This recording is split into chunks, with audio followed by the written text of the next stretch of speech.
And here we are. I told you for the next week or so, a few days ago, that I would start as early as I could most nights to get some extra time in with you and talk to you a bit more than what I could probably do in the future. Start a bit early, do our bit of casual before I hit the game. Tonight's going to be a couple hours of me and you talking. And then, oh man, unlike Toon the other night, I'm covering Gurps. And Gurps has a lot of meat on the bone. I am here to perform for you. I think you're really going to enjoy it. Gurps is a universal system. The idea behind the system is it can try to, you could try to run a variety of different games with it. Medieval, something modern day, something even futuristic. That has to do with technology level mainly. There's a lot of customization. It's a 3d6 game. Roll the number or below. Toon was a 2d6 game, ironically. But Gurps is a 3d6 game. Yeah, it's going to be a fun night. 3d6 game Gurps, the universal system. I'm going to cover the fluff like I do, the influence and how the game was introduced, how to run it. Hey, Craig, what's up? Character creation. But I'm not going to go straight into setting. I'm going to go over the mechanics in a bit more detail, like cover a bit more combat, just sort of tell you about the game mechanics, right, overall, outside of my advice. And then we're going to hit on the expansion books. See, the game had no setting at all. There's no specific setting for me to cover with Gurps, the first edition. And you might think, because I've heard many people say this about the expansion books, well, you can get the expansion books and that's a setting. Not really. The expansion books teach you how to make settings, right? They don't actually give you a straight out setting. It teaches you how to make settings. And the game was based on technology level and skills, but technology level meant you could play something medieval, you could play something potentially modern, or you could play even like a futuristic in space, right? That's why it was considered a universal system, because it's trying to give you a system where you can play a variety of genres with one game. 3d6, roll the number or below. Very basic dice rolling system, mechanic on purpose, heavily focused on skills. Just got out of the shower and after having a migraine all day, heard the alert on my phone. Well, I hope you're feeling better, dude. I really do. I hope that is good timing, is what you mean, is you're finally coming down. Here I am. You know what I said, Craig? For the next, a few days ago, I told you I had a couple weeks where I'm healing my arms and that before I get back to strenuous stuff. And I said, if I could start these early and give you guys some casual time, like an hour or two before I start in on the game, I would. And so here I am, right? I can't do this all the time going forward, but I like, if I have a chance to get to know you guys, bond a bit more, be here for the casual conversation, and then get into the good old coverage, right, of the games, I'll do that. Gurps, Toon, I know you were happy with it. Craig is a Toon guy. But that was, there was not much meat on the bone. It's a pretty straightforward game. But I think I gave really great advice for it and informed people what it was. I think I sold it pretty well, right? Because I have a few people that I know are going to take a look at it now. Gurps, on the other hand, man, there's a lot of meat.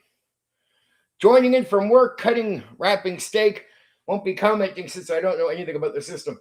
Totally get it. But hey, if you're inspired to say something, go ahead. I totally get it, right? But yeah, if you're just listening, be part of the audience, Adam. I'm always here to perform. It's Gurps, universal system. It's like a game trying to cover everything. Now, some people say it's a hit or miss on that, because you can get like these expansions. What game are we discussing tonight? Gurps. GURPS can try to do medieval fantasy. It tries to do superhero, tries to do future, tries to do straight out fantasy, even modern attempts, right? Pain free at the moment. China Rome particular are both fantastic resources. Yeah, later resources. I'm going to cover a few resources. Actually, I pretty much know which ones. Let me see what I got here.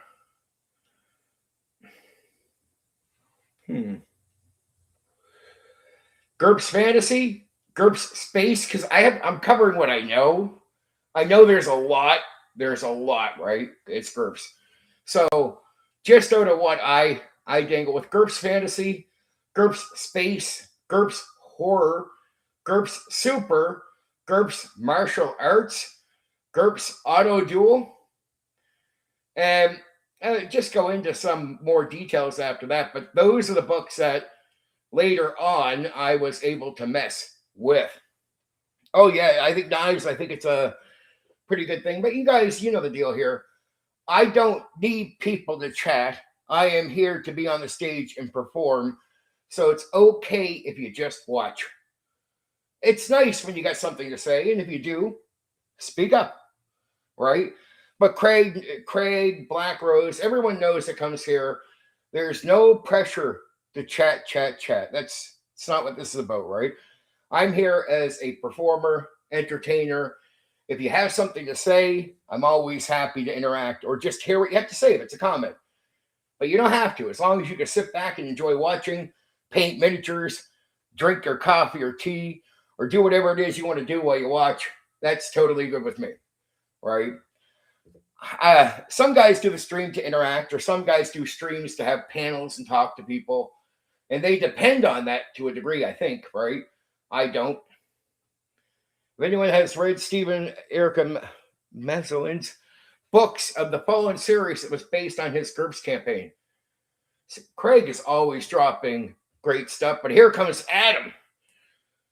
Thank you, Adam. I always love my chat. I always find people that are going to drop, and Adam's a great guy for this. Adam has a lot of experience, so I'm not surprised at all. Drop some gems for people to consider. I really appreciate that, Adam. It's always good, right? Great selection. Auto Duel really complements Car Wars. Yeah, I'm still working on the War Game YouTube channel. That's coming. Like, I've covered enough. But since I'm separating it from tabletop role-playing games, I'm trying to figure out before I make the channel officially how I want to do content on there. And it's just like, how much will I produce? So I want to make sure if I'm going to start up a war game channel, because it just doesn't hit for whatever reason, the algorithm is just not nice to me. It treats it as separate content from tabletop role-playing games. So I'm like, if I'm going to make the channel all war gaming, it's like, well, I know some war games. And am I willing to dive into some new stuff and go, Gurps. Sorry about that, dude. Broken jaw problem. Sometimes my speech is, it's okay. It's okay. It can be a little flaky at times if I get a little spitty. Right? Sorry about that. Sometimes it just could be the stream too. I yak on. Car Wars, war game. It's a war game. Like, Warhammer, Car Wars, there's Starship Troopers. There's and a variety of these things could also be tabletop role-playing games. No. Car Wars. Now, this GURPS is a tabletop role-playing game. I only cover tabletop role-playing games here, but I did try. I didn't do Warhammer the TTRPG, but I have played Warhammer the War Game, and I tried to cover it on here. And I just, first off, I'm not that good on the lore. I played more of the game. I went and tried to cover that on here, and the algorithm went, no, I don't like that. That's not what you do. I'm like, isn't it the same? No, algorithm was like, no, it's not the same. I was like, okay, dude, okay, you win. You'll show it to almost nobody. Exactly. Okay, not my, it doesn't even consider that type of gaming to direct at my audience. So I'm like, Well, in a way, you should, because wargaming is so attached to tabletop role playing games. But I don't know. I found the algorithm not nice to me on it. Another Steve Jackson game. It is Steve Jackson. That's an Ogre supplement too. The supplements. I wish I would have tried more with Gurps, but I did try. Like I got, like I said. Let's see here, just to make sure I know. It's I did do fantasy, space, horror, super. So if you didn't know, Gurps had a superhero gimmick. It does. Martial arts and the auto duel. There's a lot, but it's because Gurps is a universal system that tries to touch on a lot of different things all at once. And some people consider it a bit of a hit or miss. Gurps, everyone I've talked to, either they're interested in hearing about it because it's new to them. So that's just on discussion. Gurps is a good discussion thing. But as far as playing Gurps, I find either people like it because they like how it works no matter what they're doing, or they hate it. They don't play it. And Steve Jackson makes war games, at least I assume from streamers' response. Oh, yeah. Well, he works on stuff. You got to remember, there's a lot of war games. Wargaming is considered very connected to tabletop role-playing games. I don't know how much you know about old school there, Knives, but that's like look at D&D. Okay, I thought that was someone at the door. Sorry about that. But it's if you look at D&D, look at chainmail, and maybe you don't know about chainmail. If you don't, that's Dungeons and Dragons is considered to come from wargaming in a way it does. It's developed from wargaming, a game called Chainmail. And of course, a lot of people, like there's wargamers that made non-D&D games. Some of them would bring into the hobby Car Wars, other games, right? Warhammer. Warhammer is actually ironic because it's one of the first games where instead of the war game being a basis towards the idea of being a root cause of a tabletop role-playing game, Warhammer actually looks at Dungeons and Dragons as one of its root lines. So Warhammer has a sort of, like there's Fantasy Warhammer, which is a tabletop role-playing game. But Warhammer itself, in a way, is a bit of a mix of war game and tabletop role-playing game. That's why you can do campaigns. And it's inspired, some of the inspiration for Warhammer comes from D&D.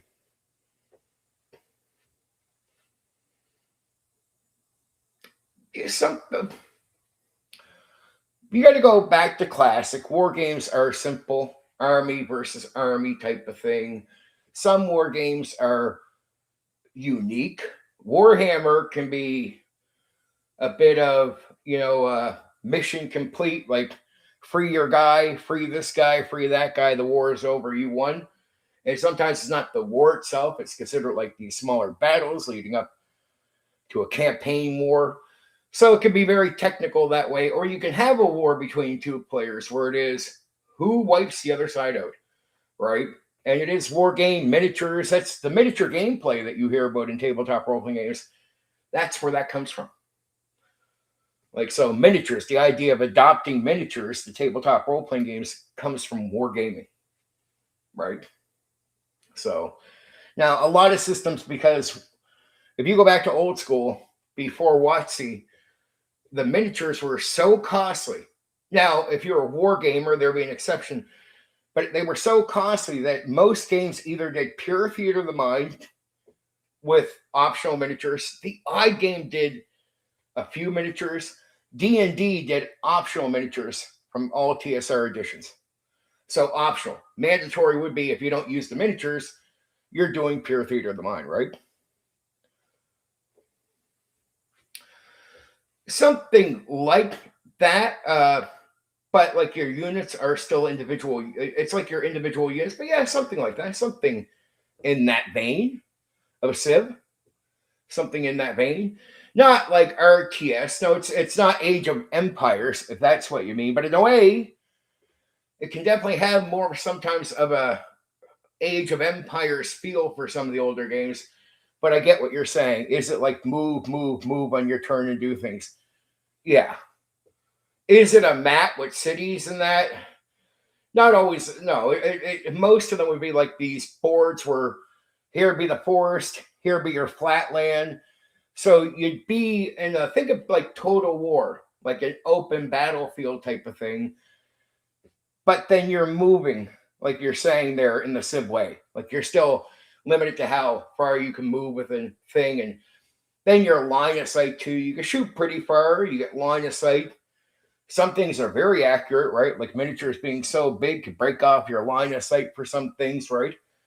And that's actually considered, and the game isn't on a grid. Most old school versions of this is all measured out. So your measurements for distance, you don't really get on a grid in the same way. Grid play for miniatures and tabletop role-playing games becomes a big thing with WotC. It's how little role-playing went into early D&D. I would say it was not until AD&D role-playing kicked. Well, Adam, I got to disagree with you.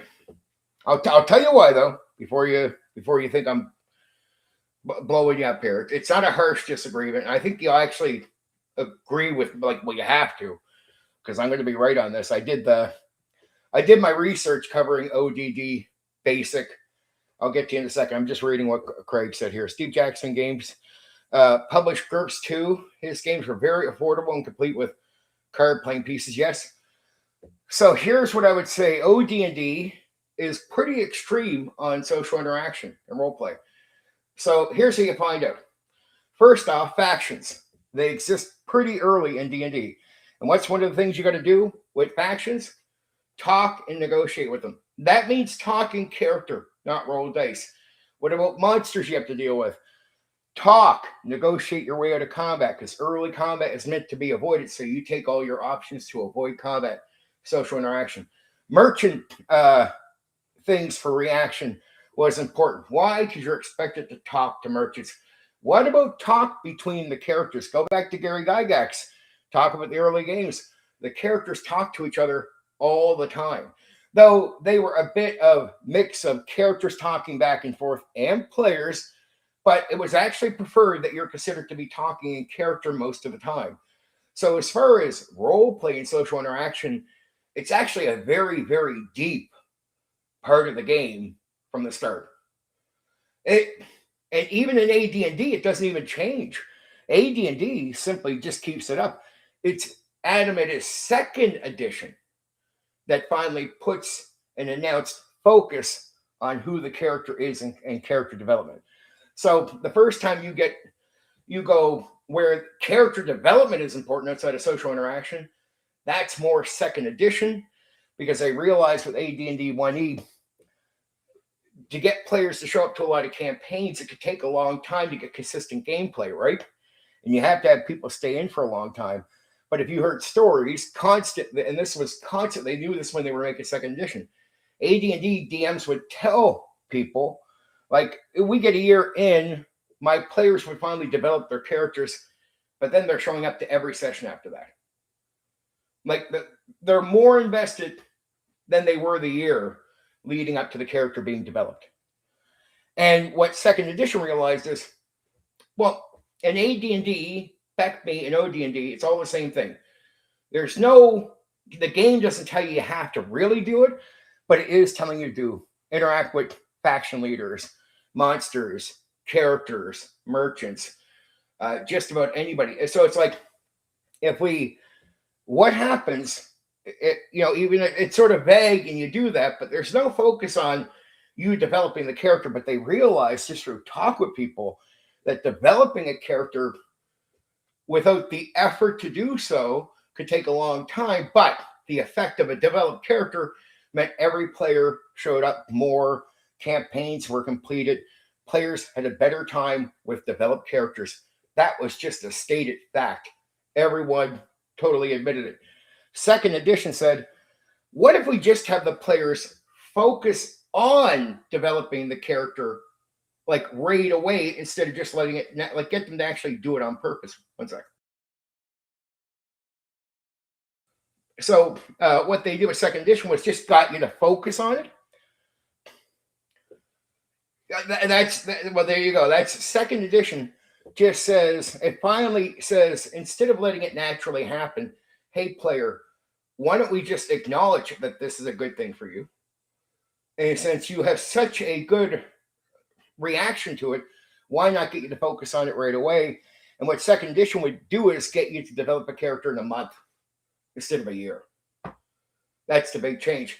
Now, when you hear AD&D, I'll respond to some of these other ones in a second. When you hear AD&D, when you guys talk about this, if they have not touched second edition, they don't know that. So when you hear them out here having conversations, they'll be like, it could take a year and you develop a character and you do this. And I'm like, yeah, that guy didn't do second edition. I know it right away. So the second I hear them talking like that, I know that was your cutoff point, dude. 1E, AD&D. I get it. You just never moved to second edition because your description to your audience that it takes a year in second edition, any experienced second edition guy knows right away. Yeah, that takes like 3 weeks to a month. In some cases, if you get experienced players, even less. And what I mean is developed enough that you can simply start understanding your character as somebody separate from you. And that's what is considered pretty much and you become more immersed.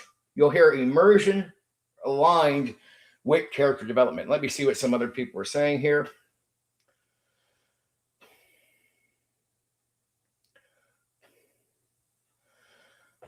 Yes, you're right, Craig. Very compact, ideal for lunchtime games. Yes, the paper miniature concepts, that was like the chips. There were some ideas. They weren't extremely popular, but I did see them being used. Though the only thing I noticed, Craig, was personally, a lot of guys just, by the time we get this far into the hobby, most guys, because it was hard to have miniatures, developed as guys that can do pure theater of the mind. So a lot of guys just would. Just out of what I call real game masters.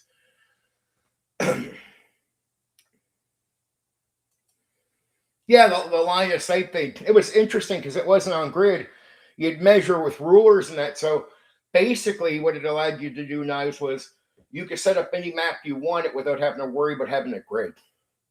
So and map meaning you could take a table, like a lot of the old wargamers would do. They take a big table and you could set up your field and everything and all this, and you wouldn't have to worry about a grid being applied.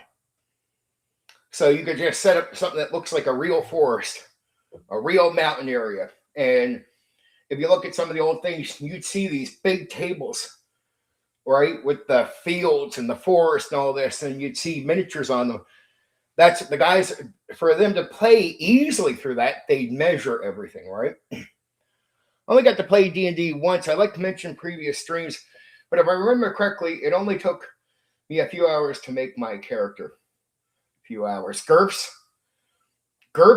That's something I hear criticized about Gurps.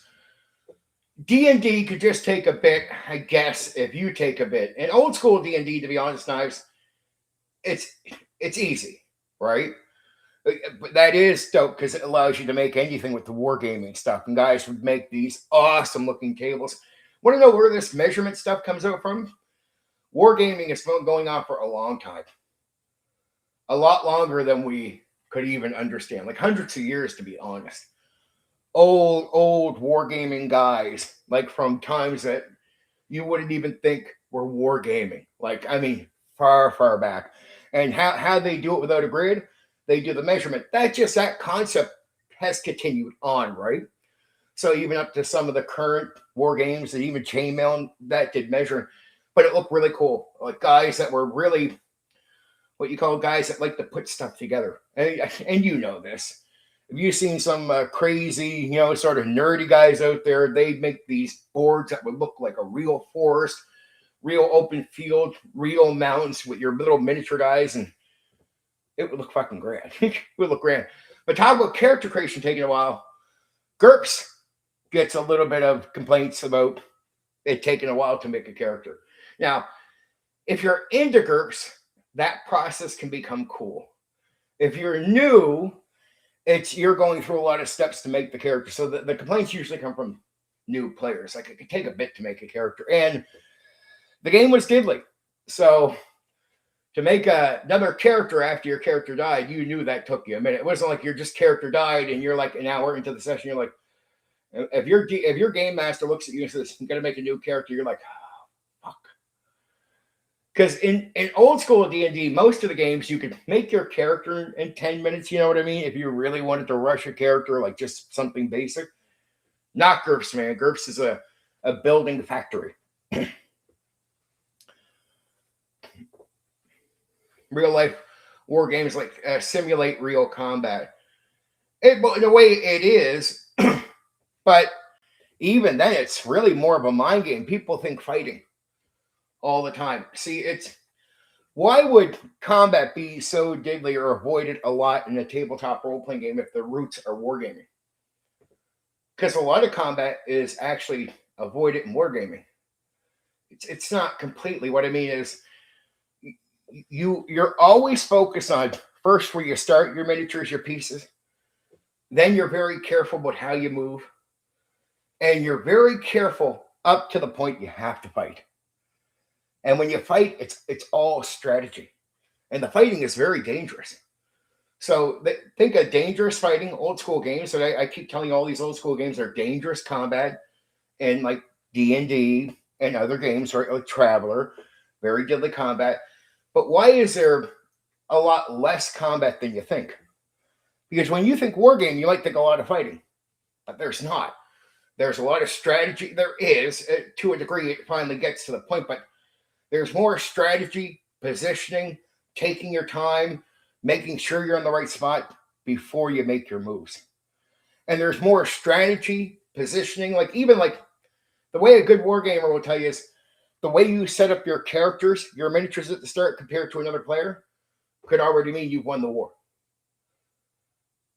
Because you have such an advantage with how you set your guys up, and say your opponent hasn't set up well, your moves can initially, in the long run, take that guy down. Right? It's like playing a chess game in that way, right? Oh, the height difference too. Yeah, they actually, that counts. So, if you have, so your purchasing power becomes important. The pieces you can get become important. Everything is important. Yeah, the size of your miniature is actually important. So if you can get the bigger miniatures, you're allowed to take advantage of that in the game. Right? And if you have the smaller ones, that can be disadvantaged depending on who you're playing against. Now, of course, there still has to be an agreement between players to play. So it's not like you can force anybody to play against you in any circumstance.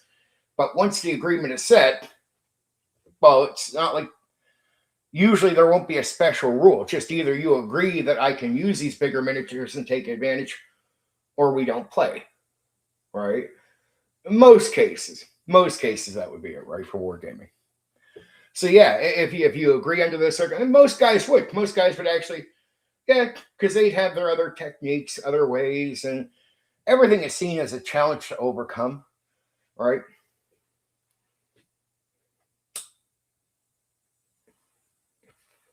Yeah, in many ways it is. Look, it's not an RTS, because I know what you're talking about, StarCraft and Age of Empires. The pace is different, but don't get it wrong. With a couple experienced players, pacing and wargaming can actually be pretty good. Not bad, but the guys want to take notes. You want to be careful. You want to make sure each side is happy, and by doing so, it's a lot less conflict and arguing later, right? So you make sure you take notes. You make sure you're knowing what you're doing, making sure the other guy is cool with your moves. Some games will have what you call referee, the dungeon master, as it would be in D&D. You see the roots of where a tabletop like D&D comes from. You have a referee between the two players. You have your strategy, which is what you're doing with player characters in the game.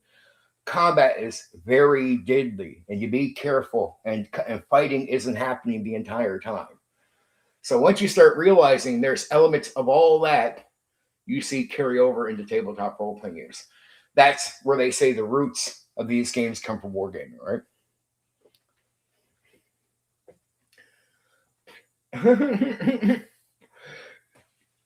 Diving. But yeah, wargaming is quite interesting. And if you haven't really done the wargaming that I'm talking about, oh man, geez. But you got to have patience. you got to go into it knowing you're going to have to think. And most guys are not going to be mediocre. So guys that stay into wargaming, like if you meet veteran players, they've lost and won, but they're going to know their shit. So take it serious. And if you flop around too much, you'll have guys just carelessly wipe you out. Just wipe you out. They'll if you don't start learning as you go forward and catching on to what they're doing, you'll just have guys always positioning to win at the start of the game. And if you're just sort of playing random, they'll take advantage. You'll be like, well, why is your guys over there? You won't even realize that guy has you already at the start of the game. You don't even know. You've just started, but you've already lost. Right? Well, if you're willing to learn, but it's one of those things. If you're going to see, wargaming can be like that. But see, this is where they thought tabletop role-playing games were going to be something similar. Some wargamers actually thought the attempt with TTRPGs was to replace it. See, in wargaming, here's why wargaming is where they expect. This is why they old school is unsympathetic about casual people. They look at it like in wargaming, if you're casual and you have a hard time with this stuff, you won't last, you'll be gone. Like they don't expect you to stay in the hobby, and they're not hateful. It's just a quality test. You come in, if you're not learning, if you're casual, so you're gone. You won't last long at all. You can go waste your money on armies. You won't get too far. You can pour lots of money in, and maybe you become someone who paints. Some guys who just didn't hack it in wargaming went on to just be guys that painted miniatures. That's the truth. I talked to some guys who say they lost so much they stopped playing war games because wargaming was elite in the strategy thinking mode. So when you get to tabletop role-playing games, this is where old school gaming expects thinkers, performers, right? Elite players, right? So they think in most cases, at the very least, the referee has to know his shit, be elite, the DM, the game master. And for the most part, there are some games that are unsympathetic where they expect the players to be up here. Now, in their hobby, it's not considered hateful. They actually expect wargaming to be a minority hobby because casual people can't hang. So they're going to fall at the wayside. A lot of the guys, if you talked to back then, expected casual players in the tabletop role-playing game circle to fall at the wayside. It just didn't happen. Because what would happen? You talk to any D&D group. I don't know how many guys would be like, yeah, we play with those guys. That player over there or those two players carry us. So casual guys would get carried. Casual DMs didn't really show up in OD&D or BECME. Like, so all the most talented guys you could find. But the thing with OD&D and BECME, there were so few DMs. But it was all fucking great guys. AD&D 1E is the first. All right, now see, by BECME, Frank Metzner and Mulvey realized they have a lot of casual people coming in, more than what they thought they were going to get. So they start explaining the game in text so it's easier for more casual people to understand. They think player base wise, there's enough good players out there to carry casual players. So this concept of carrying casual players became a known thing. And so, okay, that's good. That's good for money. That's good for selling the game more. And they sort of want that. They start realizing it's something they want. By AD&D 1E, you're going to start off that with fewer DMs. But you need a lot of DMs, and you need DMs that can just show up at stores. But would most of your nerd DMs in the hobby show up at the store and run it? No, that's where I went on this about the other night, but just to be clear, this is where the first time the idea of rules as written raw for D&D becomes a big issue for what we call tournament play. Tournament play is about selling the game, and modules are being produced. So you didn't have to have any skill as a game master. You could show up, look at the book, Run it by the book. Raw rules as written. Take your module, which is the adventure built for you, and you could be the store owner and have never even played D&D before. But if you do everything by the book and read the module, you can run a game, and you can even do something fun with it called tournament play, which is to make sure because your nerd customers are going to be picky. So how do you appease them? Make sure there's not repeated time. One-to-one timing was important. That's to appease the nerds, less to appease the mediocre guys that are going to step up to run the game. Yeah, raw rules is written. That's where it really comes in. It's drilled, right? The concept of rules is written mostly. It sorts itself out to other games, so you don't hear it in the language so much. AD&D 1E does rules is written for tournament play. But if you actually read it for home play, it doesn't actually expect you to do the raw rules is written tournament play. So tournament play is for public. And it's fun for the public play for people and to make sure picky nerds aren't going to be upset with the way it's presented. That's the one-to-one time, being realistic. But it's also about selling the game to the public and having more. Imagine you need PlayStations. So raw rules is written. You have no talent in a module, and now you're a PlayStation. Right? You don't have to have any talent as a guy. You could be the worst guy to ever try to run a game in your life. But as long as you follow the book, follow the module, you can run a game for the players. You're a PlayStation.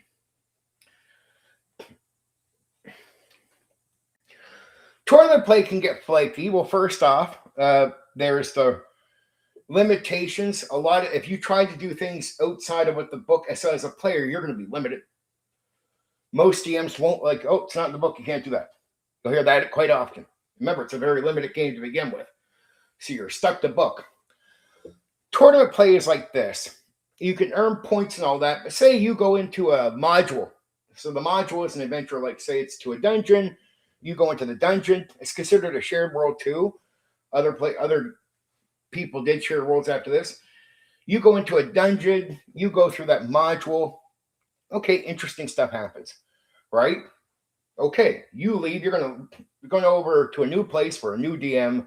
You might be joining other players. You get some points for your character. There's benefits to this. But some new group is going to play that module with that DM.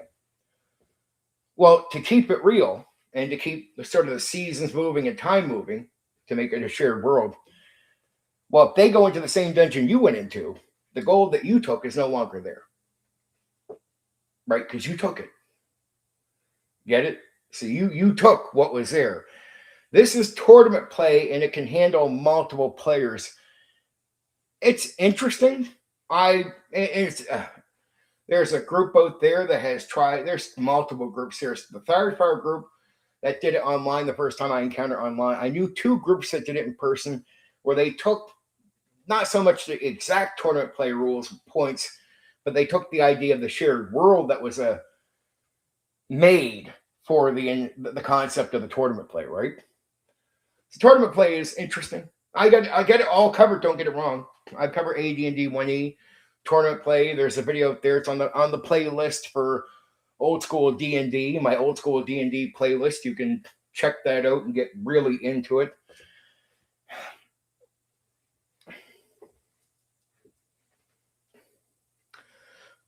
Something like a shared world. I'll use that term. A shared world done in what you would consider almost something in the vein of real time. So time would pass and it'd be more accurate. You wouldn't always be stuck in summer, per se. Like seasons can go by. Time is going to pass properly. If you went into a place and got something, the next group can't just go into the place and get something. It's the idea that you're sharing a world. So if you've done something somewhere else in the world with another DM, and there's multiple DMs, another group of players can't just go in and do the thing behind you because they're in the same place as you. That's the way the game is being viewed. Get it? Like he's not just running the module for a new group. He's running a part of the world that you're sharing. So it's almost like considered all characters are in the world at the same time. right? And people can come in and out points, and that got really flaky and fell apart because, well, people fell apart. It's truth. And you can keep it up for so long, but a lot of them, you can do it minimal. You can do it multiple DMs.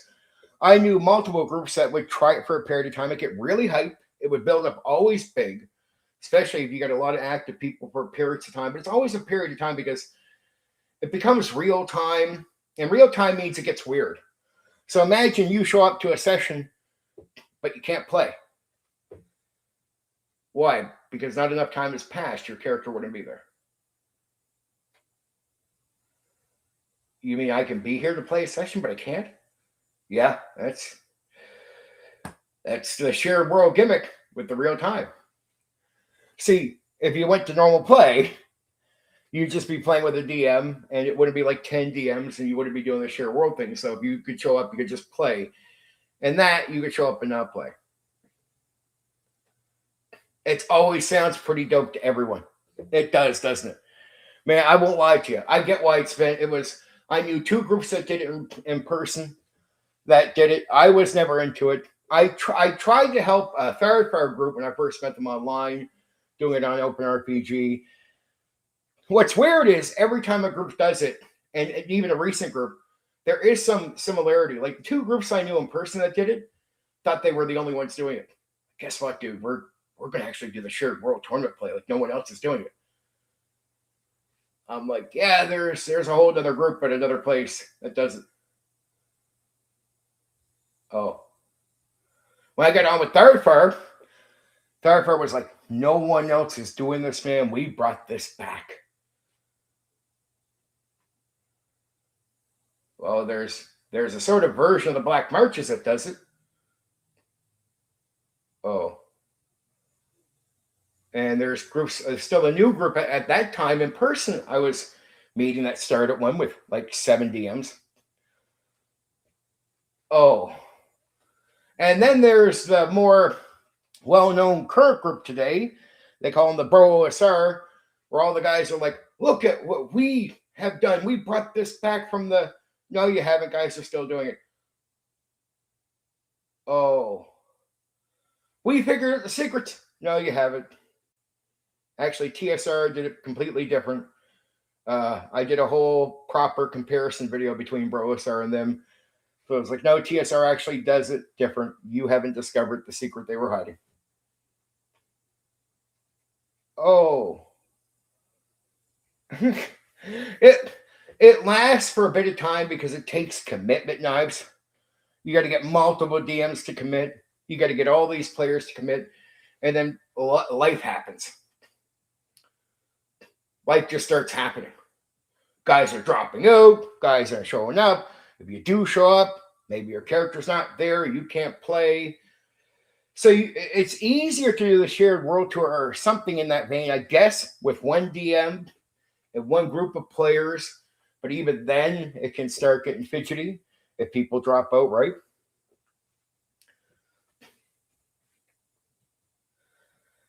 Yeah. And so each one would collapse and become more simplistic. And some drop completely. And there's always a revival because the idea of it, like you're saying here, Knives, is to nerds, it's interesting. I'm sympathetic. I get it. You wouldn't keep seeing it. You wouldn't see all these different groups do the same thing, always thinking they're unique.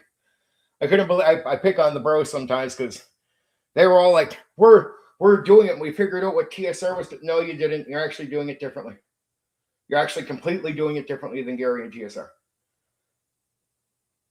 Oh, so you didn't discover their secrets, dude. Here, I'll explain to you what they actually did. And so I did the proper comparison video because I actually know it really well. And I showed them that, no, you weren't doing it. Here's what TSR Gary was actually doing. So you haven't found a secret. You're actually doing something different. And these Bro OSR guys have a weird attachment to it. They go, it's wargaming. No, by AD&D 1E, D&D pretty much drops wargaming. Like the roots are sort of hinted there, but it's completely out of the game. Like, and that's the wargamers hate AD&D 1E. It's completely gone. But the guys were going around for a good year. It's all about wargaming, and then I had to pop that bubble too. I had to burst that bubble on them. No, here's how it's not wargaming. Completely stepped away from wargaming. Oh. See, here's what happens. A lot of guys will come in new, or they came into old school gaming later than the actual era of old school. You see, I was really there. I started in 1987. So I was really in the era, really active, doing this stuff like continuously for years. And so, unlike other guys, I was actually there when all the things were really happening. So I've seen it all, every layer you could imagine. And so, unlike other guys that are like, we just got, no, you haven't. I actually met the war gamers that hated D&D people because AD&D 1E went so far away from wargaming. And I ran a lot of the older school games that were made by war gamers. So a lot of games that were not D&D were produced to be anti-D&D by war gamers that were producing games going, here's a real TTRPG that's inspired by war games. D&D isn't. So they actually made games to oppose Dungeons and Dragons because they felt Dungeons and Dragons just walked away from wargaming. Right? So once you know this stuff, it soured a lot of people. It just, I hate to give them because they stand on this stuff, and I knew that group of OSR guys went on that for a year. I was like, I don't want to hate you, but you haven't really discovered the secrets Gary was hiding. Here's what Gary was actually doing. I did the comparison video. It was all fact-based. I never put my own opinion. I did fact-based. Here's exactly what they're doing. Here's what you're doing. It's different. Actually, you're doing things similar to the group called TTRPGs. So they were doing the unique things they're doing. It's not even unique to them. Let alone it's not a secret from TSR because TSR wasn't doing that. They were doing things where I was like, yeah, TTRPG was doing that unique thing too. Yeah. So it's a group I knew in person too before them.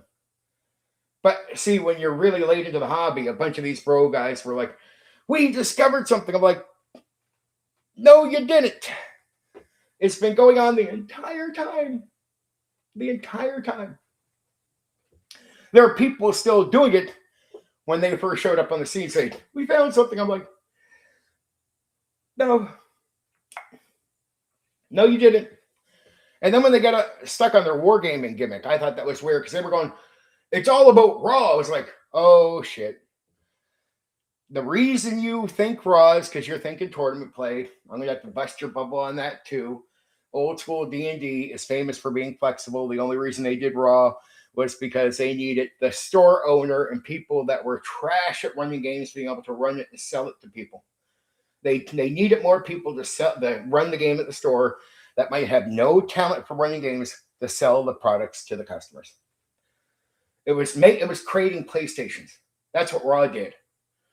Raw was taking guys with no talent and creating the PlayStation so you could play the game.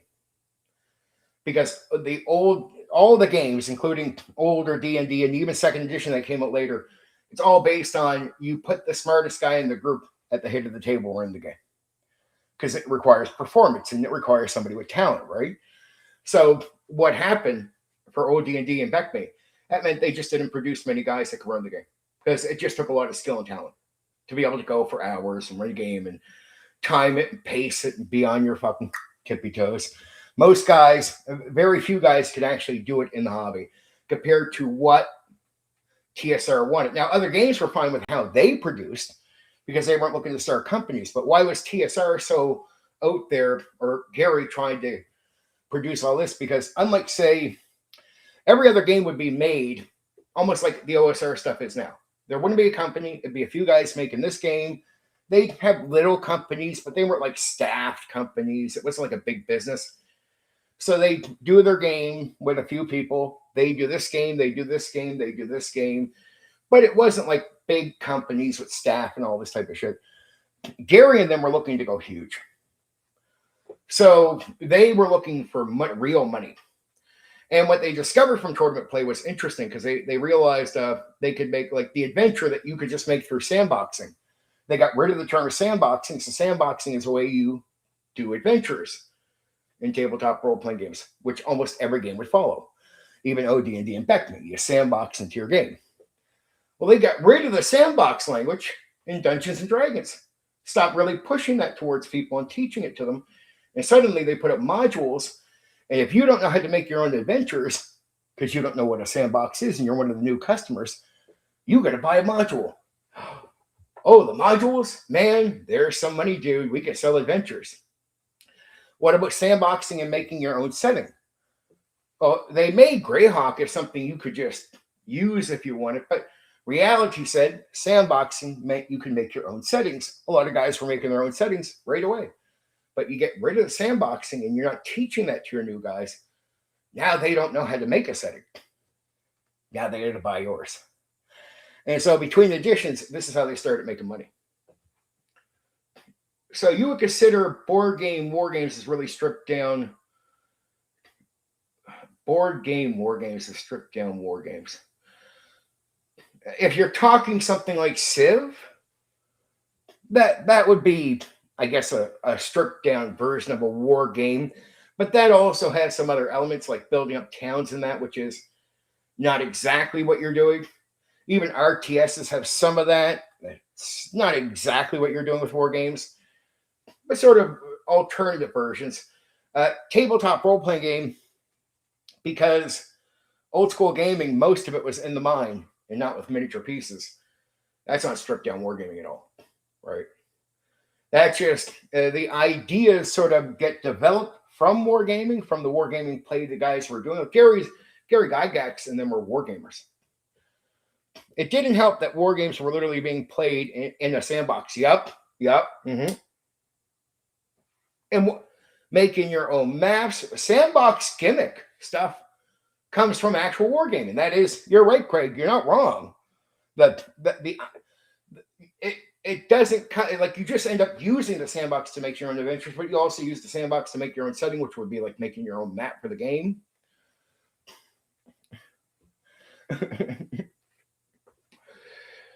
But yeah, like they get to the point where it's sort of stripped down. But yeah, with tabletop role playing games, they get away from it. I don't hate the Bro OSR guys, but they were just like, it's like I don't even have anything against them, but they were just like the other groups. Firefire was like, we got something unique. No, you don't. Black Marches guys, when they did their version of it, we got something. No, you don't. You don't, kid. It's been going on for a while. So when you consider the board game named War, I'm not sure which one you're talking about. Is there an exact board game called War? Probably I'm having a brain fart right now. Yeah, that reads all better. I've never heard of an actual war game, like just my limitation. I've done the Car Wars. I've done a bit of Chainmail. I've done Warhammer, Starship Trooper. Right, I did some of that stuff. I didn't do an exact board game called War, though I did do something called Axis and Allies. A lot of people know that one. That's more of that's a different war game. That's a board war game in that aspect, if that's what you mean.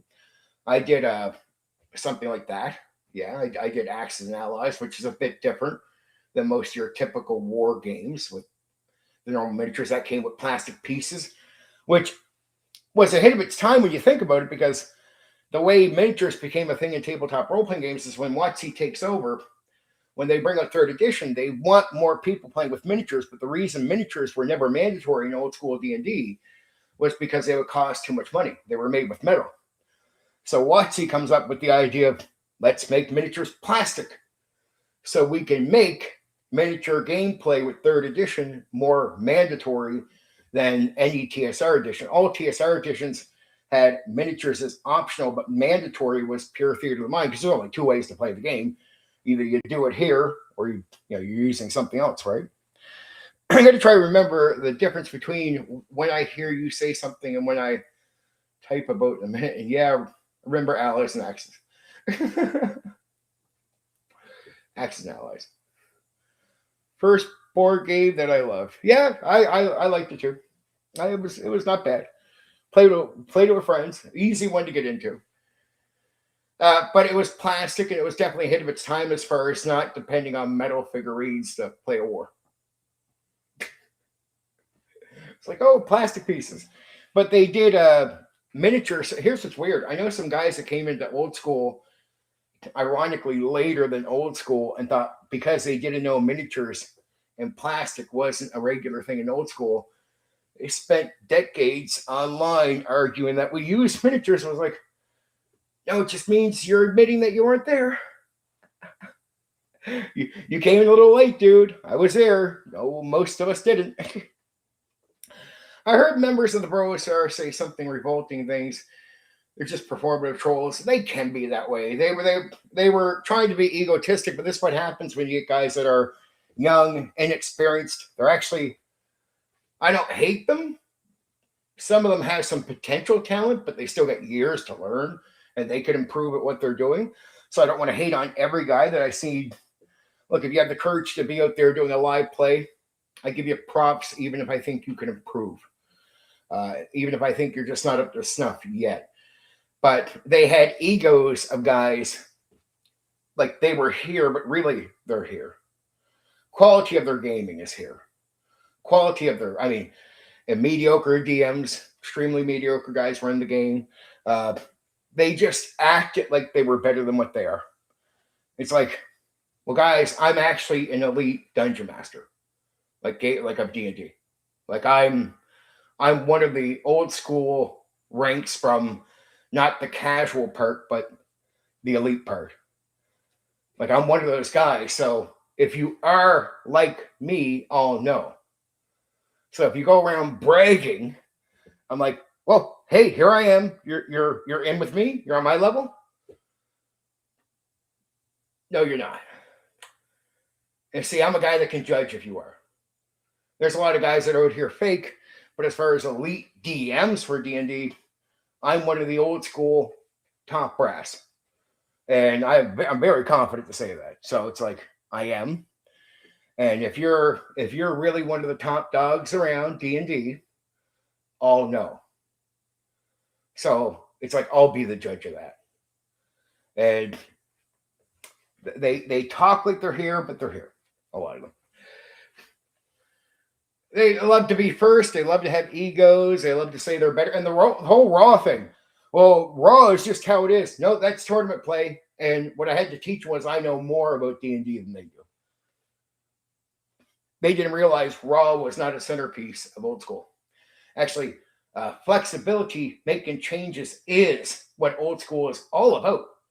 So if you say Raw is the core focus of old school D&D, it means you're admitting to me you don't understand old school Dungeons and Dragons at all.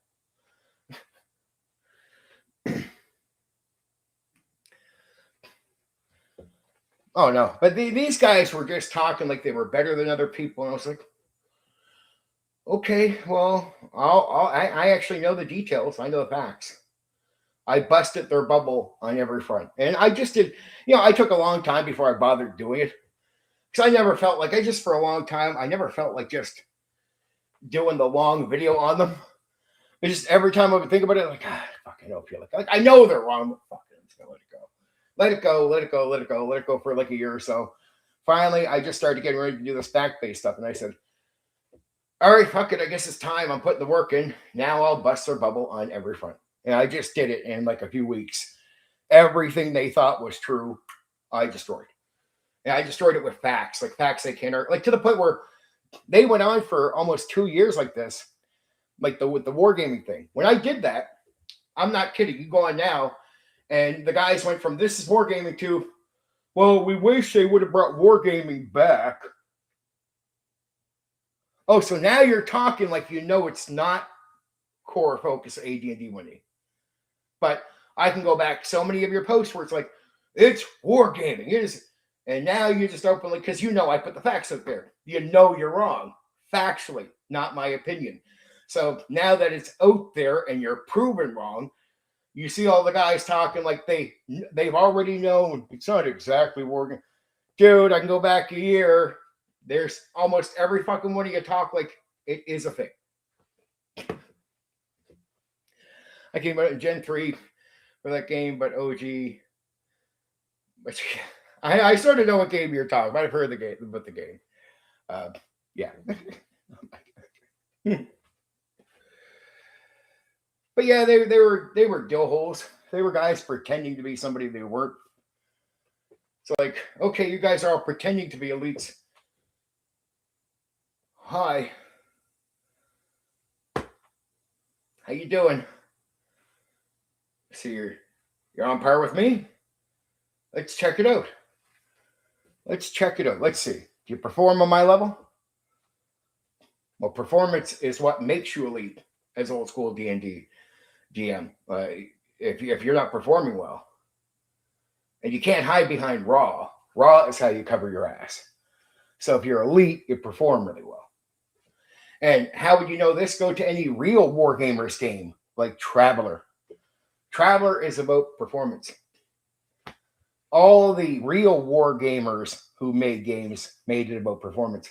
I'm like, you're Wargamers, that means performance is your top notch.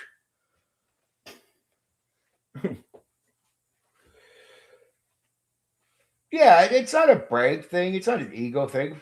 It's just I have the confidence. I earn my way. I know I know this stuff really well, so I'm top keying. If you're a war gamer and you're elite and old school, you understand performance, pacing, and everything. If you frown at that,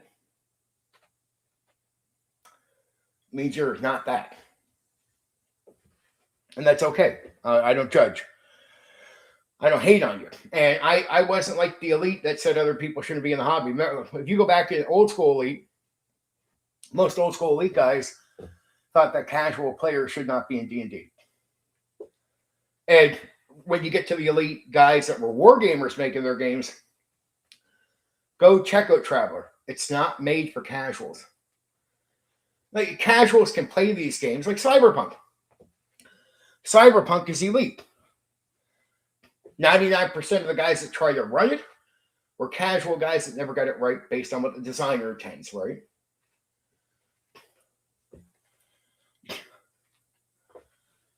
Open world PvP. Well, it depends on the game and the purpose. We're hackers. I saw them bullying. Oh, you're talking about the I know what game you're talking about. And when I had some friends were hackers, I saw them bullying some newbies, so I asked them to. I know what game you're talking about. I think I played it a bit with my ex years ago. Mob Ninja or something. It's a video game. I know which game you're talking about. That's why I recognize the title. I barely remember playing it, to be honest, but I can remember like sort of having. I think it was like old graphics. It doesn't have like sort of like Nintendo or Super Nintendo style graphics for the game. I could be wrong on that. I'm guessing. I'm at the guessing stage now. I'm not sure.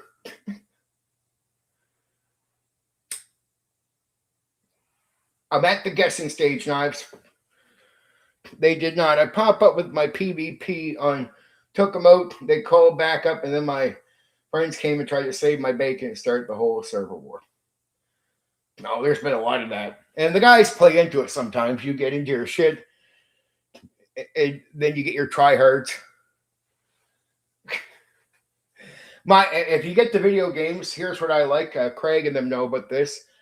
So I talked about it a few times. I don't go too far into it. I like Arma 2, DayZ, and then the DayZ standalone. And I love Rust.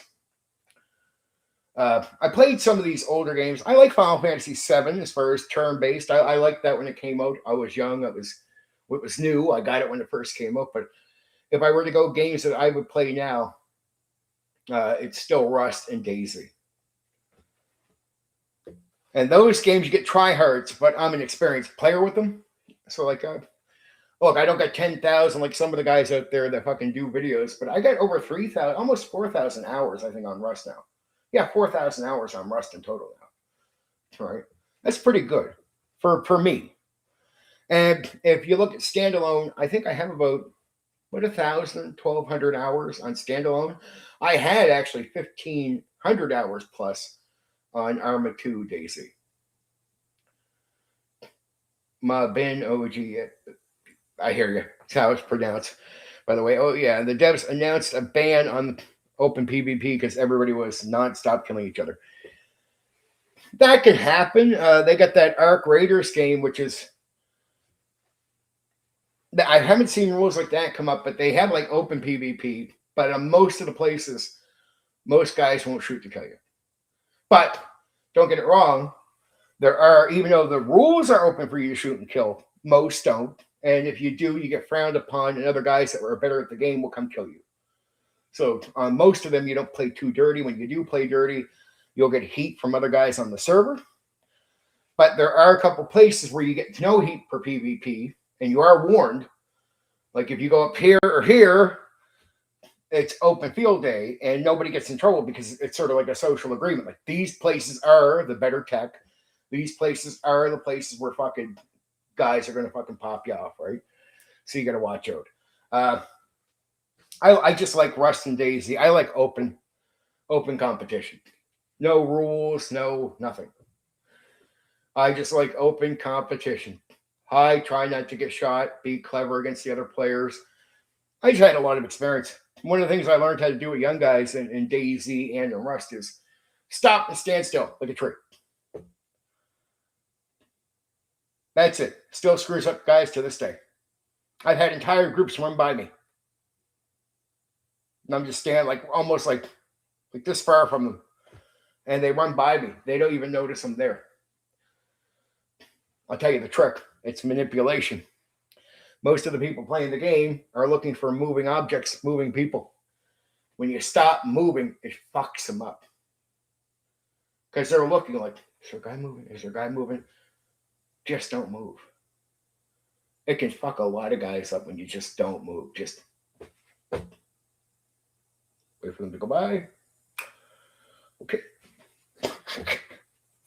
We won the war after they allowed PvP again, so no more hackers bullying newbies.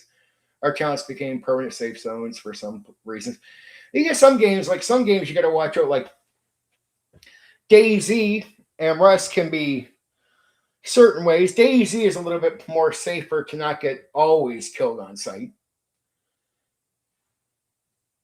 Just didn't like when they kept camping, not letting them move after this. So, and Daisy, a lot of servers are pretty safe not to get killed when you first start most of the time, because if there is a guy, say, posted down, shooting down freshies, as they say, they bring heat. Like, even if you shoot a couple guys, you might as well take off. Like, the second you hear somebody, or even there's a hint that you've been like there for like 25 minutes, you should be leaving. Right? If you shot like 3 or 4 freshies, you should get the fuck up and go. Oh, Craig's talking about this. The original game is a medieval collection of Welsh folk tales. Idle source material for Pendragon. Oh, man, but for Pendragon. Pendragon, one of the few storytelling games. Knives, if you ever hear them talk about storytelling games, most of them are not storytelling games. They have storytelling elements. The story emerges. What I mean is you're going to play a game from what you do. A story comes from what you're doing. That's story emerging. That's true for all tabletop role-playing games. So a little bit of acting, a little bit of gaming, a little bit of storytelling, all mixed into one makes something special. Most of the time you hear the storytelling game, it's not. Because it's still, the intent is still to play the game, right? There's only 2 games that I've covered so far I would call actual storytelling games, and that is Pendragon and Castle Falkenstein. Because unlike the other games, those 2 games, you actually intentionally start the game with rules to tell a story. Not just you're going to do a little bit of storytelling in what you do, and it emerges. It's purposely telling a story. Like the intent is to tell a story. And even like World of Darkness, which they call storyteller, is the guy running it. You're still just playing a game, and from the game, a story emerges, right? That no source material for the game. Borner. I know what you mean. I'm not saying that right now on the fucking stream. I got to be very careful with some of this stuff on YouTube. Sometimes. I mean, they don't cut all language off, man, but it can you go from the algorithm going, oh, okay, I don't like that word. Less people later. Jeez. Okay. All right. I'll leave that word alone. All right. So I got to watch things. Behind the scenes, you get a lot of weird warnings.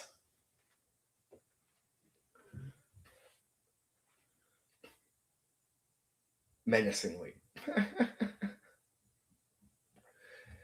But yeah, I don't mind that. So let's go over some of the stuff we get here. There's so much good to Gurps. I don't, part of me doesn't want to give too much of this away. But just to let you guys know, Gurps is 3d6. Even though I will bring that up again during the rundown. The skill system is really relatable to the thing we talked about, Fudge and the Toon gimmick there, Craig. And you probably know this, but I think this, in many ways, this would work somewhat in the vein of what you were talking about. It's 3d6 though, but it's sort of similar in ways you can steal this. It's 3d6, so Toon is, there's definitely a lean into Gurps from Toon. That's a very true thing. Though, because of how the dice work 3d6 and under, modifiers like pluses and minuses are a big issue. A big issue. Like a +1 or +2 to your dice rolls. Really. And like things like, I don't want to say too much, but there's a lot of points to build your character up. So you'll see a lot of games out there now, even video games, where you take disadvantages and you get more points to keep building your character up. Concepts like that definitely are drilled on by Gurps, where you're taking disadvantages to improve your character. Though in Gurps, disadvantages are not exactly what you think. Like in some games, disadvantages could just suck. Where in Gurps, disadvantages is something that helps develop who your character is. Like in a weird way, disadvantages are actually interesting and good, and you get more points for them, but they're actually not completely bad. They're challenging, but they'll give you aspects of what you got to do with your character that is actually interesting for a role-playing game in a way that it's not probably good for a video game. Like, oh, that's a negative for a video game, where it's like in Gurps, that negative gets you a point, but it's like, that negative is pretty interesting. Actually becomes one of the most important elements of your experience in your character, to the point where you can enjoy the disadvantages you'll take, because it's going to make your character's experience, the experience of your character, very interesting. Like taking on like a duty line, like, you know what I mean, like taking on duties. Well, there's limitations, you got to do certain things, but in a role-playing game, that can be very interesting, to be taking on duties and be limited. So that can become interesting role play to help you develop your character, right? So bad, I literally requested a list of all the words that trigger the filter. They sent me a link to a fact page.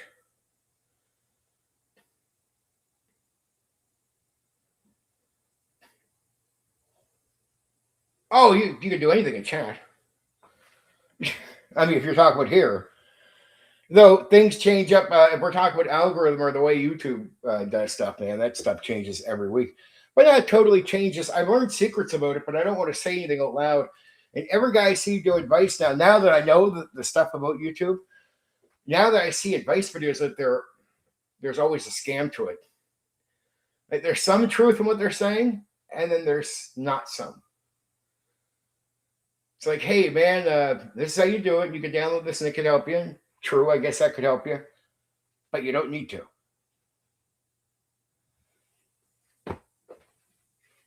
You don't need to. And those things aren't guaranteed to work for you, even if they work for the other guy. So just repeating stuff doesn't always guarantee anything, but in a way, it's more simple than you could ever imagine. But in a way, it's not, if you look at what people assume. So if you go and listen to what people say about the algorithm, then you realize, oh shit, none of them are saying that. Like all the guys that think their channels are doing bad or videos are doing bad, they think a lot of them will actually sort of hint like, I think YouTube is cheating me. Well, if you look, you can put it this way: you might not like how the algorithm is, but is the algorithm being more unfair to you than the next guy? No. That much I'll give YouTube. Now, look, doesn't mean they can't hit you on politics and issues like that, but even that's third party. If you read third parties well, you start realizing there's a reason guys take hits. But I mean, on politics, that can be unique. There might be some unfair treatment there. But outside of that, just say we skip that over. Say there's another tabletop role-playing game guy that does content on here. He'll be like, man, I think they're like holding certain videos back and they're not letting me grow. No, they're not doing that to you too.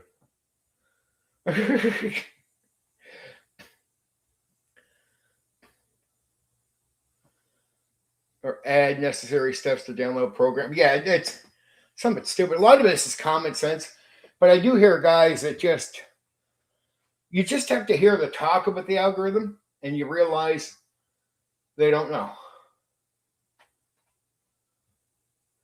It doesn't mean like there's cheap things here, but here's what can confuse you.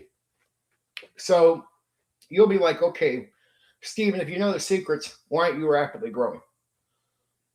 Because there's certain cheap things I don't do.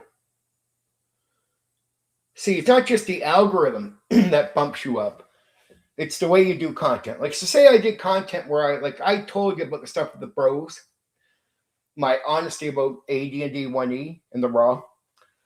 Well, my takes on that stuff, even though it's true, it's not popular. So if I were to cover AD&D 1E and I were to say what most of the audience that likes games around that wants to hear, potentially, because other guys do this, I can grow with them. And when you talk about things the majority likes, you can grow rapidly. Now, you can confuse that for the algorithm. Not really. That's you hitting on the truth about the audience. And that happens in combination with these things. Now, if you don't do that, you don't go. Right? And now that could be a very limiting audience because you can grow rapidly with people that like to hear what they want to hear. But a lot of times they won't be the majority, but there'll be quite a few of them. But there'll be a ceiling.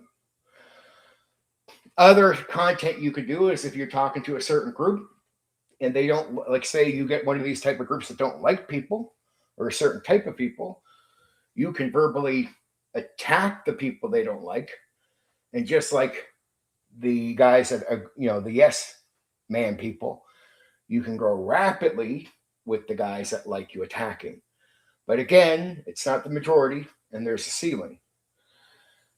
The majority, if you're already pumped up through other means, like say you were like Matt Colville and you're a game developer, you have a history and you already have something to build you up of credibility, and you talk about certain topics, a combination of things with the majority, especially if you're nice and you play to us, you can grow with them. But the majority overall can be picky. And they can be very picky, right? And so Matt Colville hits a certain audience. Definitely there's a lot of things they agree with him on, but unlike, say, the Yes Man audience, he grows with sort of closer to the center because these are guys that are more open to following you and supporting you, even if they disagree with you on 30% of what you say. Well, I'll tell you one thing. I don't know if your narration, like for scary stories and creepypastas, but there's a huge wave of demonetization of legit narrators. There's reasons for that too. And demonetization reasons, AI detected them using AI. It's not always just AI either. It's what you call, first off, repetitive. So some of the guys that got demonetized didn't even use AI. So, and man, I got to say, every time I seen a demonetized guy, 100% of the time I go to this channel, I'll be like, yeah, dude, I get why. Even guys that were complaining, this is not legit. And I'd be like, people are like, he's right. I go, watch. I get it. You're never on cam. Like, so one guy that I seen get demonetized didn't even use AI, but he'd go out, film around his backyard. People be ha ha ha ha ha. Next day, another one, ha ha ha ha ha ha. Next day, another one, ha ha ha. Like, there's just like 100 of them, and I'm like, that's repetitive content, dude. They're going to demonetize you. Like, that makes sense why they're doing that. The AI stuff, too repetitive. Or the gaming stuff, like the guy would do Minecraft, go on, sort of talk the same way. You learn very little. It was like just so repetitive content became a big thing that get demonetized. So, but like you're doing like a 2-minute video every day of Minecraft, but it's like the same type of talk every day, all the time, every video.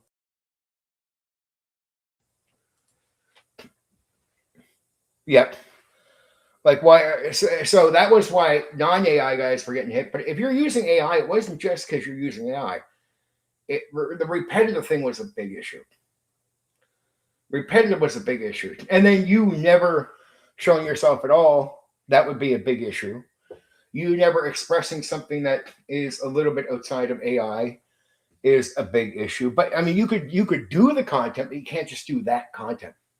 So if guys were coming in and doing some separate videos and maybe some streams and put some variation in what they were doing and then did these things, they probably could have not got demonetized. But you had to be a bit more real.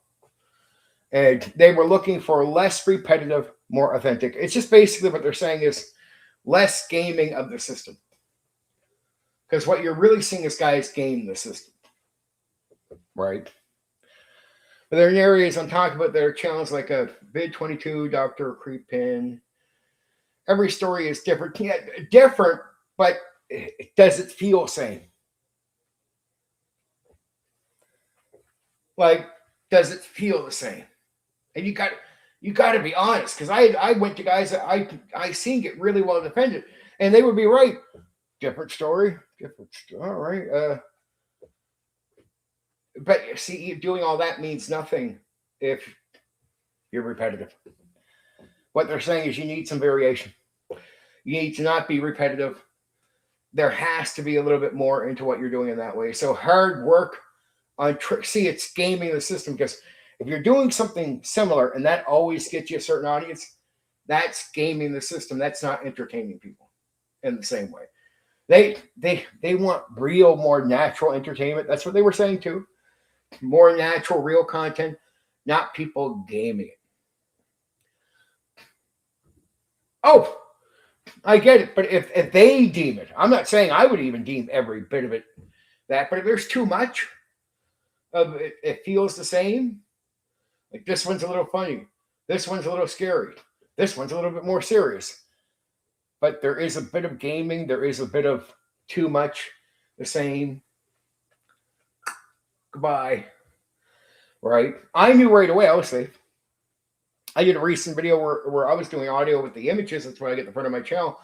But I do enough on cam. I do streams. I had no worries.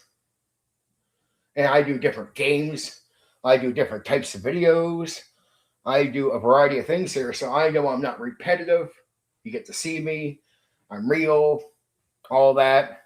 And I'm like, I know I'm good.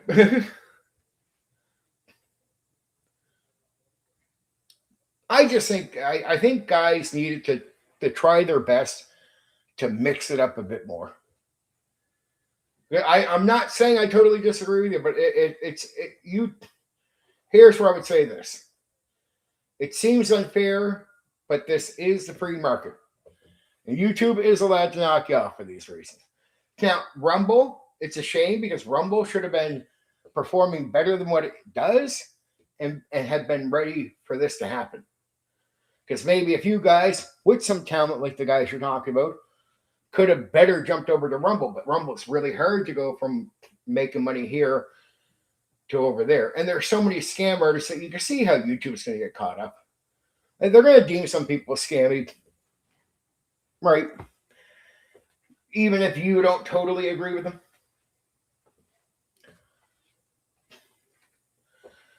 ASMR channels, variation.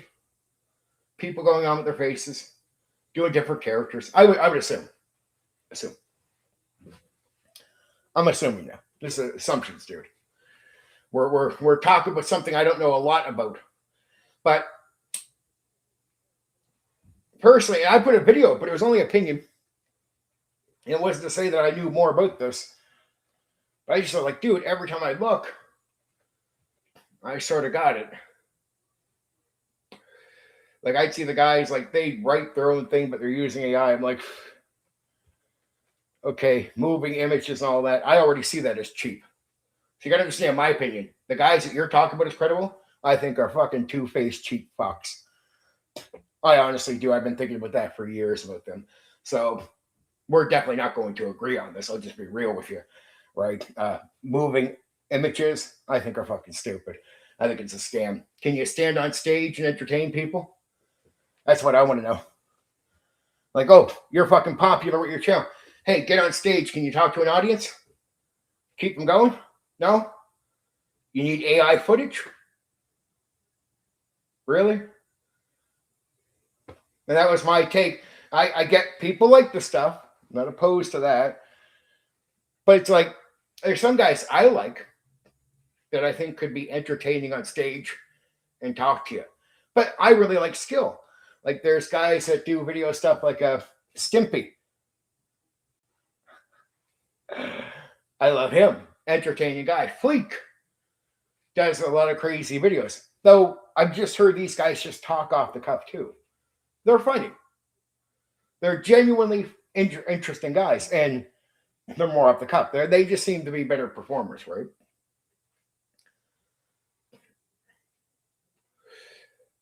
Oh, I can imagine it costs them a lot, but it's like, I still think it's gaming. I still think what they're doing with the images is gaming. I get they're spending money. I'm not doting, but it's like, dude, I'm just not impressed. I'm just not impressed because do you know not everyone just has talent and you can't buy talent? Do you know how valuable talent is and skill to get up here and perform? Because a lot of people want to do it and they can't. A lot of people want the it factor, but they don't have it and you can't buy it. You know how valuable what I do is? It's more valuable than what they're doing. I guarantee it. A lot of guys would pay a lot of money to have what I have, right? Trust me, they would. And that's a huge scale difference in value. You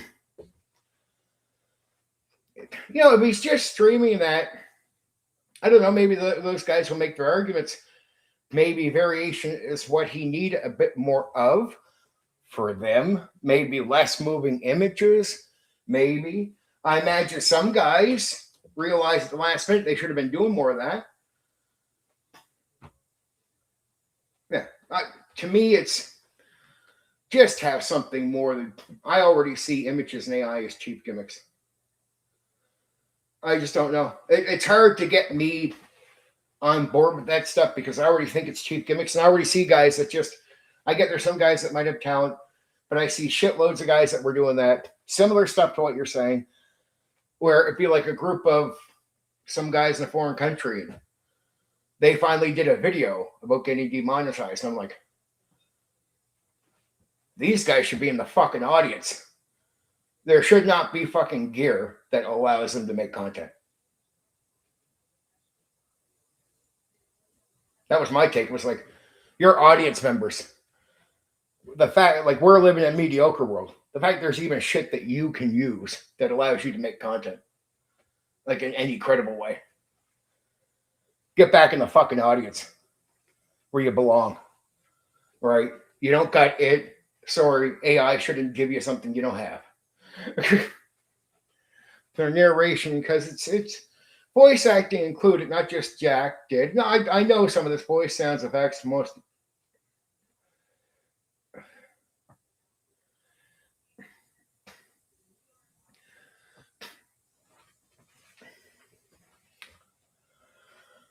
the voice acting, not bad, but I have heard about some of these guys. Some of these guys, I sort of get they consider themselves to have a better case than some of the other. You would agree with me. that a lot of it was repetitive crap. But what you're saying is there's a few of these guys that have some talent that were using AI, sort of like a cartoon, uh, and still get hit. Too much of something. Too much. I think probably this. I'm talking about YouTube. I'm not talking about my. We're guessing here now, so just don't take it like an attack on the guys that you like. I got no fucking personal beef with these fucking guys. I don't care, right? I just told you my general opinion. I think you get that, so you're not insulted by that, right? I have a higher standard, but that's been my opinion long before they were doing anything. So it's not like I hate on for them. Uh,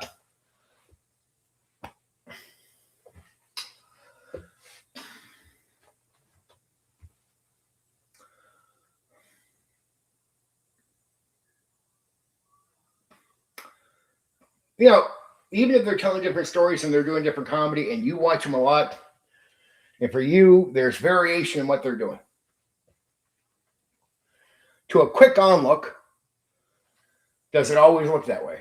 Some of the guys, no, voice acting isn't always covering your ass. Too much AI, too many of the same videos too. Like I would have said to those guys, you're doing some streams, you're doing this. I'd still do every week. I would pop up a face video and just talk. Like I would have warned them, and I sort of seen this coming because I'm not surprised this happened to them. I knew the demonetization was coming. I knew about this, so it wasn't like news to me, right? But I was like, I said some of the guys that I thought were making arguments like this because I haven't just heard this from you. I've heard this because I actually looked into this for a while before I made a video on it. But I was like, man, too bad those guys just didn't make some other videos. The human handling cases, yeah. I got lucky. I got connected to a few guys.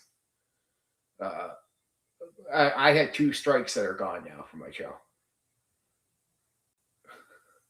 They weren't legit. I got them cleaned off. And what happens is initially you're dealing with AI. That's what I've learned. Initially you are. And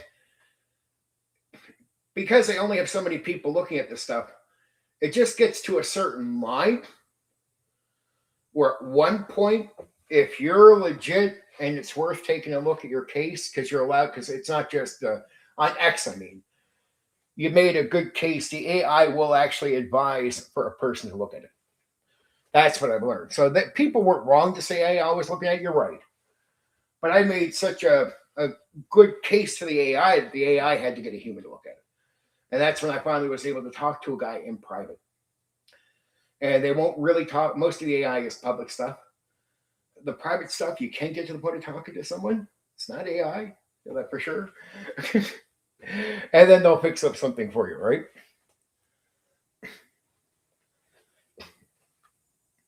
I would have just said to them, don't just always do the same. Like, I get it, there's variation. But I would have said, do some base videos. But yeah, the AI is interesting. People weren't wrong about dealing with the AI. They were right. I just realized you or first off, most of the guys were properly demonetized. Let's be real with that. My argument to this day is YouTube did a good job. Not perfect. Nothing can be perfect. But as far as the majority getting it right, on the majority, they got it right. Gaming the system, goodbye. Okay, that's the majority. That's 99%. There's some old unfair political gimmicks, but most of those complaints were coming in at the time were just old political stuff. But let's throw that aside. I don't want to try and defend that argument. I know there's some bullshit there. Let's just throw that aside. We're just talking about the demonetization based on the stuff that happened at that period of time. 99% I would say was right, but you get some of these odd cases, like you're saying, where there's some more stuff there. But I would have said to the guys, if you don't want to get caught up, play more careful. Get on. Do a face video with your guys every week. Like talk about here's what they could have done was not just did streams, but just got on and constantly did like these mini interview things every week, talking with the characters. Like this guy gets on this week and he talks in face. I don't know. I mean, just guesses, right? That's what one guy said, because a lot of AI voices, are gone, which is definitely awesome. Yeah. They did a good job overall, but I mean, like you're saying, in some cases, it seems like some guys, there's a few guys that get caught up in an unfair way. Now, I'm not saying they don't have voice acting talent. I don't want to sit here and make up shit. I don't want to sit here. I don't do that. I go on facts. So I don't know. These guys maybe had the talent. You were there watching, so you are better positioned than I would be to know that. Maybe they had the talent you're speaking of. I still would have told them, you guys should be doing face videos every so often. Actually, not like frequent enough that it's once a week. Yeah. That's what I'd say to anyone who's doing voice stuff like that. If you don't want to suddenly have YouTube demonetize, put some more real mixed into your overall content. So then your talent isn't seen as repetitive. It's not an overkill on gaming the system. And guess what? You got to hold up even while showing your face. And some of that stuff can be negative, but that's the thing. Like, you got to be, I hate to say it, you got to be willing to do that. Not just do it at desperation time. Not just finally show your faces when you're finally losing everything. It's like, I'm here showing my face now. It's like, oh, dude, no.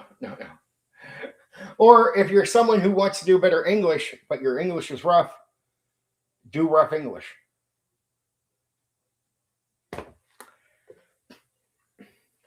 These guys make characters for their narration voice a whole backstory. Yeah, I bet they do. I bet a lot of guys can nerd out and do the same thing.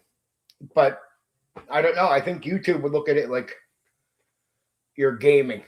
You're gaming the whole thing. I get it. But and to me, I actually personally, nice. I personally look at it like gaming the whole thing, just using overkill AI. Like, I already frown at that because I think you should be able to stand up here and talk. I think if you're an entertainer, you start here, right? Like, you got to be able to do this. And if you can do this, okay, that's a good start, right? I just have a bit of a higher standard for what you got to do on here as a YouTuber, right? I think overall those are gimmicks. I think AI moving images are gimmicks. I already think they're already cheap gimmicks to get you to watch. I think moving things and videos, playing someone else's videos and attacking them, playing yes man stuff, like saying what people want to hear. I already have a very low view of a lot of this stuff, right?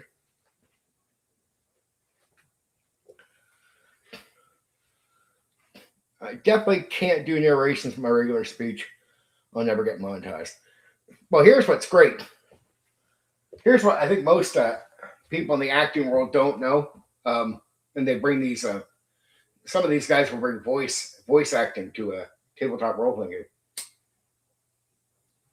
I'm like, well, just blow your mind how much the overall audience will accept. Now, I did a tone change, terrible voice acting for my front video. Nobody criticized me for terrible voices, but I knew they wouldn't. Tone change is important. You don't even have to have a perfect voice. Imagination takes over. I know that about players and the audience. It's manipulation. I'm manipulating. I know with the video right away. I don't have to. Tone changes, imagination takes over. And if you don't know how powerful the imagination is, just think about reading a book. Read any book, you already know how powerful your imagination is. Go do tone changes without doing a special voice at a table. Players will be completely as immersed as they would if you were doing a very unique voice. But the trick is manipulation, is tone change. Just tone. Like if you're doing someone softer tone. That's it. It's not really voice acting in the way you would think voice acting or doing a unique voice, but it works on the listening audience.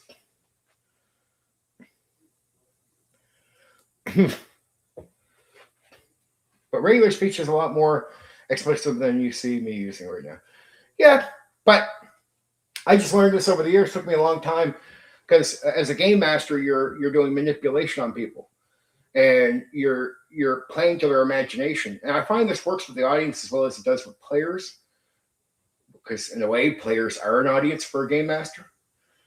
So, do you need to do unique voices, or is tone changes powerful given the imagination of the listener? Tone changes are really important, and cadence change too. So, because there are a lot of game masters out there that can do a special voice, but sometimes they'll speak with the same cadence, and that can be a little, that can actually not, that can hurt the unique voice. Like, you do a unique voice, but man, you sound like you asking the question with the unique voice. Like, the way you're talking is the same. Like, okay, I get you doing a different voice, but it's just you with a different accent now. Because now it's you asking the question the same way you always ask the question. So cadence is huge on change. Tone, you're not going to do a unique voice. Tone change and change of cadence. Meaning, if you're talking like, say, a softer voice and you're doing a female character, you lower the tone, but you also don't ask questions the way you would ask questions. You purposely want to try to ask a question the way you think she would ask. You're not going to do a unique voice, but your approach, the way you ask, can't be the way she asked in a lower tone. Because then it starts becoming a bit all you, right? Yeah, this dog. But it's tone and cadence is important to change.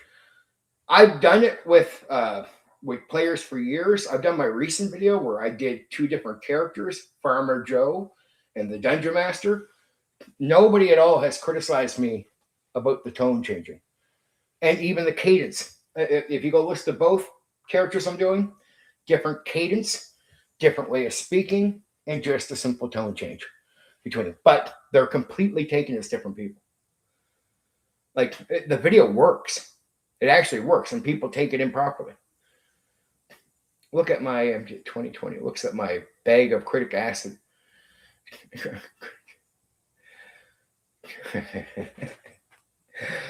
But that's good to know if you're doing tabletop role-playing games, is that tone changing, manipulation, and that works for imagination, and cadence changing. That's really, really, really important. Don't do a different voice, but then talk like you, right? Yeah, they really are. But in a tabletop role-playing game, it's effective. Like, as an entertainer, I wouldn't be a good voice actor, but can I run, if you're doing a special voice at the table, will my tone change and cadence work just as well as what you're doing in a tabletop role-playing game? Yes, it will. So you can't say you're doing better than me by doing a unique voice in a tabletop role-playing game. Overall, because as entertainers, doing a unique voice, if you're doing voice acting, is a talent that is meant to be praised for all the right reasons. In a tabletop role-playing game where the entertainment's a bit different, it's more manipulation. So the actual tone and cadence change keeps pace, right? Players will appreciate a unique voice, but it dies down. Like that, they'll more focus still on your tone and not even your unique voice after a bit. And your cadence is really important. So if you play the thief, you're still going to sort of kill your character if you sound like an Irish guy, but you ask questions like you would ask questions. Because they'll relate more what you're saying to you than to some Irish character. So that manipulation of changing cadence is really important to the change of the character. Also, I fucked up my vocal cords so I can do really great monster voices, especially if it's I can do some of those. Yeah, I mean, if I want to get grouchy with it. Doing it random for people on the spot would be no good. You have to have people in the zone. It's a zone thing. There's other effective things. Any voice actor will tell you. You need a mindset that's already prepared for what you're doing, and then you need, or a voice if you do it, and you do it on the spot. It's better to have a voice that people know, because then that's effectively Boom. But if you try to do a voice that has no connection to something, it can actually sound stupid, even if initially it's actually good. Like, in a certain way, like, if you're not used to that voice, that sounded dumb.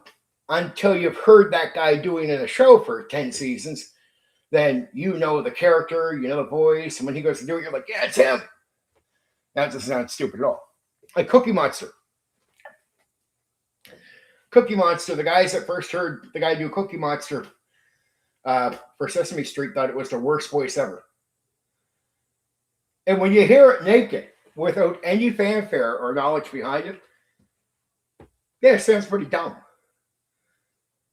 But then when you know the character and the years, and you have the character Muppet, these are all manipulation factors that upgrade the voice and how you take it in. And because I'm not a person who does that, but in the entertainment world, they know all these tricks work. It's something I respect now a lot, right? A band called Romper Promp. I'm guessing you did some gaming there, or somebody did something similar. We got less than an hour before I cover Gurps. So you guys know.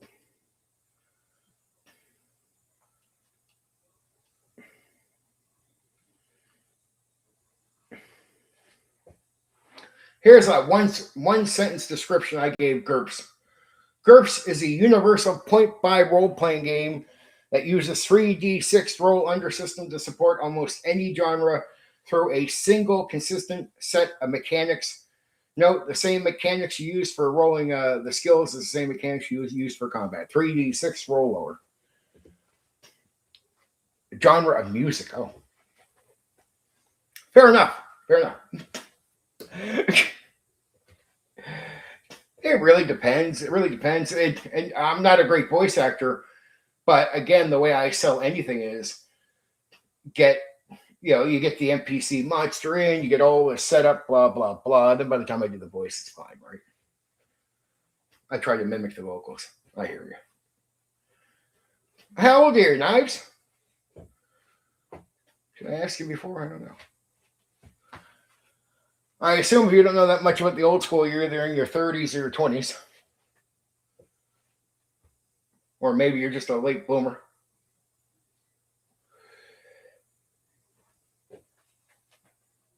Voice changers to make it something I would never use is voice changers. But I hear you. It's another one of my picky things. Because here's why I get so picky about some of the. I sort of knew 30s or 20s, yeah. Here's why I get so picky about some things. I hate seeing guys. This is why I get so picky with the AI and everything. It's like there's a lot of guys that get a hit of me on here. And sometimes it can be somewhat sour when you're like, man, dude, I know I can get it from performed. And I got the it factor. And that should get me rewarded in some way. And I'll see a guy who gets on, who uses moving images or some cheap factor. I'm like, if he was put on a stage, how would he do? If they were to call him up to the big show or a big company hired him for being someone outgoing at a panel, how would he do? I think most guys I see would flop. Especially a lot of guys that have bigger talents than me. I think they completely flop if they were called up to something bigger. Where I'm just like, dude, I hate competing with guys that have less than me. I get a throat cancer if I keep going, but I love.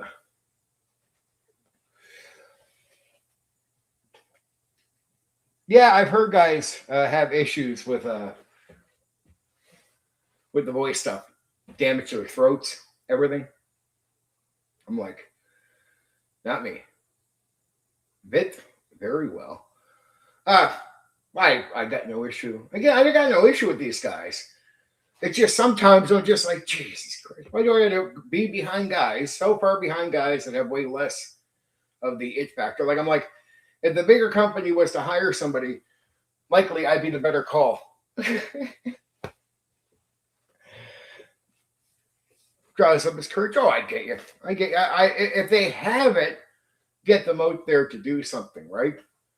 That's what I would say. And to me, if you're going to get on YouTube and never be a star, at one point, you might have to go out and talk to fans, if you have them, or an audience. You should be able to be someone who can be seen anyway. That's why I would advise all these voice guys and that. Get your people used to your faces. Don't do face reveals. I like Vertigo. Vertigo is the guy who does video games. For years, he didn't do a face reveal. He should have. A very talented guy, but I think it completely held him back for a lot of years. But Vertigo finally did a face reveal. Now, when you see him, I sort of get it. I think I know what happened to the guy. He doesn't look as bad as people think. Like, you're like, oh, okay, I was expecting this fucking terrible looking guy. I hear you, but the Vertigo guy. But I think what he created, if you look at his character, like the sort of the character he plays, he would play this older gamer after a while, like I'm this and this. And then when you look at him, you're like, it is hard to line that character up with you, dude. Because I'm only seeing your face recently. But it's like, he was such a big name. I always said to myself, a guy like that should have been hired by some big company. Because he was so good. But I'm like, he won't get hired because they can't put him on a panel. Fucking super talented. Probably one of the more talented guys doing games out there. As far as just, not even doing like voice acting. Just, he did role playing. He did games where it was like your role play certain characters. And it wasn't that he was doing different voices, but the guy, great on tone, great entertainer, fast, had a big audience and big views at one point. And he was so good at what he was doing. Other big names that were around the gaming thing on YouTube were doing videos with him. But his big sort of sourpuss issue was you could never invite him to a Gen Con.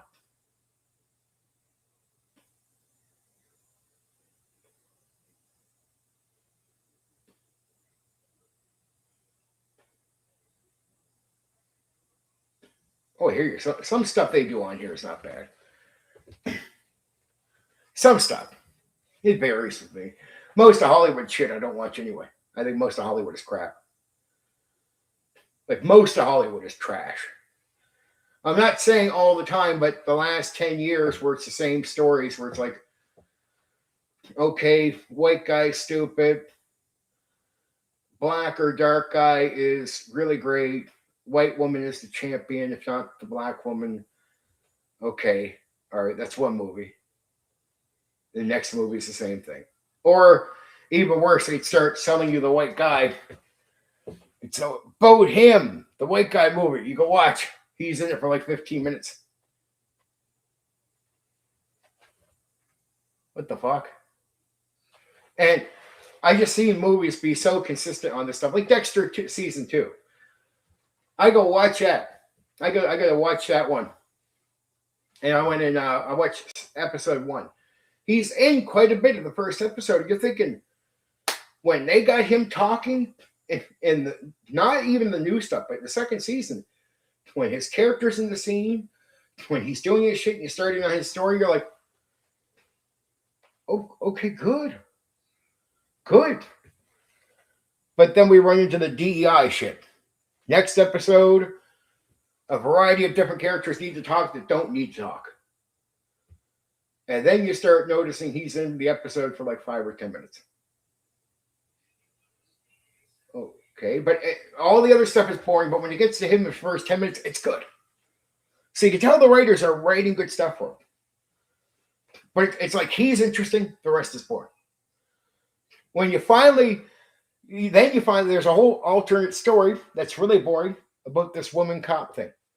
It's not even his story. Completely separate story. Very boring. They keep every episode after that is a whole ton of characters that don't need lines, that need to keep talking because they're doing their shit. Everybody needs to have, even though it's so unimportant, and it takes time away. Then at one point, they have his sister become a character she's not even in the season 1. Now she's there to humiliate the white brother like he's a chump. Complete character change. So now he's nothing, he's trashed on, but he's still in the show for like 10 minutes an episode. I'm like, dude, what the fuck is this shit? We have a secondary story that doesn't even need to exist. We have all kinds of people talking that don't need to talk in the fucking episode, and it's boring as shit. I didn't even get why they're talking. Like me and meaningless lines too. Like just casual stuff they're saying in the office. What the fuck is this shit? Every time they get to him for his 10 minutes, magic. He's interesting. He's outside of her shitting on him. He's interesting. He's interesting for 10 minutes. That's it. That's all you get. At the end of the season, after humiliating him, giving him maybe 10 or 5 minutes an episode, they kill him.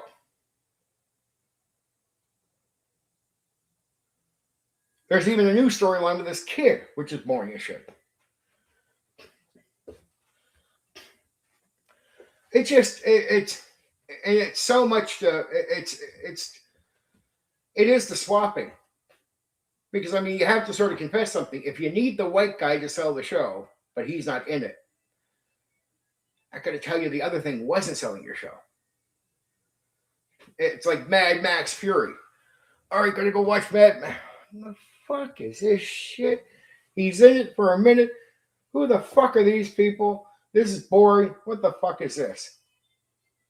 And it wouldn't have been so bad if they would have pulled this gimmick off in like one movie or a few shows. But it was like everything. Every movie. Every show. It was like, or even worse, I hated shows when they would do this. They give you a season 1 where it was actually pretty good. All right. Wow, we got a season.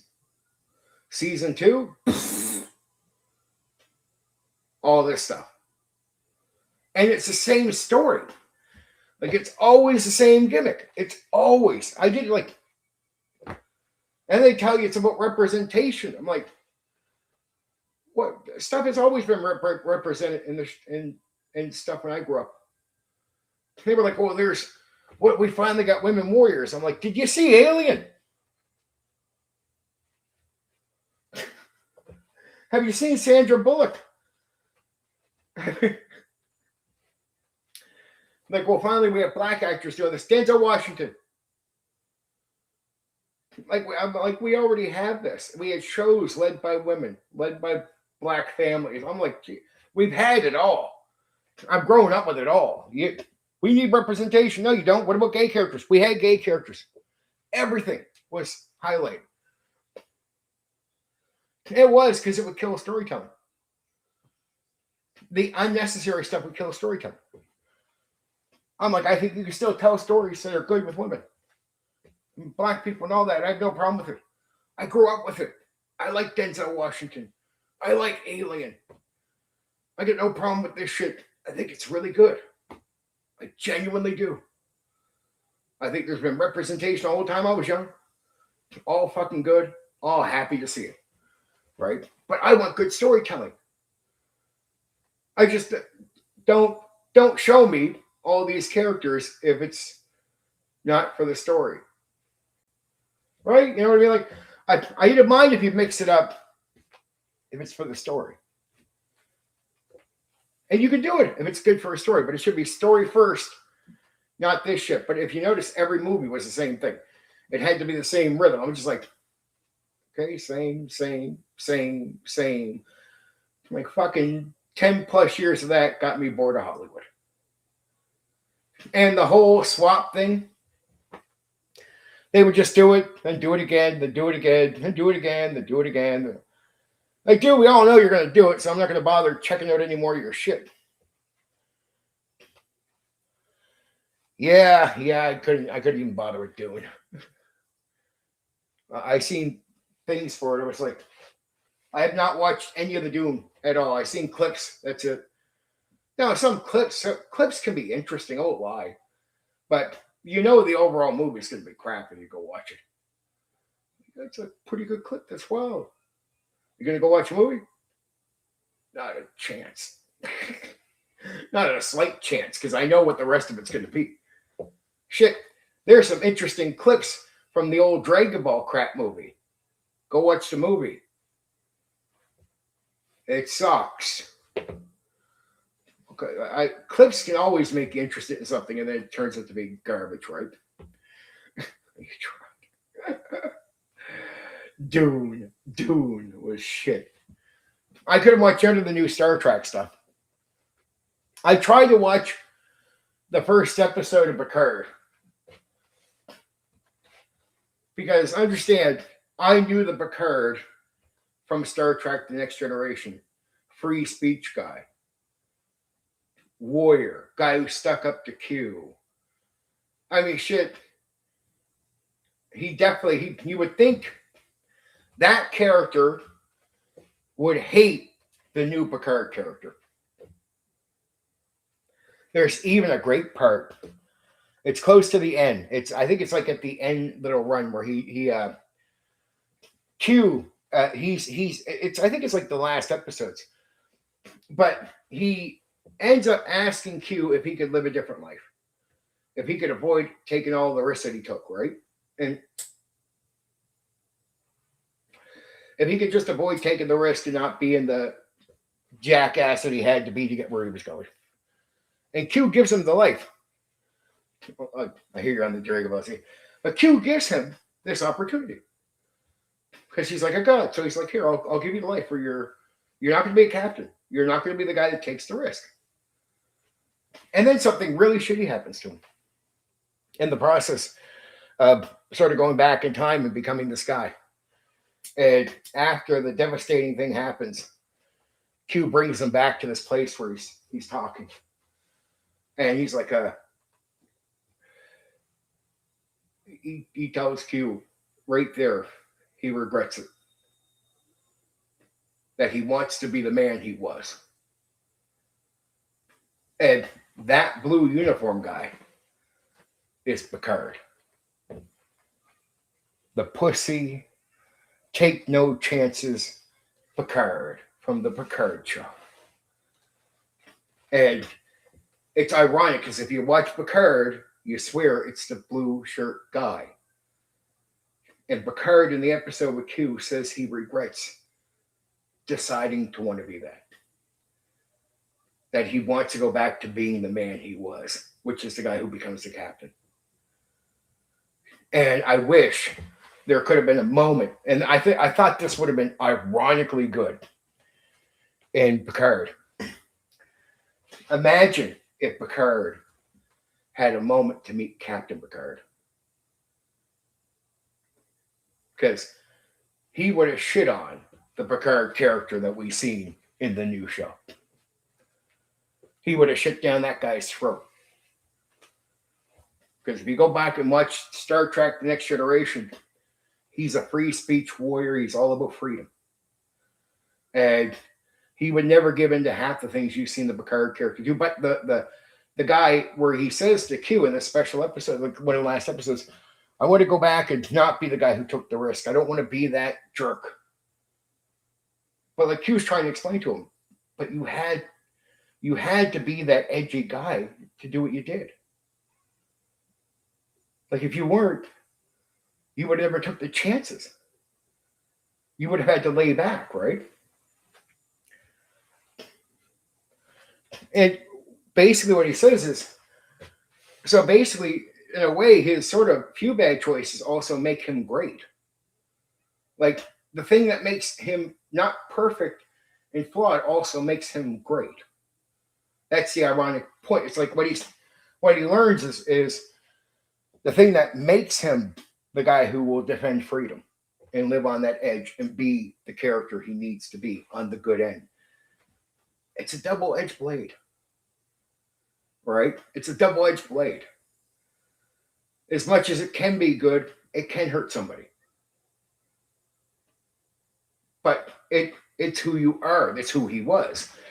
But for a moment, he goes back and Q gives him his wish. I'll make you the guy. And then in that moment, his best friend, I think that's the story. His best friend gets killed. And his best friend gets killed because he decides not to step up and fight. He plays out the moment where he would have fought. He doesn't, and his friend dies. And he realizes for these things to work out, he had to have the nerve. And he regrets the whole thing. And when you see the Picard in the Picard show, I swear you're meeting the character who didn't have the nerve. You're meeting the blue shirt guy who was the coward. And Picard actually recognizes that he wished to be the coward. He calls himself out. That's not the man who I was. I don't, and he even says that I don't want to be that man. I don't want to be that coward. I want to be who I was. He regrets the whole thing. Admits it to Q. Almost pretty much falls on his knees, not exactly, but mentally, in front of Q, saying, I regret it. I don't want to be that coward. To me, the Picard show, the new one, was Picard the Coward. Here, you get to meet Picard the Coward. We're going to do a whole show based on Picard the Coward. And I would have loved if there was just a slight moment in there where they should have had it even happen. I would have thought it was great. They should have done it in that last run where for 2 seconds he goes from the nice Picard he was to the asshole to get things done. They never really get to it.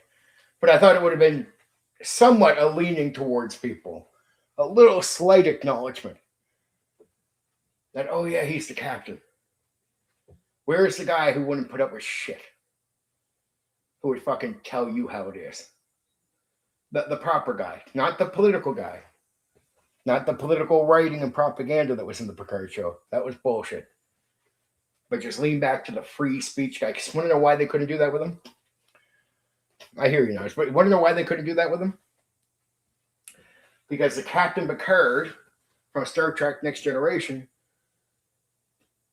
I'll be honest with you, probably would have voted in the opposing way of the guy who played Picard. So the guy who played Picard, he doesn't like a certain person in the States. We know who I'm talking about, right? He wouldn't have voted for that guy. But guess what? Captain Picard would have voted for that guy. Like the real Star Trek The Next Generation guy would have voted for that guy. But the guy who played him in his older years was opposed to him. And so the version of Picard you get is a Picard that would be opposed to that, but in reality, the Star Trek The Next Generation Picard would have voted for him. That's all I got to say about that. Still no regret, though, because looking back, I realize now there's no way you could have just completed what I just... I hear you. But that was talking about Picard. My take on Picard. That's why I couldn't enjoy the Star Trek show. The Next Generation character was free speech, freedom. So I'm like, dude, no, he would have voted the opposing way of the actor. It's just they wouldn't have ever voted the same way. Because I'm like, dude, you're supporting a side that censors people. You're supporting a side that doesn't believe in certain levels of freedom. Your old character from the Next Generation would oppose your views as a person. Just saying. That's what was so important to me. And remember, I get to see this episode with Q where they did this deep storyline. And so it felt deep. That was a big issue. I was very invested in the character. I have a tribute video up that really plays up the whole scene. And I love Star Trek. But it was really deep to me. So when they came back and did Picard, I had to give the first episode a chance just to see that no matter what he said as an actor, was he going to play Captain Picard or the guy with the blue shirt on that was the coward? And he played the coward. And I was like, okay, all right, I'm not going to watch a coward. I got no time for that. I would have watched a guy who would oppose censorship. That's the character I want to see. Not the guy who votes for the people that censor people, but would vote against the people that censor people. I want that guy. And it's not political for me. It wasn't political. It was just, this is who this character is. I fell in love with this character. I had these same principles, but for damn sure, that character would not vote for a group that would censor you. Guaranteed.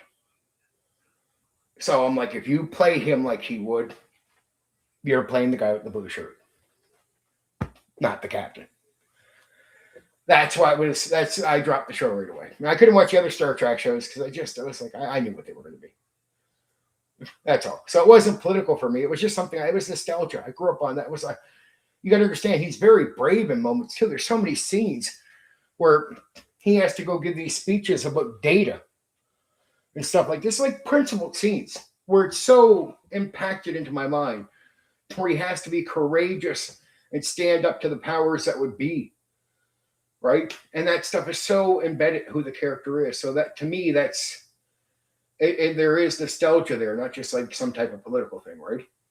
So it was like I fell in love with that character for who he was. Like, there are certain characters out there I don't agree with politically, that if you changed in the thing like me, I wouldn't watch it. I respect the character even if I don't agree with him. Like, to me, that's good entertainment. That's real good character development.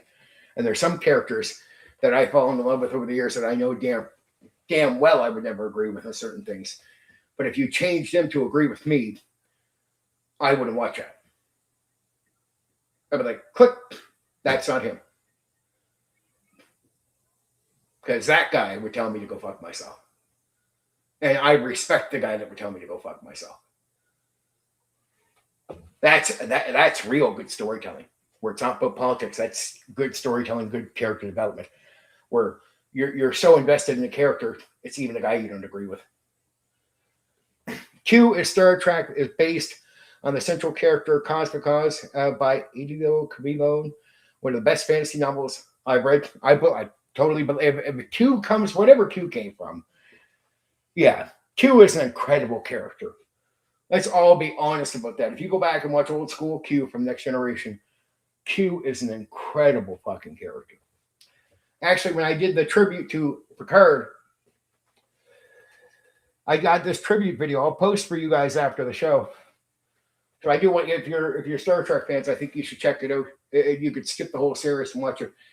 But there's so many clips in there I have to put in with Picard and Q. Because you can't really understand Picard if you don't know his relationship with Q. Like, it's so intertwined. And I think Craig would agree for sure with that. I get Q as a separate character, but in a way, Q becomes a very important piece of Jean-Luc Picard's development as a character. And I deeply mean that. I think some of the most evolving parts of Picard are evolved through his interaction with Q.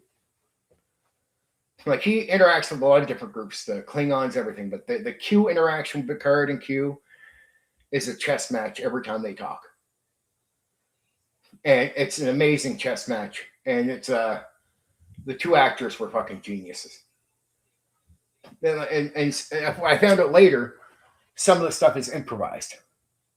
Some of the best shit you ever hear from those two is not script. It is some of the best acting I've ever seen in any TV show, for sure. Q and Jean-Luc Picard. And I feel like I got every proper clip in this tribute video I did for Jean-Luc Picard. It was when I seen that video. I seen the first episode of Picard, and I went ahead and I had all the episodes for Star Trek Next Generation. So I sat there for 2 days editing together, like just finding all the clips, putting them together, finding certain music because I wanted certain like instrumental music to go with it. And I put this whole tribute video together. It was called like here, Meet the Real Jean-Luc Picard. And to me, if you watch that tribute video, the audio is not perfect, but you could turn it up. But it's not like so extremely low. But it's a tribute video that I feel It's one of the best edit videos I've ever done in my life. Like that's the thing you could put on. Like I think I did that so good you could put it on TV. Like it's TV level shit. Because I was so passionate about the character because I grew up on that character. Uh, I loved Next Generation. Data was good, but Jean-Luc Picard was my favorite. And the acting on that show was amazing, but especially with him. So I was slightly sad to see him get older as an actor and have to realize the actor is not the character, right? Like because I love the character. It was genius writing decision to include Q in the Next Generation. Their relationship was the highlight for me. That's exactly what it was for me. It really is. All the character development for Jean-Luc Picard's character, in my opinion, comes mainly through Q. You get to know Luc Picard, for his interactions with other races and definitely beings. There's definitely elements you get to know about him, and he can be quite egotistic where he has to be and not put up with shit from people. But when he would interact with Q, there was a humbleness from a very strong character. Like he sold Q, and even the actor admits this. If you put Q in other scenes with other characters, Q was okay, but he wouldn't come across so good. The actor who played Jean-Luc Picard made him a god. He helped sell Q better than any other actor in the show with his character. When you've seen Q interact with Jean-Luc Picard, you've seen a powerful person, Jean-Luc Picard, but he turned Q into a god. And if you see Q with any other actor, it's just not the same. But when Q, the character, is interacting with Jean-Luc Picard, here is a mighty, strong human being character captain, like a Navy captain, and he makes Q into a god with the humbleness of being human. Oh, Patrick Stewart in his younger days was brilliant. I don't want to take that away from him. I just think in his older years, like many others, he got a little bit of that TDS issue, if you know what I mean. And that's just true. Just happened with some actors. There was a couple weird years for people. And they happened to put out a TV show, Picard, while he was going through his mental older age. Sad shame. And we got what we got. The brilliance was not the same. I'm glad we have it, though. I'm glad Star Trek The Next Generation exists. I heard Black Rose say he never watched Star Trek, but I was like, dude, if there's any Star Trek you should watch. I like Deep Space Nine if you want to watch a Star Trek that will give you an idea for a game, a tabletop role-playing game, because I like the way they do that. I like it overall. But as far as just pure Star Trek, nothing against Captain Kirk, but if you're going to watch at least one thing, watch The Next Generation. Like, definitely watch The Next Generation. To have missed out on Picard is something. That's something. He's such a special character, and the Q character is too. To miss out on that is just, no. Don't miss out on that. That's what I'm telling anybody alive. I don't care if you're born 100 years. Find some time to watch Star Trek The Next Generation. Because the likely chance that you're ever going to run into anything like that again for the next 1,000 years is likely not going to happen. It's my opinion. I think there's some things that you just can't just keep repeating or cloning or copying. I think sometimes you just get lucky. Like combinations come together sometimes once in like 1,000 years, or the chance that you run into that thing again is just, be lucky we got it on film. That's all I got to say about that. Be lucky we got it on film. Because some things I just don't think you're always going to find the right thing, the right time, the right mindset. And I think right now, especially with people, that mindset and the way even the actors thought, I just think that's gone with most people. I think people would have to live a very different life or in a different world right now to get back mentally to where they were. Now I gotta say this. I heard there's some decent movies coming out on the side with actors that probably should be well known. I'll say that. I don't care about propaganda, but I heard with the new Treason movie, people are like, "That's a great movie," and nobody knows who the actors are. Like, we can likely be running into some great actors right now that nobody knows who they are because they've been kept out of Hollywood. So there's a door open for some entertainment now. There's probably some good stuff coming out on the side. People should check it out. I know it's the Daily Wire stuff with the Angel Studios, but they did this Treason movie. I know it's propaganda too. I don't care about propaganda. I'm looking to be entertained. I Schindler's List never brainwashed me.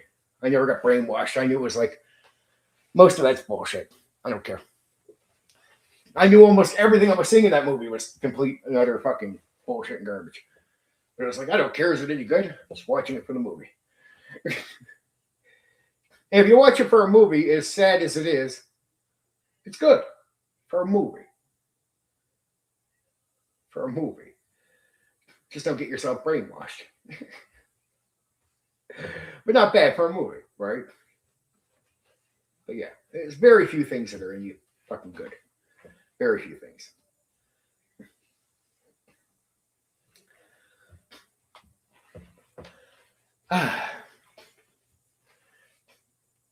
And if you really like representation, Deep Space Nine has your first black captain. And I got to say, Captain Sisko was pretty fucking cool. He was not Picard or Q. Don't go in looking for that. That's not what his gimmick was. But I like the character. I love Deep Space Nine. I still think Deep Space Nine is one of the... If you were doing a tabletop role-playing game about Star Trek, if you were to focus on anything, it'd be Deep Space Nine. The setting for Deep Space Nine is absolutely perfect. Even the way they story tell with it seems more like a game than just a story. And there's some characters in there that are fucking amazing. You got Quark. You got the Cardassian assassin Taylor, right? You got the genius guy who has he's the science guy who's a fucking genius, right? Like, there's so many interesting characters in that one. That in Star Trek, it has a variety of interesting characters, but let's be honest. John Luke carries the show. Q is definitely special. With DS9, it sort of does your Seinfeld gimmick. It's not one guy carrying the show. It's a whole group of people that carry the show. And if you were thinking DEI, well, if you're going to do DEI, do it their way. Because that was good characters, good entertainment. Good writing. Quark is still one of my favorite characters. There, now you know where I stand on Star Trek. I did not, because Deep Space Nine is so good, and so is the Next Generation, it made me not be a big fan of the Captain Kirk stuff, even though I liked the guy who played Captain Kirk in real life. I actually liked that guy. I think he's a cool guy. I didn't like any of the Star Treks that came after it. Even the Enterprise stuff, I didn't. Boring. I was like, I think what happened to Star Trek and the reason there was a pause for so long is they hit a bar like this, dude. I mean, the bar is so fucking high. I'm just like, can you keep getting better stories? It's going to be really hard. I was right, because they didn't. They didn't. Voyager sucked. Voyager was so bad. Like, terrible. I don't know what you guys thought of that, but Voyager was fucking trash. Enterprise was okay, but I mean, I would have done that for like two seasons or something. I don't know why they went as long as they did. It was like, no, you guys, not the same.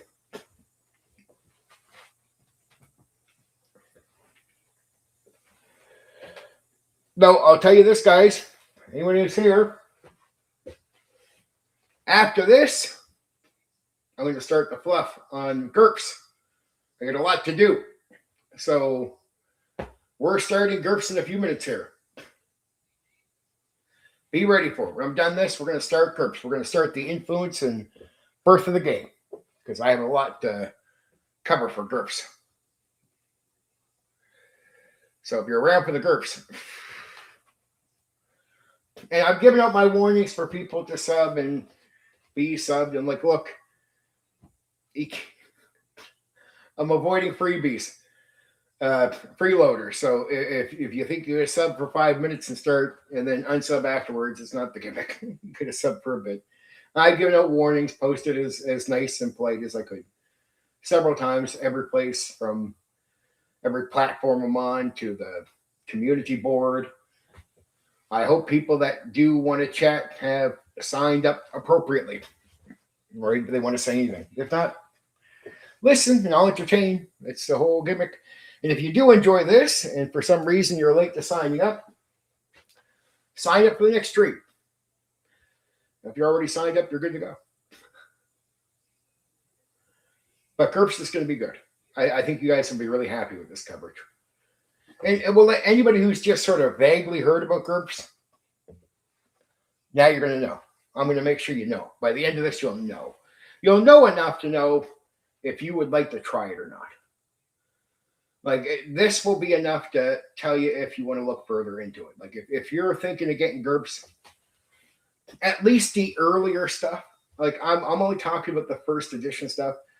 There's some hinting towards other editions, but it's mainly my main experience running it was first edition. So, and at least I did experience a few of the expansion books. So I got those covered from Heroes to Horror. Right, so we got some of that covered. We got all that good, all good stuff. I think for the universal package, and what I'm covering here, just on this stuff alone, you could get more. But if you just start it with what I'm covering, fuck man, you're set. I get a lot of wild stuff with this stuff, right? So I'm setting you with a package. The Gurps game and the advice is going to be good stuff. You're not going to get in the material. And then talking about the mechanics overall, like sort of like combat and that, maybe we'll see. A worth mentioning sort of area. And then I have where I will cover more is the expansion books, the stuff I covered, just to give you an idea, sort of quick overview on those. But just remember the one thing about Gurps, it does not come with an official setting. And in reality, the expansion books, even though you'll be told, are, oh, that's a setting, dude. It's not really. The expansion books give you the tools to make a setting. It's the same as, in a way, Traveler. Traveler had a setting later, but if you go back to original Traveler, Traveler comes out with a great set of tools without even expansions, really. But Gurps does it with expansions, where it's a great set of tools to make your own gimmick, right?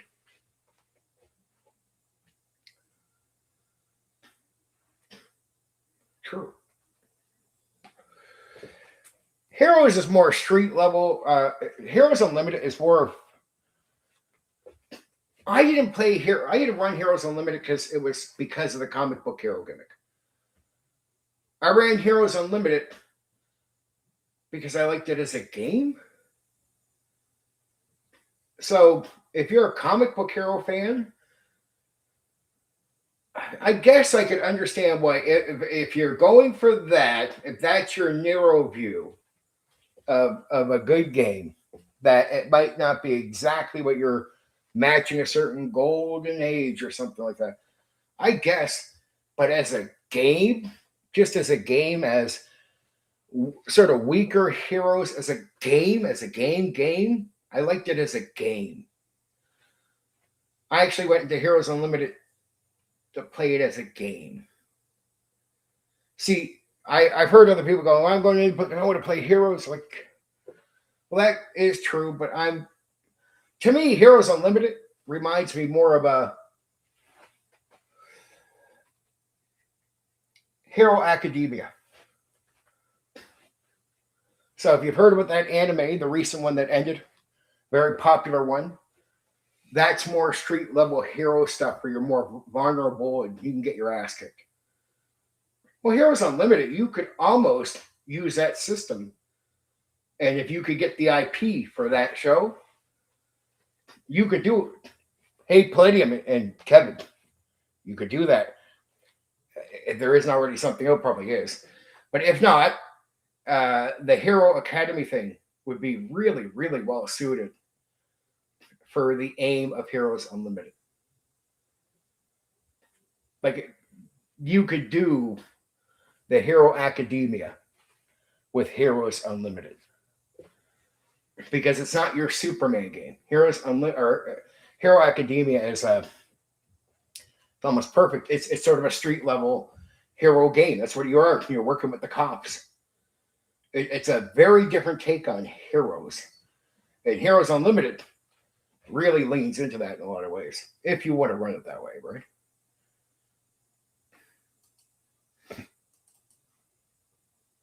All right, here we go.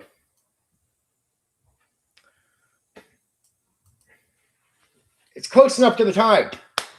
So I hope whoever wanted to be here for this is here. Gurps, first edition, influences and birth of the game. The problem Steve Jackson wanted to solve by the mid-1980s, role-playing games were largely tied to specific genres. Now, understand there's going to be his views. When I do fact-based things, I'm giving you a lot of certain opinions from game designers and that. Doesn't mean everything I say is exactly what I think. I always like to remind people of that. If you want fantasy, science fiction, superheroes, espionage, horror, or historical adventures, you often need an entirely different game and rule systems for each. Steve Jackson believed there was a better approach. Instead of learning a new set of mechanics every time you change genres, why not have one system that could handle them all? That idea became Gurps. Generic, universal role-playing system. Gurps. The goal was simple. Learn one game, play any genre. Not a bad idea for some convenience, because then you don't get to learn the wheel every time you're going to play. I like the concept going in. We'll see how he delivers. The fantasy trip, the true beginning. The biggest influence on Gurps was Steve Jackson's earlier game, The Fantasy Trip. Many of the concepts would define Gurps were already present there. Point-based character creation, skill-driven characters, tactical combat, character customization, a focus on player choice rather than random generation. In many ways, Gurps could be viewed as the next evolutionary step of ideas Jackson had already been developing through Fantasy Trip. You're just getting here in time, Black Rose. Just getting here in time. I'm just diving into Gurps. I mean, literally, I just finished up the little first part there. I'm not even through the influence stuff yet. When I say just the first paragraph, you're on time. Well, let me verify something 1 second. Okay. Sometimes I hear weird noises. I like to verify. Okay. You want to know what? You're here again. This is sort of a chance. I'll go through that little part again. So, Gurps, first edition, influences and birth of the game. Okay, I'm going to read this again. Little startup part. Problem Steve Jackson wanted to solve by the mid-1980s. Role-playing games were largely tied to specific genres. If you wanted fantasy, science fiction, superheroes, espionage, horror, or historical adventures, you often needed an entirely different game and rule systems for each.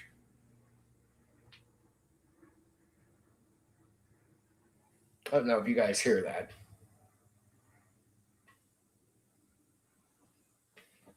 I picked this time because they never fly by at the start of this. They did tonight, though. Steve Jackson believed there was a better approach. Instead of learning a new system of mechanics every time you change genres, why not have one system that could handle them all? That idea became Gurps' generic, universal role-playing system. The goal was simple: learn one game, play any genre.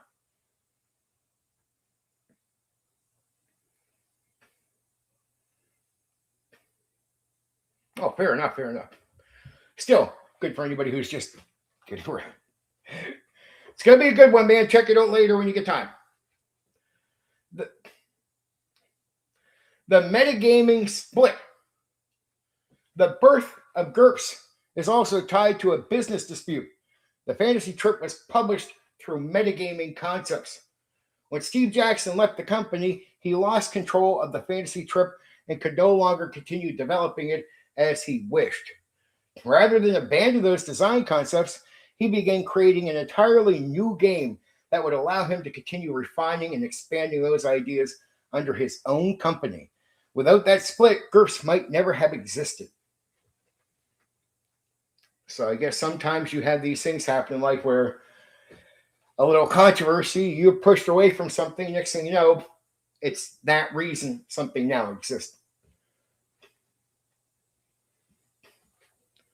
Fair enough. Fair enough. That's I hope I can get through most of it before you go. If that's the case, you're going to be around for a bit. Maybe I'll get through the best stuff here.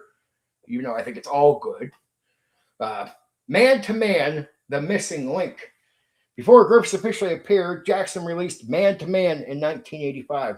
Man to Man was essentially an early version of the combat engine that would later become part of Gurps. It acted as a testing ground for many of the mechanics before the complete game was released. For historians of the hobby, Man to Man serves as a bridge between the fantasy trip and Gurps. So fantasy trips has ideas. That gives you sort of your combat. This is where you get to. You find the Gurps is the evolution of these two things. Point buy instead of random generation. Many RPGs of the era relied heavily on random rolls during character creation. Jackson preferred giving players direct control over their characters. Instead of rolling dice and accepting the results, players received points to spend on attributes, skills, advantages, and disadvantages. This allowed players to build the exact character they wanted rather than hoping the dice cooperated. This became one of the most recognizable features of Gurps. The game could also be criticized because it could take a while to make a character based on this. And when I say disadvantages, you weren't really spending points on disadvantages. Taking disadvantages would give you further points to spend on the other areas. Universal gaming was emerging. Gurps did not invent the concept of universal role-playing system. Other games had already explored similar territory, including basic role-playing, hero system. However, Gurps would become one of the most commercially successful and widely supported universal RPG systems of its era. Its success helped popularize the idea that a single rules engine could support many different genres. Palladium, with changes, but you get what I'm saying. Realism as a design goal. Many RPGs were built around emulating a specific style of fiction. Gurps approached things differently. Its design philosophy generally asked, if this happened in the real world, what would be the likely result? This pushed the game towards simulation and consistency rather than strict genre emulation.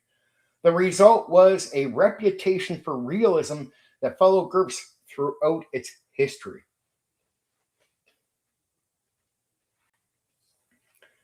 Build anything. One of Gurps' major selling points was flexibility. Characters were not defined by rigid classes. Instead, players assembled characters from a collection of traits, skills, strengths, weaknesses, and abilities. This made it possible to create knights, detectives, secret agents, wizards, scientists, space marines, historical figures using the same core rules. The original name.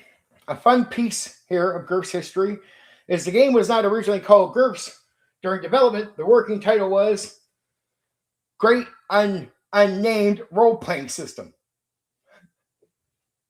So It wasn't exactly what it was originally called, but sort of like Gurps. Great Unnamed Role Playing System. The acronym remained even after the final name became Generic Universal Role Playing System. Release of the first edition. Remember, this is the fluff, right? That's why I could put some of these notes in. Release of the first edition. The first Gurps basic set was released in 1986 by Steve Jackson Games. Unlike many role-playing games of the period, it was not built around a single world or setting. Instead, it sold a universal rules engine. The promise was learn these rules once and use them for almost any campaign imaginable.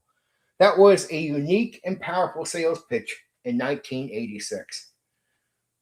Why it succeeded at the time. Gurps arrived at a time when many gamers already owned multiple RPGs and were growing tired of learning entirely new different mechanics every time they switched genres. True. I heard that complaint, like I gotta learn a new game. But it wasn't that big of an issue. That's why most games were light, so it wouldn't be so hard to learn as if with newer systems, given how complicated they can be to learn with all the grit there. And that way, now, I mean, it'd be painful to go from one system to another. Gurps offered one core rules engine, consistent mechanics, point build characters, extensive customization, support for nearly any genre. For many players, it solved a problem that the hobby had been struggling with for years. Unlike many RPGs, whose origin stories revolve around a setting, novel, or fictional world, the story of Gurps is fundamentally a design story. It was born from Steve Jackson's attempt to solve a problem, creating a single role-playing system capable of handling virtually any genre while giving players unprecedented control over character creation. That idea became one of the most influential universal RPG systems ever published. There's your fluff. There's your fluff. Okay. Now we go into how to run it. So this is my take on giving you game masters advice for how to run Gurps, but it's in the same vein, it will teach you more about the game. Start with the campaign, not the rules. One of the biggest mistakes new Gurps game masters make is opening the book and trying to use everything. Gurps was never intended to be run that way. It was designed as a toolbox. Before anything else, decide what kind of campaign you are running. Fantasy, science fiction, horror, espionage, historical, post-apocalyptic, modern action, pulp adventure. The campaign comes first. The rules are selected afterward. A Gurps game master is expected to customize the game to fit the campaign rather than force the campaign to fit the rules. If not, you'd make a mess of the entire thing, right? But it's a book of a toolkit of rules where you want to know what you're doing, and then it has the rule to apply to what you're doing. That's why you go with the ideas first before you start applying all this stuff. Establish character point totals. Okay. One of the most important decisions the GM makes is determining the starting character point totals. Character points do more than determine power. They determine competence. A character with more points generally possesses more skills, stronger attributes, and greater capabilities. However, Gurps does not assume every competent person is competent in the same way. A skilled doctor and a skilled soldier may be equally capable within their respective fields while possessing entirely different abilities, of course. The point total helps establish the overall tone of the campaign. Low point campaigns often feature ordinary citizens, apprentices, recruits, and experienced adventurers. High point campaigns may feature experts, veterans, elite operatives, legendary heroes. The point total helps define the world before play begins. So just even if you're doing it low, it's not like a handicap depending on what you're doing.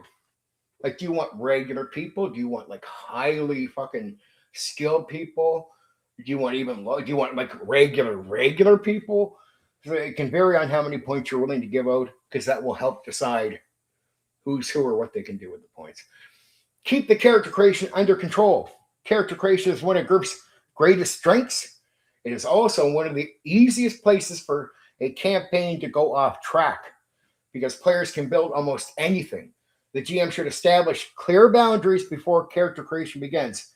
These may include allowed skills, meaning you're cutting some off, allowed advantages, allowed disadvantages, meaning you're limiting others, technology levels, limitations, right? Occupations, character concepts, equipment restrictions. Without guidance, players may create characters that clash with the campaign's intended tone or setting. A little structure early prevents problems later. And by limiting, it does help speed up players through a very long character creation process. All right. Skills are the heart of the game. Many RPGs are built around combat. GURPS is built around skills. Most actions are resolved through skill checks. Then by skill checks, characters are often defined more by what they know than by what they can fight. Examples include diplomacy, research, investigation, engineering, medicine, survival, navigation, piloting, driving, criminal skills, professional skills. Good GURPS adventures provide opportunities for a wide variety of skills to matter. A campaign where only combat skills matter is usually failing to take advantage of what GURPS does best. It's like most old systems. Combat was never a key focus, but the reason I say this is because a lot of people will try to take any game. This is what a lot of game designers didn't realize. D&D didn't realize it either. A lot more people in the hobby lean towards action than the designers of all games really understood. Right? Just true. Just true.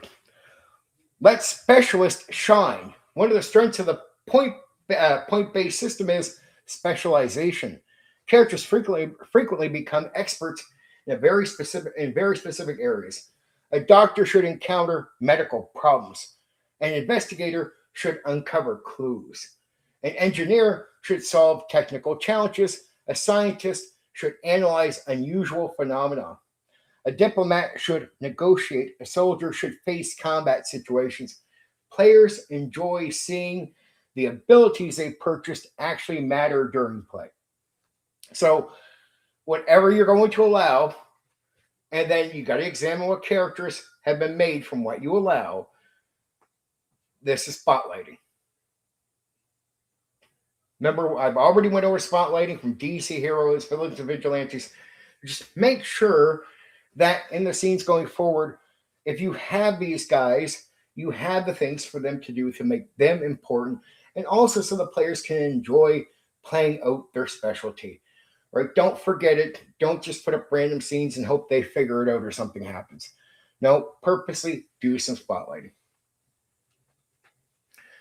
Treat combat as dangerous. This is one of the most important lessons for new GURPS players. This is you teaching the players, right? Combat is often dangerous. Characters do not gain large pools of hit points through level advancement.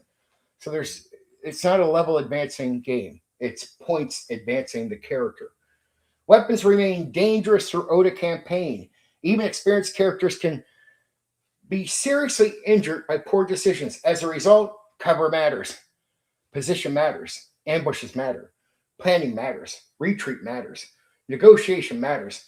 Many groups quickly learn that avoiding a fight can be smarter than winning. So even though that would somewhat be good information for the player, it's good information for you to understand what the player needs to know. That's why I put that there. It's something you want to make sure your players are understanding going forward. Reward planning. Gurps often rewards preparation more than many RPGs. Successful groups frequently gather information, scout locations, acquire useful equipment, develop plans, set traps, use terrain advantages, exploit weaknesses. Good planning can often overcome challenges that brute force cannot. This, the system naturally encourages thoughtful play. I'll let that go by for a second.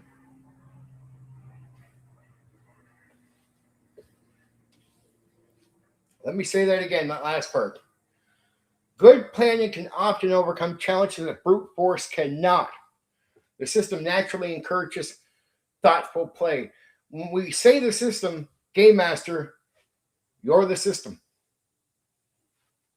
So when players are trying, look, it's not about being corny like in new games where they say, don't say no. It's just understand. You got to look at sometimes where areas are important to not just outright say no. What are players trying to do? And given what they're trying to do, is that what you want them trying to do? Well, if that's the type of mind you want coming at the game, you go out of your way to not just casually punish. Because what happens when you punish like you would in any other game? Players move away from it.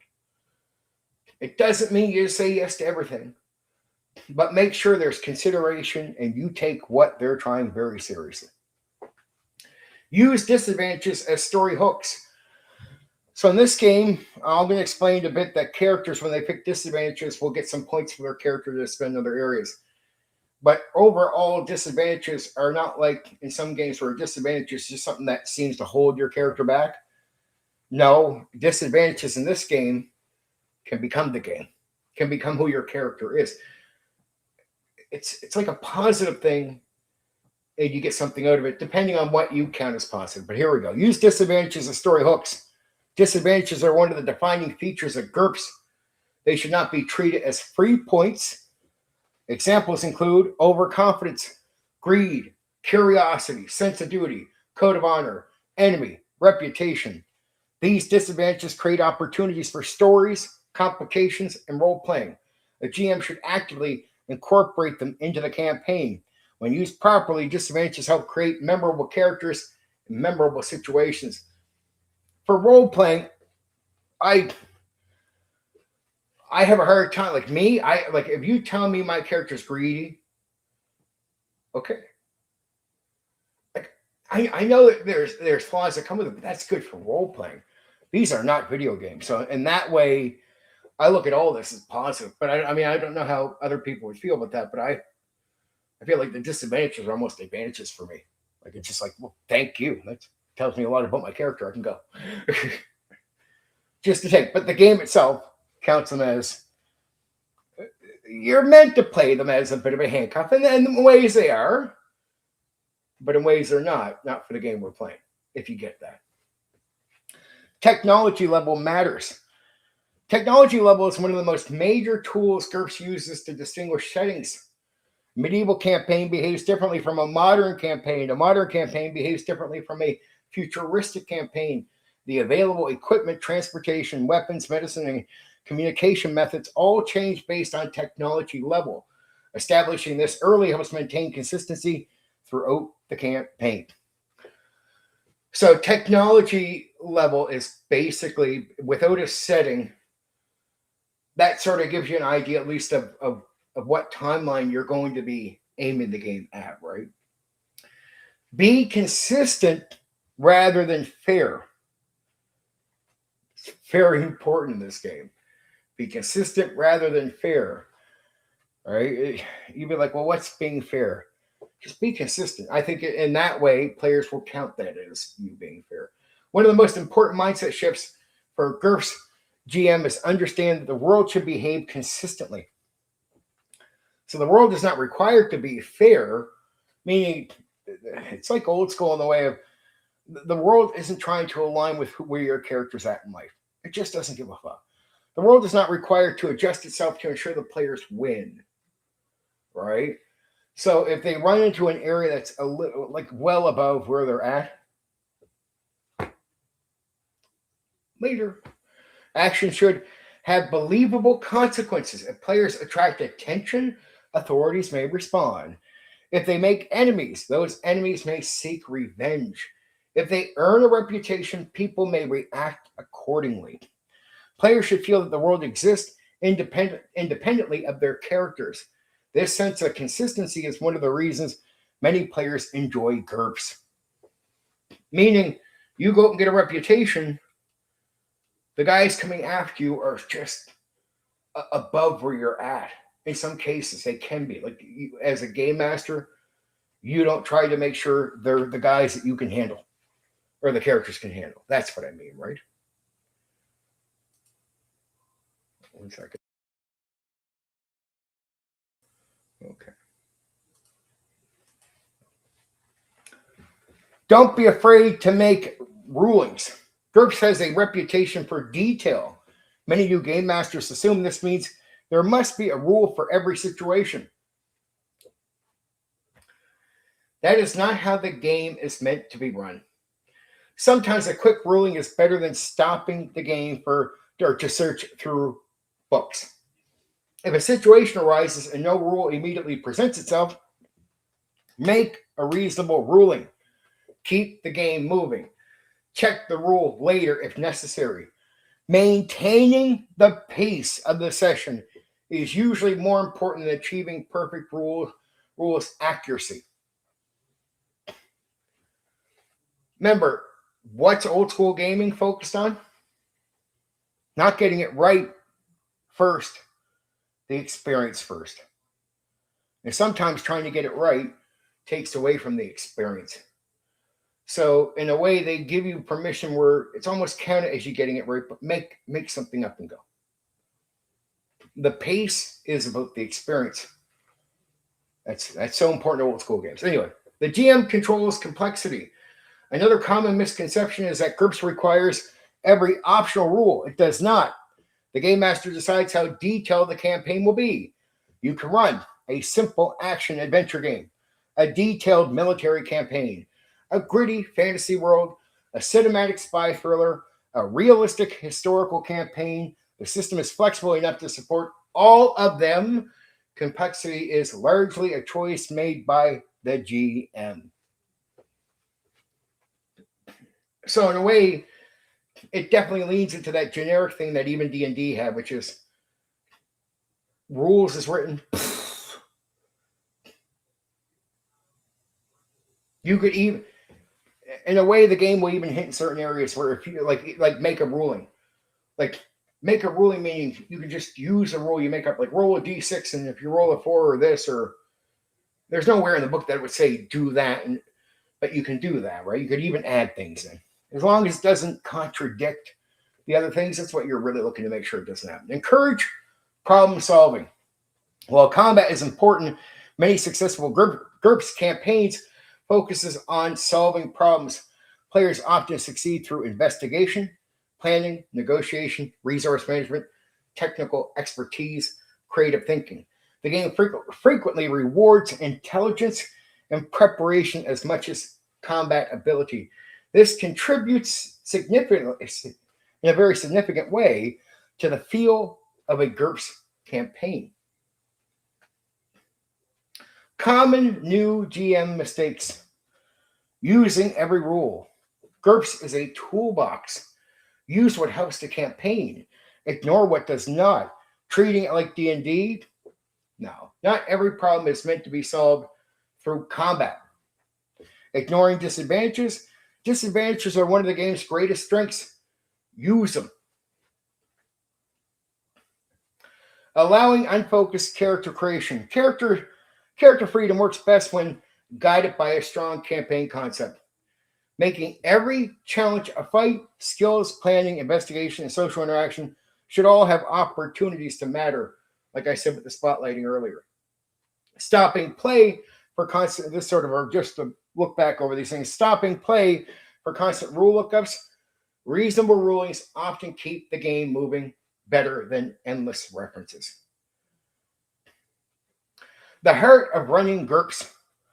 The key to running Gurps is understanding that The game is not built around classes, levels, balanced encounters, or heroic progression. It's built around competent characters facing believable situations. Their success is determined by their skills, preparation, strength, weaknesses, decisions. The game master's job is to create a consistent world where those choices matter.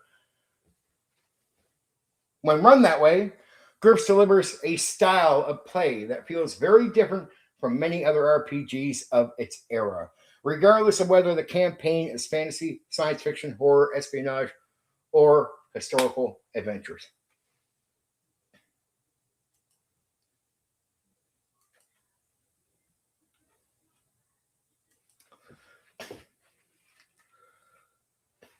Okay, there's some fluff and the how to run it. I'm doing good so far. 3d6 is the, I'll give you some mechanic here. 3d6 is the gimmick. It sort of reminds you of Toon. 3d6, roll under. So you can see where Toon is definitely influenced by the base mechanic for Gurps, ironically. Ironically. But so far, that's how to run it, and that's the fluff opening. I'm just taking a small break, and then we're going to get into, I'll give you the other rundowns I have. I have mainly character creation and then the genre books and support, but I do have some notes on mechanics and combat, which I'll go over a bit more in detail too. So I got a lot of meat left, sort of like considered like a second half of the stream or of the coverage. This is the halftime. And that took a little over half an hour. I started that before 8. So we're slightly over 30 minutes for the fluff and how to run it, which is a lot better than the other night because I did Toon. The entire Toon rundown took me 41 minutes. This has taken me 35 minutes now. 35 minutes. Not bad. 35 minutes for this. So, and I have probably another 30 or something to go. So it'll be slightly over an hour in total for this rundown outside of my break I'm taking here. I hope you guys are enjoying. I hope the fluff gives you an idea so far of Steve Jackson's game, and running it is telling you some of the difficult parts, like the point-buy system. There's no levels. It could take a bit to make characters, but the balance, the advice I'm giving you there, first off, the ideas aren't all written in the book, so those ideas, those examples are really good. But like making characters and that, figuring out the campaign, that's a very good note at the start to tell you. That's the first thing I want to tell you. It's less about focusing on rules right away and focus on what game you want to run. Because when you focus on what game you want to run, it's a lot easier on the players because now, and yourself, because now you can know what you're going to keep, what you're likely to throw out. And the more you can cut some of that stuff out, the easier it is on players making characters. And the concepts of just reminding you, like, hey, if you do low point buy, it doesn't mean you're running some weak character game in the aspect of what you're doing. It just might mean that you're running, say, regular people in some comparison to not. And then you want to be picking what skills. Like if you're letting people run more regular people, well, you definitely then have to look at the skills. That's why I said you decide what you allow for skills and decide what you allow for other things. So you can cut things out. That's too specialized. Well, that's not what a regular guy would have in the setting you want. So it's more like Gurps is, imagine Gurps like being as a, like almost like you build your own game. You're not just going to build a setting, but Gurps is you build a game. That's why it's a toolbox. You're actually building a game. So do you want this or do you want some exceptions? Like whatever you want, you put in, but that's going to start becoming your game. It's like your game. You're not just playing the Gurps game. You're playing your game through the choices you're making. And you can you can come at Gurps and use choices in different ways. The next guy will, and the next guy will. So when they say Gurps is a toolbox, it really, really is. And you can make, in reality, you can make like 100 games off of Gurps, if not more, right? You can allow some things, take them, some things away. And then timelines, you could even mix it up. You could even have some technology from a certain timeline mixed in for various reasons. So the more creative you are, the more you can bend and twist the options they're giving you. You could have it where just say, I mean, this be an interesting setting if you made it, where you could have it where it's like you had a civilization that went to high tech, but then they got buried by something. So now you're starting back at medieval, but you do have the rules and technology and stuff from the future. So you could have characters where they find, again, medieval characters finding laser guns. What the fuck is this? But the game, ironically, doesn't exactly spell that out for you to do it. But you could do that. Because the game has all these different things, right? You could even have like, well, okay, what would somebody, if somebody was a superhero in medieval times, what would that look like? So would you be Hercules? Would you be considered that? And is that sort of a way of creating myth, right? And could you do some myth and then run a modern time where some of what the characters did is now the myth for the modern game you're going to play next? Get it? So now there's a city that's called after the name of one of the characters who's considered a god in the world. Maybe you built some religion based off when it's some mythical character. So in a way, Gurps does give you endless things to do. You could just get it and realistically never get another game. If you were thinking away, I want to have all these different experiences, and you could be okay with the system.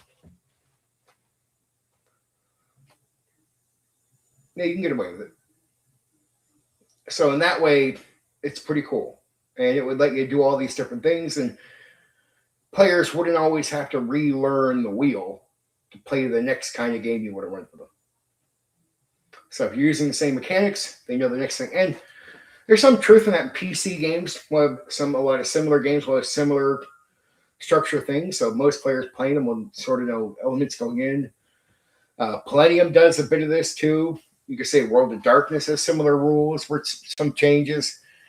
They do something like Universal Systems, but this is more like a consistent Universal System, unless you're going to use further additions with new ideas later, right? But if you're just to get the base first edition one, you would have a program to make multiple games. And even whatever they don't give you, you could just sort of make shit up. So it's such a flexible toolbox that you can add your own ideas in and make a lot of things work. There is no doubt. And I've seen people do it.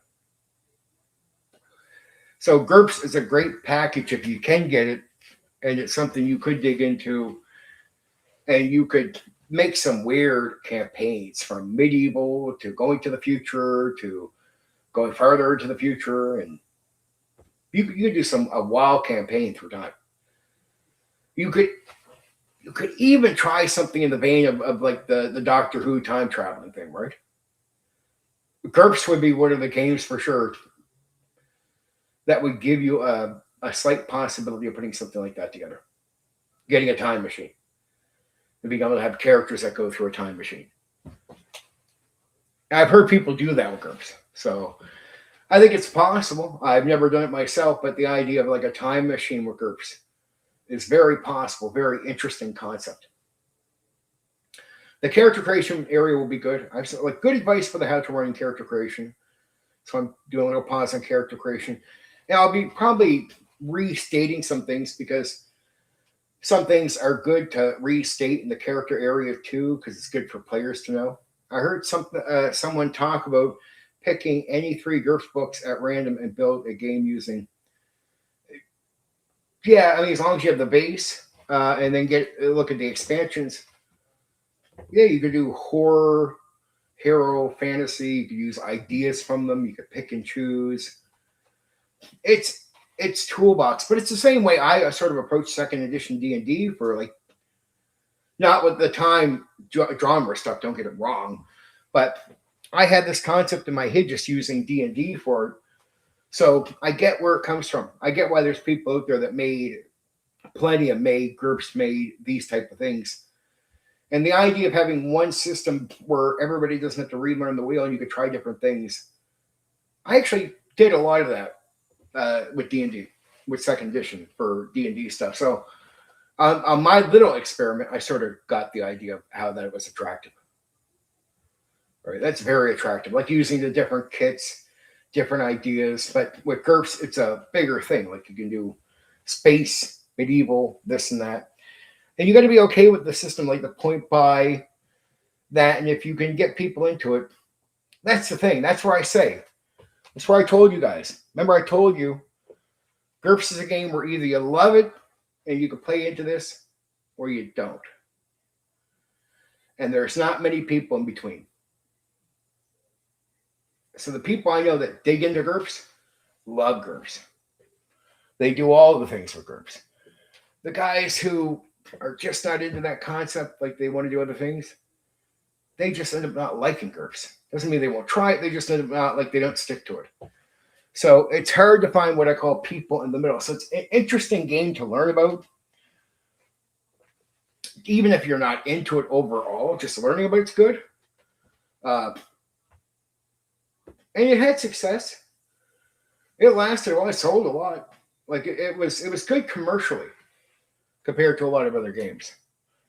And Steve Jackson even at the time had his name was pretty good at the time, and yeah, he sold a lot. So that was a surprising pick me up, and it's a game that was developed off several games he had already. So he'd already been in the industry, putting his name, making games, selling them. So by the time GURPS hits, here's a guy with a bit of credibility behind him. That is effective for what he was doing. Right? So he's already done something, and these are going to be evolved ideas. And realistically, it's not bad. GURPS is not bad. But there are so many other choices, and people are spoiled in the old school by the time GURPS comes out. You just got to remember that. There's a lot of other games, and then there's Dungeons and Dragons. So, spoiled people. Though, I got to say, here, before I continue, the quality of the spoiling back in the old school is better than now. There's new tabletop role-playing games coming out now rapidly. More than I could ever keep up with. I've had a friend who's running the games this year. He says, Steven, you're going to cover some new games going forward. You're going to have me run them for you. And a few of the guys have agreed that they'll run them for me. But that means they got to learn them. And they're all up for learning some new games for these short little runs because they're enjoying the short little runs with me. So ironically, this whole project has been a strangely good thing for the nerds that are gaming with me. They want to learn these games because they don't have to go run it for a group. They actually like the concept of having, like, they already want to nerd out and learn it anyway. So the chance to run it with me, a good player who's going to play it well. So they're very excited to see how it plays out with someone who's going to play it well. And they said, well, what about these new games? Like, I'm like, I went and looked at some of them. Geez, there's so much crap and throwaway. I just got to say, the old school was spoiled rotten with good games. The new school is spoiled rotten with generic games. A lot of generic. A lot of really bad generic and bad ideas. Just overall bad ideas. Okay. Character creation. Build a character, don't roll one. One of the biggest differences between GURPS and many of the RPGs of the 1970s and 80s is that characters are largely built rather than randomly generated. Instead of rolling dice to determine your character or who your character becomes, you receive a pool of character points and decide how to spend them. This gives players a significant way of having more control over character creation than many other games of the era. From the very beginning, GURPS was designed around the idea that players should be able to create the character they actually wanted to play. Steve Jackson thought this was going to be a big selling point. And he had already tried it before, and it had sold a little bit. So, and he got a good reaction from this. So this whole point by way he was doing it was considered positive. No matter what people say today or the debates, it wasn't the same back in the day. There wasn't debates. People were still trying to learn if this was any good. Start with a character concept. Gurps works best when players begin with a concept rather than a collection of statistics. Examples might include a veteran soldier, a brilliant scientist, a private investigator, a master thief, a wandering swordsman, a physician, a secret agent. The concept comes first. The points are then used to build that concept. This is going to be this was the opposite of many games where players rolled statistics first and discovered who their characters became afterwards. Okay. 4. Primary attributes. Every character is built around 4 core attributes. Strength represents physical power, lifting ability, melee damage. Strong characters can carry more equipment and generally hit harder in close combat. Doesn't this sound a lot like Toon? Remember, I always cover games on purpose that have relations on purpose. Dexterity, or DX, represents coordination, agility, physical precision. Many physical skills are based on dexterity. Because of this, DX is often used as one of the most valuable attributes in the game. Intelligence, IQ, represents learning ability, reasoning, perception, mental aptitude. Many non-combat skills are based on IQ. Scientists, doctors, engineers, investigators, scholars often rely heavily on this attribute. Health, HT, represents physical fitness, endurance, resistance to injury, stamina. Characters with high health generally remain effective longer under difficult conditions. There you go. Secondary characteristics. Many important game statistics are derived from 4 primary attributes. These include things such as hit points, fatigue, basic speed, movement. Because of this, improving a primary attribute often improves several related characteristics at the same time. This is one of the reasons attributes are so valuable during character creation. Spend points to improve attributes. Characters begin with basic attribute values. Players may spend character points to increase them. Higher attributes improve a wider range of related skills and abilities. Because attributes influence so many aspects of the character, deciding where to spend points is often one of the most important choices during character creation.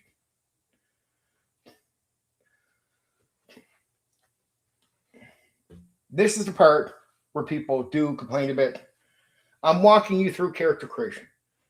As you can tell, figuring out attributes, spending the points on them, deciding where things go, what kind of idea you're going to have. You can see where this is not your jump in type, build a character quick and go. Right? That's, for some people, that is a major issue because you always have to go through a process making a character. I mean, experience helps, but you're still going to know it takes a moment. Skills define what your character can do. If attributes establish potential skills establish expertise. Skills determine what a character has actually learned. Examples: medicine, engineering, survival, stealth, diplomacy, swordsmanship, piloting, driving, research, lockpicking. Most actions and Gurps are resolved through skills because the skills are often more important than raw attributes during actual play. Remember that. Remember that. What you don't have can sometimes feel like it's hand tying you. Right? Doesn't mean you don't use player skill and common sense. You do. It doesn't just hand tie you, though. Skills are going to give you options and make it that you can challenge the game master. Look, you're not a doctor, so when you get the medicine skill, you get some basic information. It's also going to give you the nerve to try things. So these are always good for players. Though for you game masters out there, when you got to deal with skills, that's going to challenge you because it means players now have better tools to throw ideas at you. But the players still have They're common sense. It doesn't go away, right? It doesn't go away. Most roles use 3d6. When a character attempts an action, the player typically rolls 3d6 to succeed. The result must be equal to or lower than the relevant skill or attribute. Higher skill levels increase the chances of success. This simple rule under mechanic forms the foundation of most GURPS gameplay. Character creation, therefore, has a direct impact on nearly every roll made during the game. So remember, the mechanics, certain mechanics are always going to be simple in old school games because it's not meant to be a major thing that trips you up. It's about feeling, performance, thinking, mind game. If you're stuck trying to remember what you got to roll, less thinking, less focus on pacing, less performing in that way, right? Advantages. Advantages represent exceptional talents, benefits, or special capabilities. Examples include combat reflexes, wealth, status, strong will, acute senses, reputation. Advantages allow players to further customize their character beyond attributes and skills. They help distinguish two characters who may otherwise possess similar statistics. It's how you separate yourself. Disadvantages, as we talked about in the Game Master section, disadvantages are one of the most famous aspects of GURPS character creation. Players may voluntarily take limitations in exchange for additional character points, so you get more points for them. Examples like we said earlier, or I said earlier, greed, curiosity, overconfidence, enemies, sensitivity, code of honor, physical limitations. Disadvantages help define personality, create role-playing opportunities, and provide the game master with useful story hooks, as I said earlier.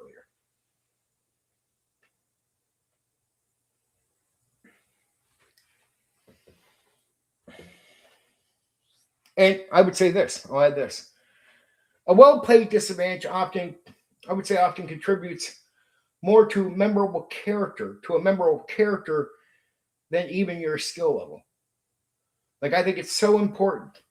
Disadvantages are very much into creating the story and the hooks, your experience in the game, that in a way, I still see them as advantages. Build strengths and weaknesses. GURPS characters are not expected to excel at everything. The system encourages specialization. A brilliant scientist may be physically weak.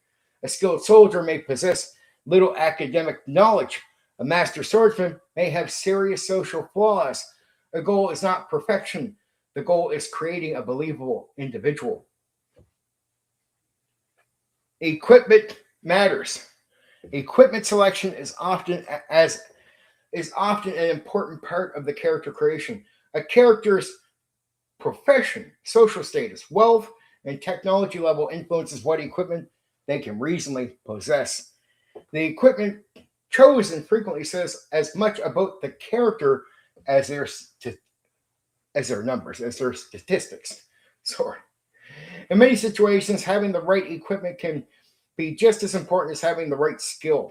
Armor, weapons, tools, and technology level can, in a significant way, affect a character's effectiveness. Character background matters in this game. GURPS encourages players to think about who the character is rather than simply what numbers appear on the sheet. So GURPS really wants this to matter to you before you even start the game. Where in D&D, it might be like, jump in and we'll figure it out. No, they want you to sort of have an idea because there's going to be a lot more role play than other things in certain areas of the game. Questions often include, what is your profession? How were they trained? What motivates them? What are their goals? What are their weaknesses? What relationships do they have? These answers often guide skills and disadvantage selection, which will create the story hooks, the ideas, who your character is. Character creation requires choices. One reason GURPS character creation is often praised is that nearly every point spent involves meaningful decisions.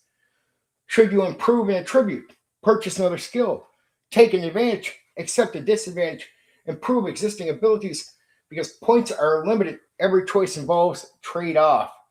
Those trade-offs help create unique characters. Common new player mistakes.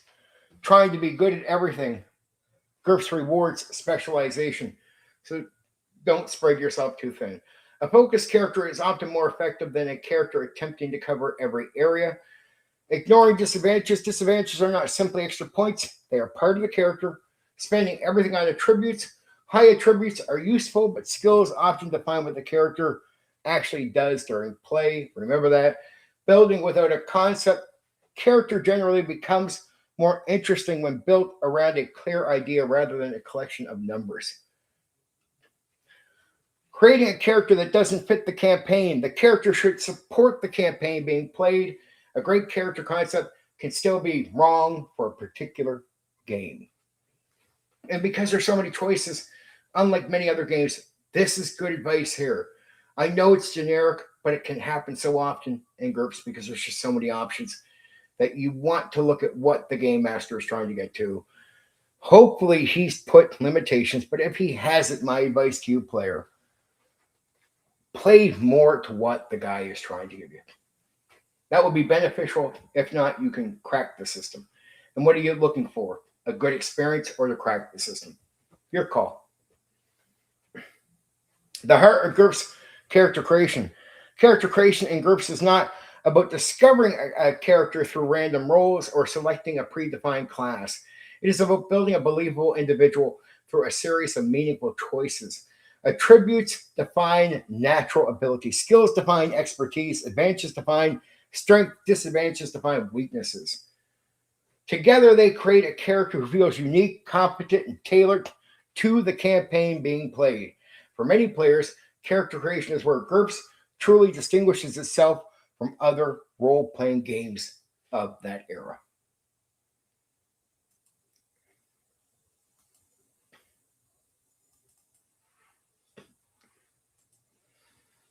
Okay.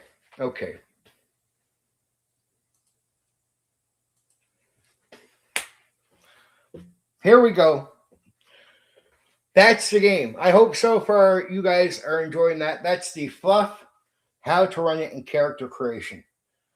Now, I want you to know I'm going to go through this stuff, but as far as a setting, there is no exact setting for me to cover. Expansion books give you the tools to make the setting you want. The technology and all that level and all that stuff gives you the idea of the timeline that you want to begin with.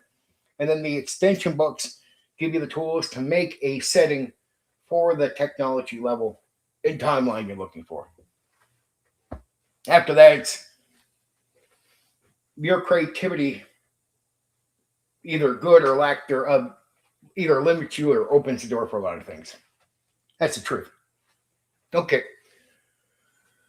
I'm not done. Monkey, not done. I'm taking a small break, but we're not done at all. That was an hour for that part of the game. The next thing I'm going to cover, and it's going to be all the extra books I did. The Gurps Fantasy, all that. I got an overview of everything. That took me a longer than a minute there. I hope the information's good. I hope I spilled that out with some... it's hard to get excited because I'm trying to get everything right for Gurps. Gurps is so detailed. Some things, I got to sort of repeat some things. It's good for Game Master to know. It's good for that part when the Game Master's listening on the stream. I want characters to know this, but that is the game. Technology levels, these ideas are the game. Beyond giving you some free talk about the setting outside of that has been good. The last part is the genre, the extra extended books, because these are actually important to the game. Like I would say these are as important to the game as the core stuff, right? And I'll just give you an idea of what I'm going to go through. So I'm going to take a small break here, but I'm going to cover Gurps Fantasy, Gurps Space, Gurps Horror, Gurps Super, Gurps Martial Arts, Gurps Auto Duel. And I got some other information around that before all that. So I hope we're doing good so far.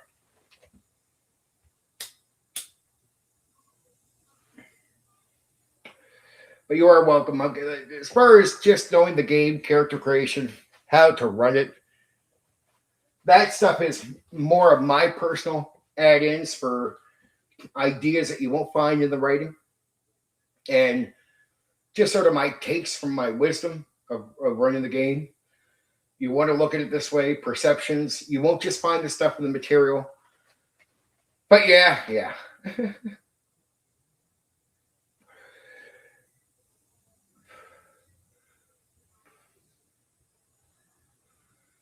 I just hope what you guys aren't noticing is there's a little strain, but pain is subsiding now. But I definitely need a break. Uh, you know, lower back slightly sore. That's because I've been standing up for 3.5 hours, going back and forth with you guys. So slightly strained. So I'm having a pause here, not because I'm trying to be like, oh, it's not even for the smoke thing. It's really just to sit back for a minute here, sort of.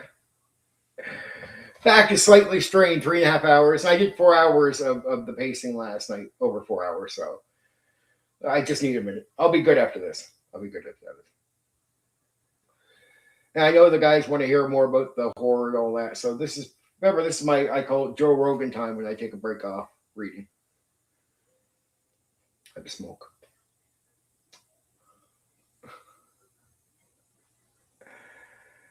But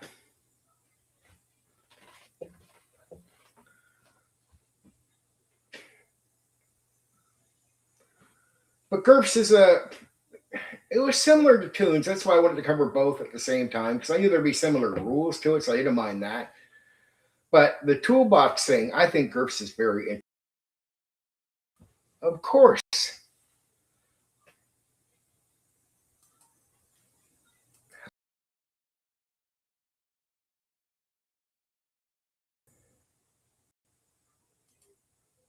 I hope I've only been gone for a second.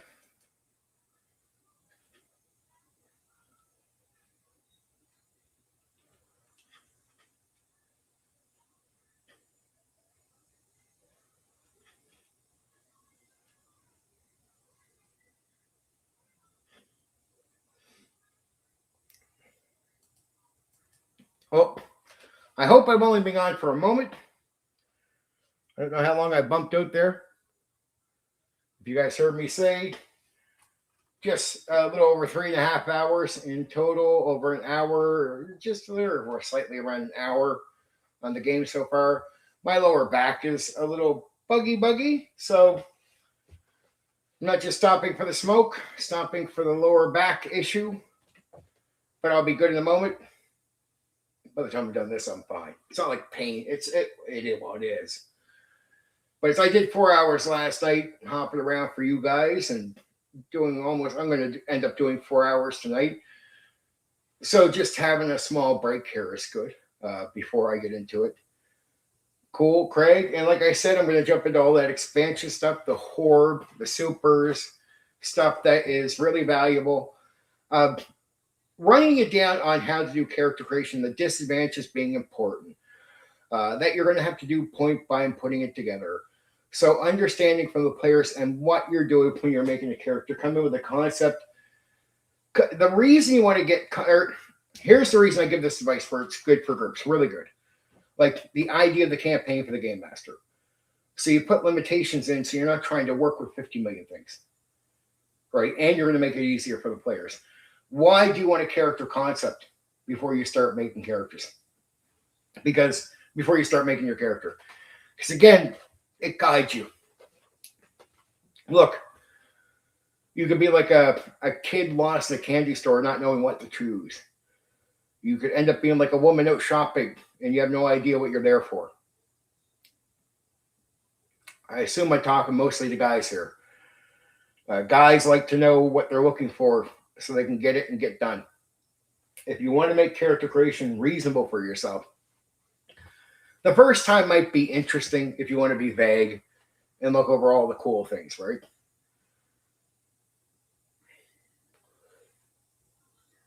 I hear you.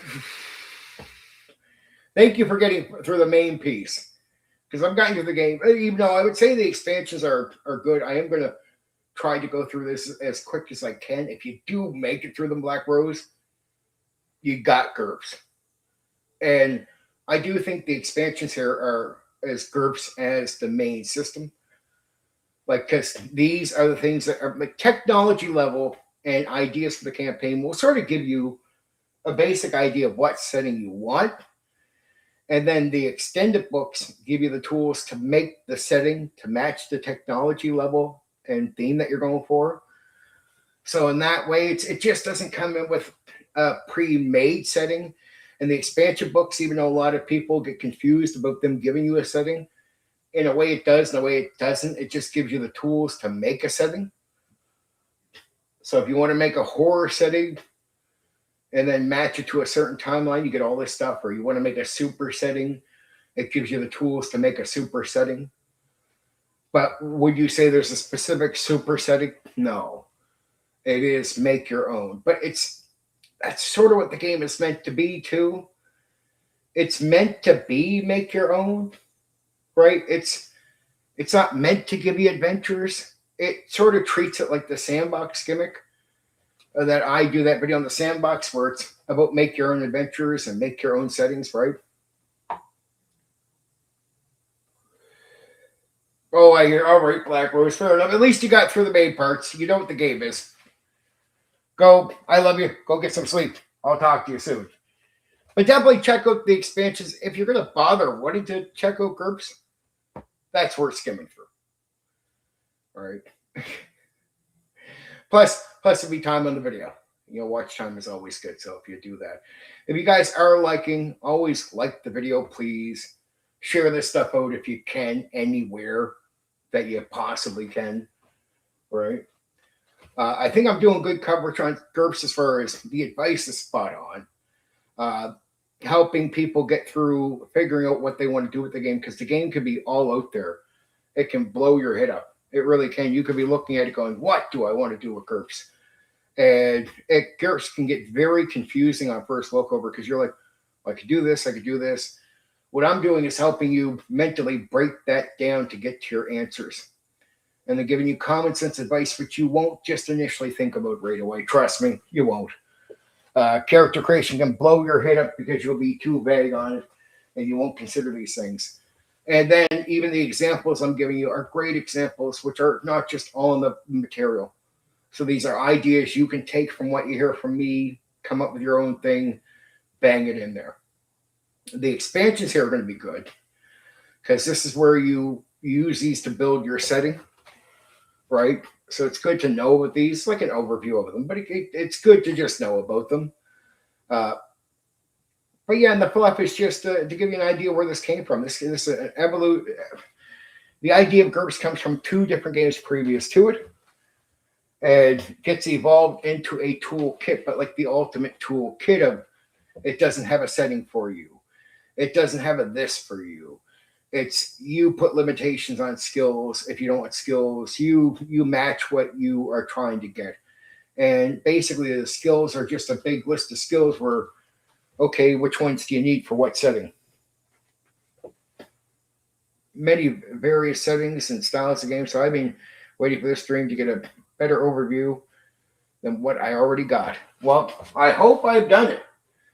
Because I've talked about the main mechanic. It's not much to learn through beyond 3D6 and giving you the attributes and that. There's nothing you haven't learned, dude. Everything you listened to tonight is Gurps. That's Gurps without just a saying. This is Gurps is a toolkit. Now you know for sure what it is. It's Gurps, and it just has a package of everything. Skills for all different timelines, ideas for all different timelines, equipment for all different timelines and genres. And basically, if you want to have success with Gurps, it's understanding that you've got to start mentally putting limitations on what you want to do from the get-go instead of worrying about the overall rules. Like this, look at all the skills. Well, what timeline are you doing? This one. Okay, well, now you know you can look at certain skills and go, that's no good for this one. That's no good for this one. That's no good for this one. And the idea of what kind of game do you want? Do you want powerful characters that are extremely competent? Do you want regular people? So lowering the points that players can use for point buy isn't about sabotaging if you're setting up a game for regular people, right? Oh yeah, you could do that. It's a toolbox. Well, basically, anything you can add without contradicting what you're trying to do, add. In a way, for a guy like you, Craig, it's a good game because you're a guy who loves to steal ideas. For this is not a game. I don't count Gurps as a game. Gurps is a boom. You certainly did. Well, fill in the holes made unconscious of tomorrow crappy material this body is made of. Good night. Yes. Good night, old friend. Go get some sleep. The kids need you to have some energy too. I'll talk to you soon. I'll talk to you soon. Okay, my lower back's feeling a little better now, though. We're all right, Craig. Here we go. And Monkey. Anyone else who's listening? Early genre books and support. Expanding the universal system. Most RPG companies in the 1980s supported different genres by publishing entirely different games. If a player wanted fantasy, science fiction, superheroes, or horror, they often needed to learn a completely new rule system. True. Steve Jackson Games took a different approach. As we talked about, instead of creating separate RPGs for each genre, they expanded a single system into multiple genres through supplements and source books. These early books were designed to demonstrate the central promise of Gurps. One rule system could support almost any style of campaign. Steve Jackson Games rapidly expanded the Gurps line after the release, demonstrating a strong commitment to the universal system concept and helping establish Gurps as a major force in the hobby. Okay. Gurps Fantasy. One of the earliest and most important Gurps supplements was Gurps Fantasy. Unlike many fantasy RPG books of its era, its primary goal was not presenting a predefined campaign world. What I told you, these aren't just campaign worlds. Instead, it focused on helping game masters create their own fantasy setting.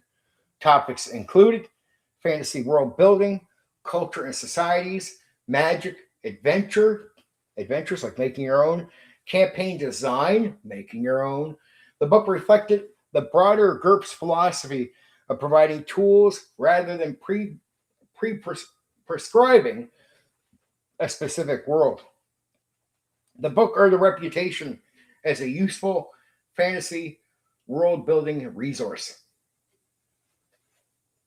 Gurps Space. Gurps Space explored science fiction campaign design.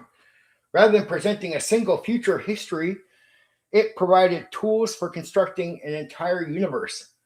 The book covered star systems, alien species, technology, interstellar governments, space exploration, science fiction campaign design. Its reputation eventually extended beyond Gurps itself. Many game masters used Gurps Space as science fiction world building resource even when running other RPG systems. I mean, that got to tell you something.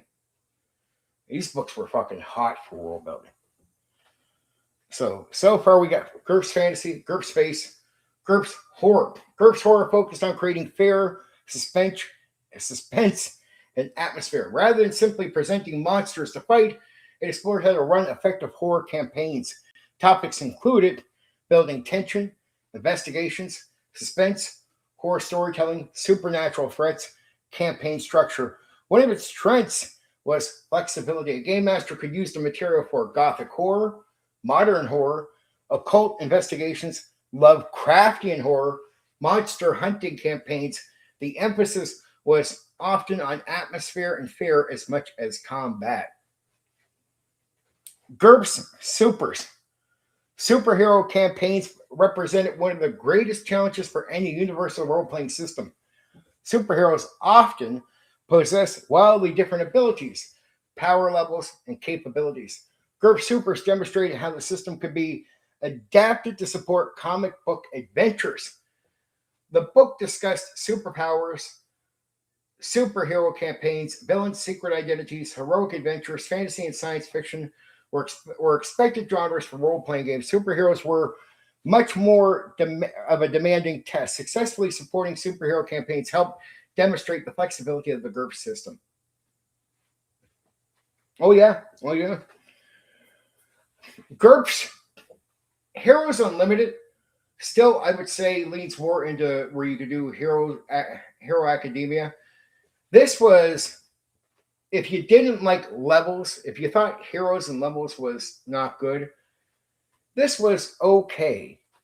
This was okay. Did it give you the spotlighting advice? No. So I think it's pretty good. But if you go back and check out my DC Heroes or Village of Vigilantes and you go to my spotlighting advice, it will help you with this, Cyberpunk, Gurps overall for spotlighting. Spotlighting is just good. Like the spotlighting from DC Heroes and Village Vigilantes is good overall for any game, really, but especially for Cyberpunk and for Gurps as well. So, spotlighting is a valuable technique. It's something I picked up from especially DC Heroes, I think more ironically better than Village Vigilantes, but it's in both. But definitely spotlighting is a very important tool, and it's better clearly explained in those games than in many. Gurps Martial Arts. Another notable early supplement was Gurps Martial Arts. The book expanded combat options, explored fighting styles from around the world. It provided additional material for martial arts campaigns, historical combat, modern action campaigns, character training, fighting styles. It became an early example of how Gurps could provide a deep support for a specific subject while still using the same core rules. Look, it understood people wanted to lean into action. It got it. They didn't totally ignore it.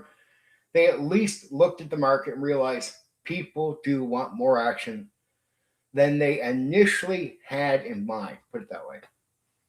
Gurps Auto Duel. One of the more distinctive early supplements was Gurps Auto Duel, based on Steve Jackson's popular Car Wars universe. It combined Gurps role-playing with violent vehicle combat setting already familiar to many gamers. Unlike many early Gurps books, Auto Duel moved closer to being an actual campaign setting. That's true. This was something with ideas already developed for you. Players could explore a developed world while still using the Gurps rule system.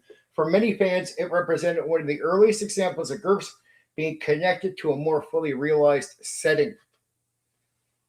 The real purpose of these books, a common misunderstanding is that these books were primarily settings. Most were not, the Car Wars being the exception. Steve Jackson Games was not saying here is a fantasy world or here is a science fiction universe. Instead, they were saying here's how you build your fantasy world. Here's how you build your science fiction universe. Here's how you build your horror campaign. The focus was usually on giving game masters tools rather than giving them predefined worlds or a predefined world. Why these books matter. These supplements help establish Gurps as one of the hobby's leading universal role-playing systems and was used for many other games. Many RPG companies created new games whenever they wanted to support a new genre. Steve Jackson Game expanded a single system instead. The growing line of supplements demonstrated that Gurps could support fantasy, science fiction, horror, superheroes, martial arts, post-apocalyptic vehicle combat without requiring players to learn entirely different rule systems. Every new supplement strengthened the central promise of Gurps. The big idea, these books were not primarily about telling players what world to use. They were about giving game masters the tools to create worlds of their own. Together, they demonstrated why Gurps became one of the most successful universal role-playing systems of its era.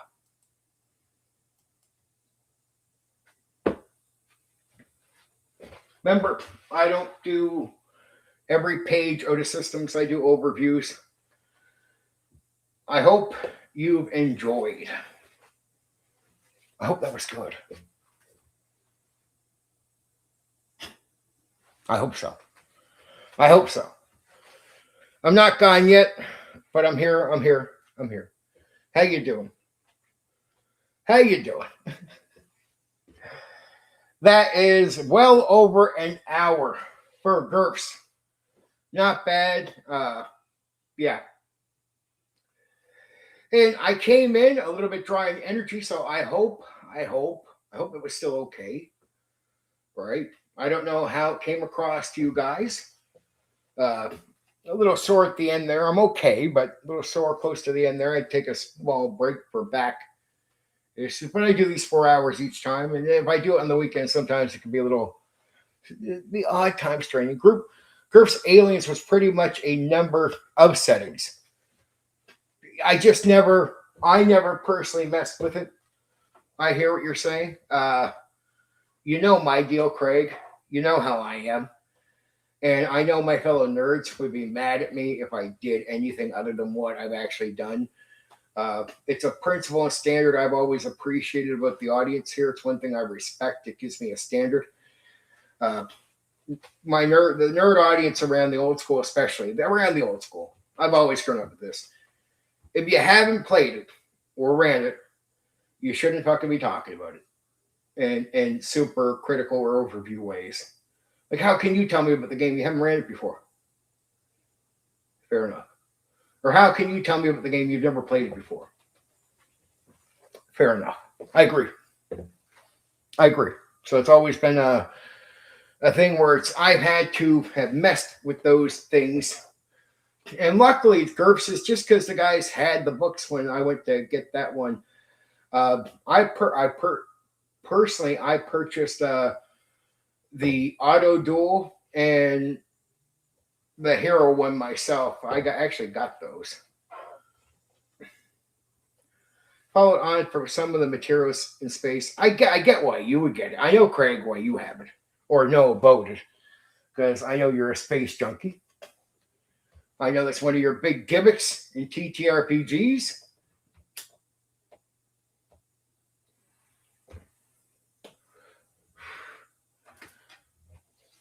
Still here for a bit. I'm surprised. It's because I started so early. I'm usually never done at a game coverage at like 9:15. It's usually like 10 o'clock. So I'm surprised I'm still like my brain's not totally melted. But I feel more dry tonight than normal. I hope I haven't disappointed anyone. Just felt a little dry going through that. Just being honest. Felt a little dry. Felt a little dry getting through that one. Making sure I get it right. Felt a little dry. But I hope people enjoyed it anyway. I won't feel dry Tuesday because I'll be energetic by then, and I'll be doing my off script thing, which is just all about whatever you guys want to talk about. That night, I'm not going to blow you up with stuff. Deal. You know the deal for off script. I'll bring some things to talk about, probably to mention, but I don't want to overkill that. I don't want to overkill on that one. I'll give a reminder for anyone who just comes across this that's new. Second, soon as I check something. Sorry about this. Just a reminder about upcoming streams. I know for many of you, you've heard me say them a million times, but I think it's good for me to get it out, if you know what I mean. Just for anybody who's new coming by, because I never know who's going to be new, and you can't always guarantee they listen to the last thing you've done. It's just not how the world works. A lot of times it's just the odd new people coming in. I want them to hear the lineup of streams that are coming because I think they're really good. I think you're going to like them. I'll make sure the weekend of Fudge and Metamorphosis Alpha, I am going to be hot. I'll make sure that's 100%. I'll fucking go to war to get those things right. See what you're saying here.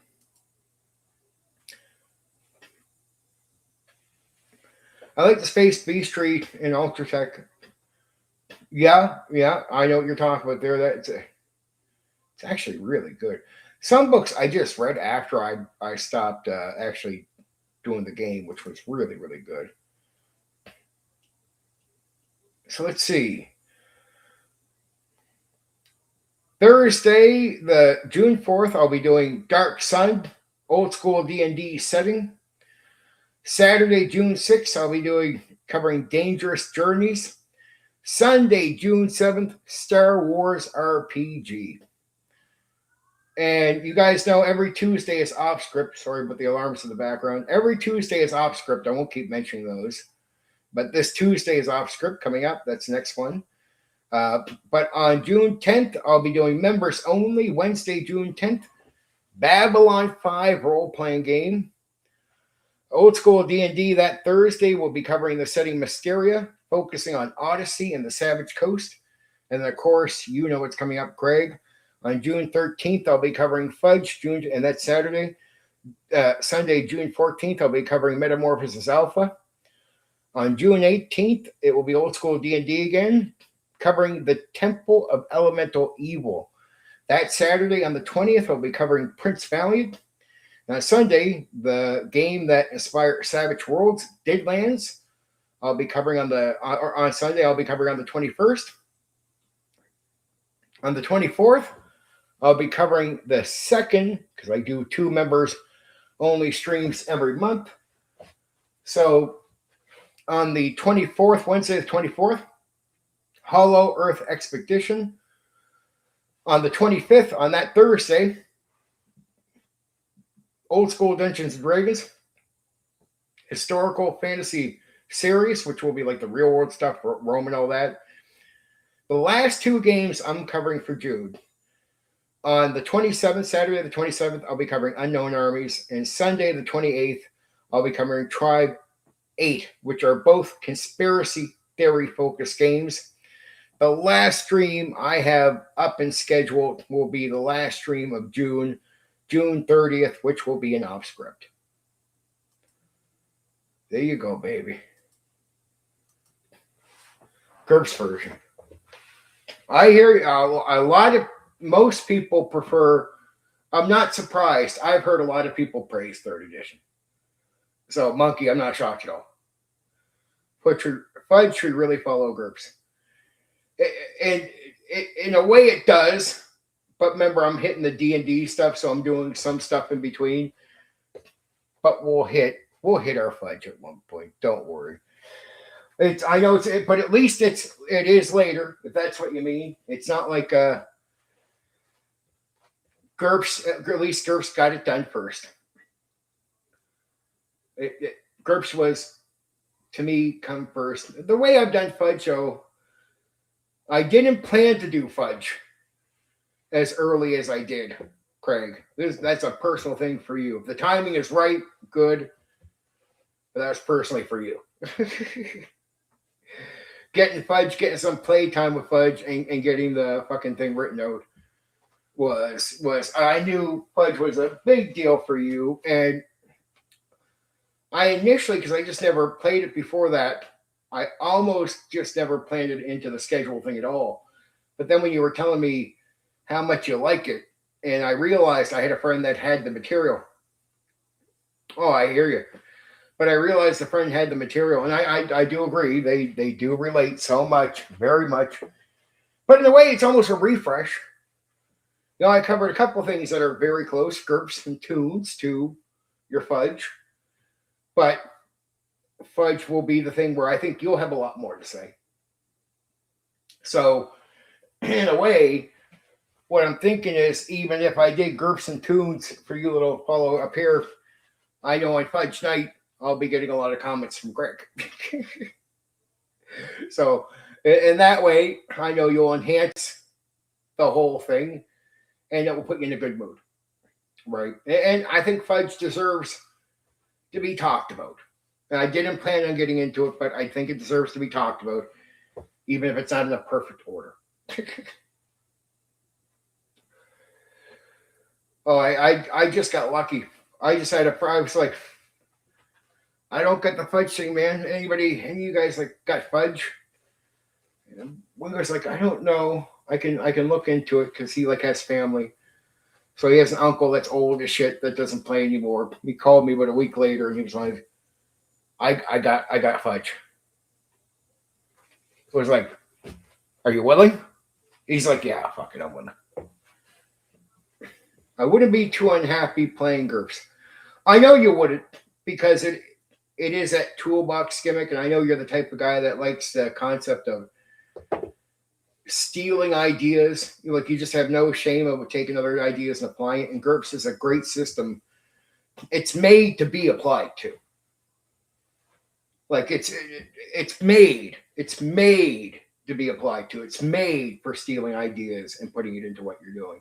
So, and that way, I can see how that would be extremely appealing to you, right? Because I know your mindset of I like that idea. Well, fudge or not fudge, but Gurps especially is made for I like that idea. Right? It's really excellent for I like that idea. Right? It's so good. But ironically, Tune is a version of that, which I think a lot of people probably don't realize.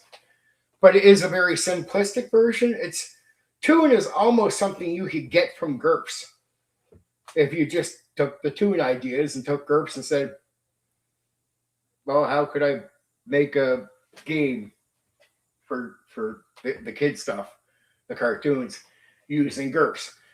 I think if you look at Tune, you'd almost have to account that for it. Like you said, Tune and that relates to Fudge. You can see where Fudge gets some of this stuff. But I want to make sure I do the fluff too. I think that's going to be the important stuff for Fudge up front. That stuff I really want to get right because I know you know the background of the guy.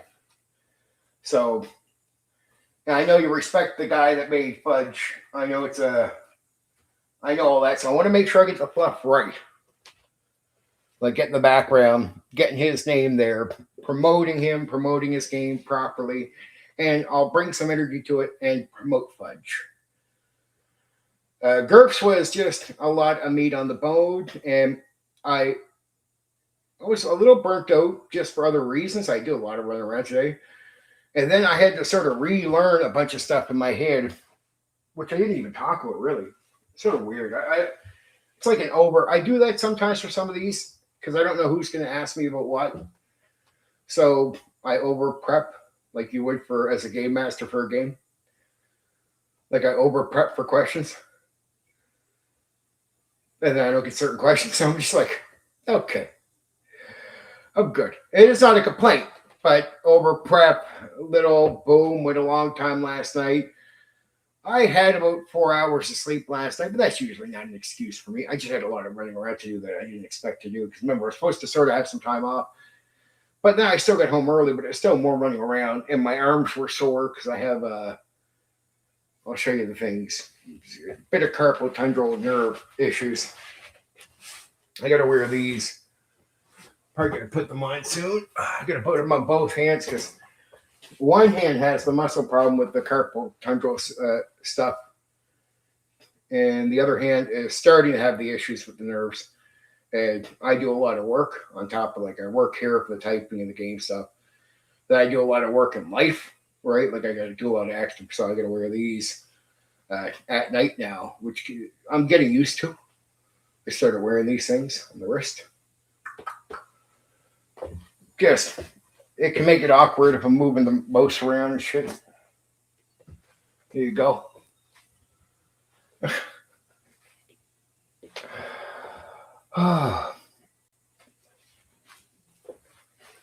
you go.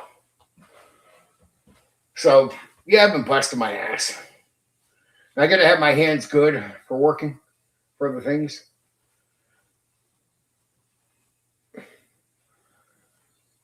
Part of busting my ass in life, I got to pay bills. And this doesn't pay bills, so it's weird to even have some time off. I get a little bit of pay with the time off, so I'm not complaining. Or I'd be a little problem with that. That's it. I mean, everything's paid for. Everything's paid for. It's nice to get everything paid for because it took me so long. Like it's only recently in the last so many months I finally been able to start putting money away. Because people don't notice when I get out of my 14-year relationship, I won't even accuse anyone. I'll just say this: I was heavy into debt, and I had to drag myself out of debt, which took forever.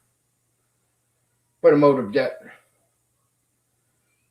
And that took me forever. I was so tight on money. I could pay my bills. I didn't need game money or anything like that. I could pay my bills, but I couldn't little things things on the computer. I couldn't afford anything. I couldn't afford anything, like anything. Like my check was in, pay so much on what I owe, pay my bills. That's it. My check is spoken for. I mean, outside of getting groceries, my check was spoken for. Spoken for. It was gone before I got it. Every time. I heard a noise. But it was gone before I got it. Tune is an important game, and a real shame there's a misplaced politics to it now, especially considering George Herman's background. And there wouldn't be a game without Crazy Cat. I know that you have an appreciation for that when you were mentioning it. 1,000,000%. That's one where I appreciate what Monkey did, because I know Monkey doesn't have opinions of that guy and still shared his thing, but that to me says something really good about Monkey. Monkey, I respect you for that a lot. I love it when guys are old school enough to go, fuck the politics, here's a decent game, we're going to fucking give it support. Because that's the old way. That's the old way. I like the old way. If you got something good, well, fuck, I don't care. I don't care about the rest. I'll put that up. I'll promote that. I'll be nice about that thing. Again, I game with people that would probably hate my politics now. I don't even know where some of these guys stand now. They'd probably be mad at me, but I still like back in the day when that just didn't fucking matter. I really do. And it's being able to, and just understand that, let's be honest, I know what side of the political fence I'm on. Most guys in the hobby back in the old school didn't agree with me. We wouldn't have agreed on politics. But yet, most of the guys that made the games, I didn't agree with. I love the games. Most of the guys that I've ever ran the game for never agreed on politics. I love my players. I love the guys who ran games for me. I love the relationships. Even some of the war gamers wouldn't agree with me. Right? Didn't matter. I love that it was about the game and you had that language and you had a passion. Everybody did. Like we were nerds that like games. That's it. You love the game. You talk about the game and you could talk about the game. And neutral things like not making topics about politics.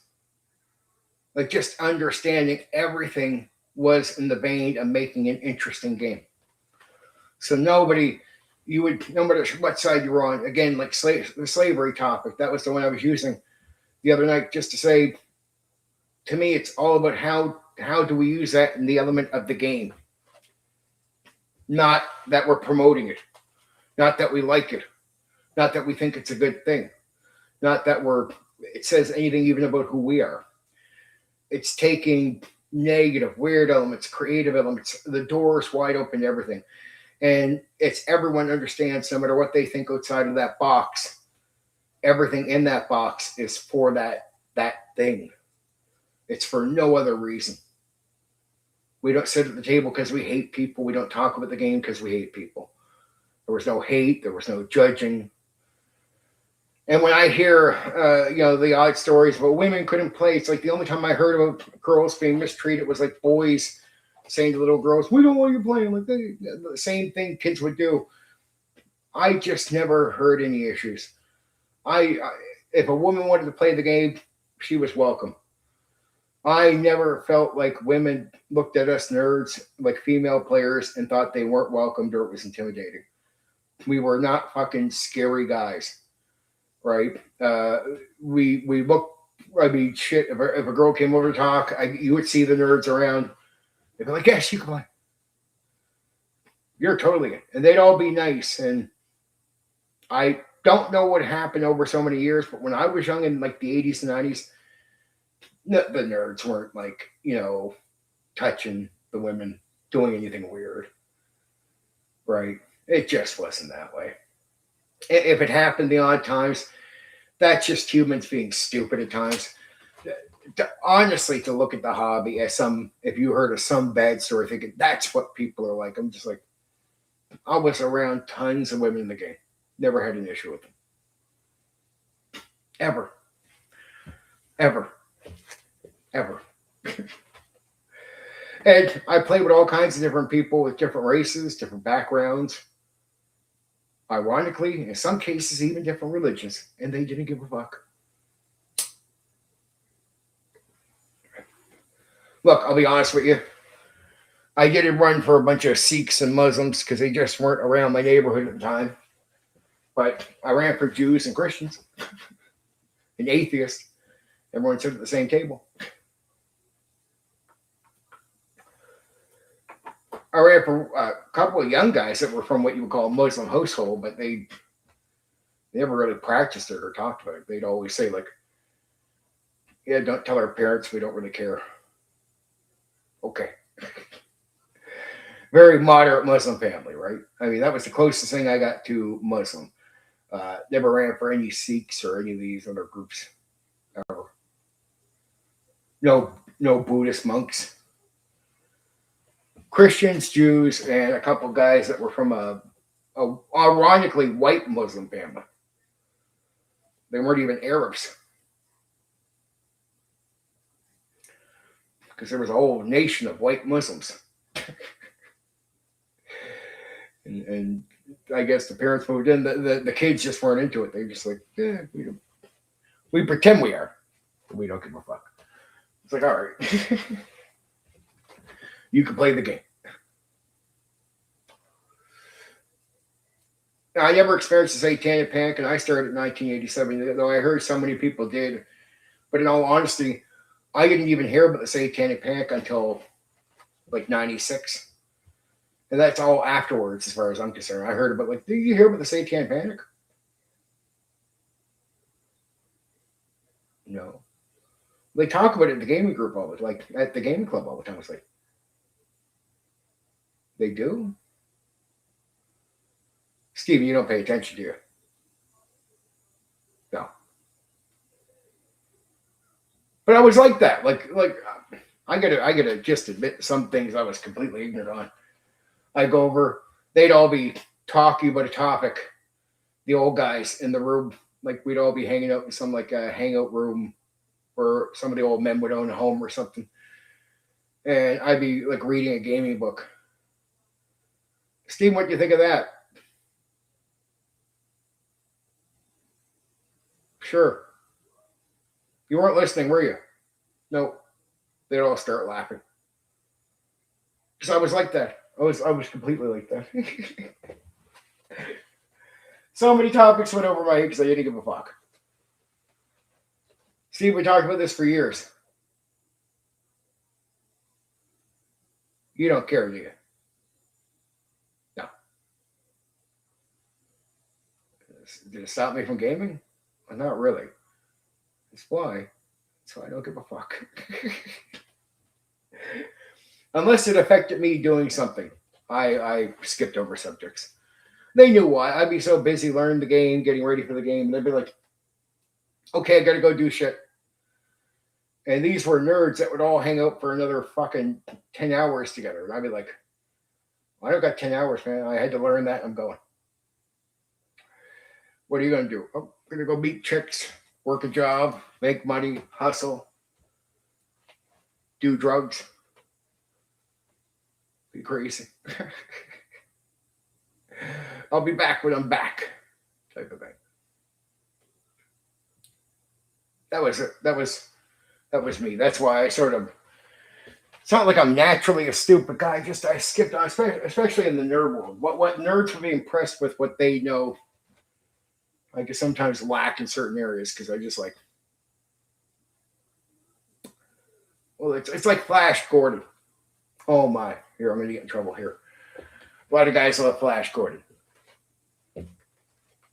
I think it was stupid. Uh-oh. Uh-oh. Flash Gordon was great. I checked it out, thought it was dumb. It just looks fucking stupid. Captain Kirk, most of the episodes with him. I try to be as nice as I can, but I'll be real with you guys here at the end. Captain Kirk, most of that I thought was fucking stupid. I'd watch it and be like, this is fucking stupid. This is fucking boring and stupid. And maybe I was spoiled because I started with The Next Generation. And there was such good writing and so much good acting that I went back to the old stuff and just went, it's like Star Wars. I remember checking out some of the old Star Wars, just like skimming through it going, this fucking sucks.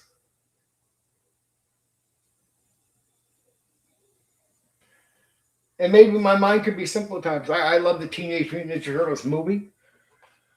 I like some of the old comic books for that stuff. I definitely had a fantasy mind. I love gaming. But if you ask me, like certain things that I know my fellow nerds would be in love with, they'd be, if they knew the truth about everything, they'd just probably be pissed off at me.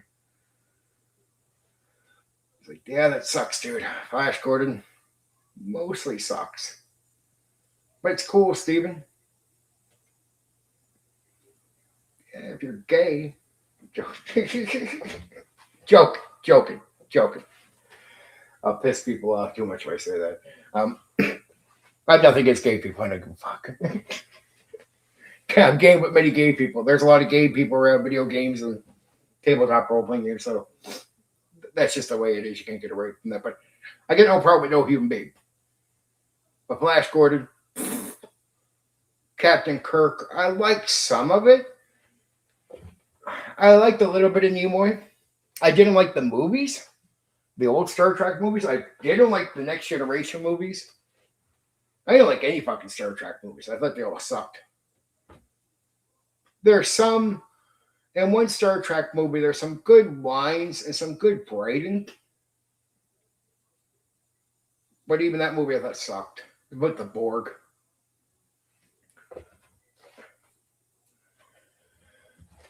I wasn't too hot on the Borg either.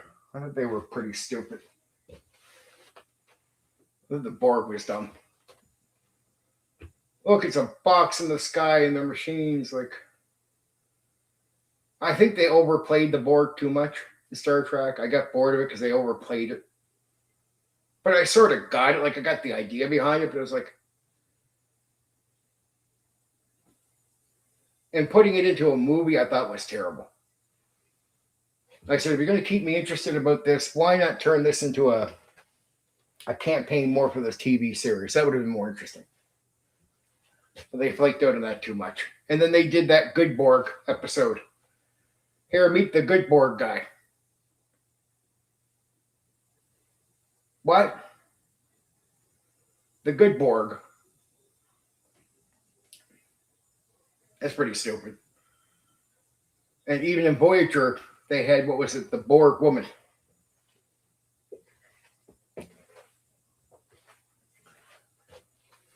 You ever start off with a good premise, good idea, and the more you got to tell a story with it, the more you got to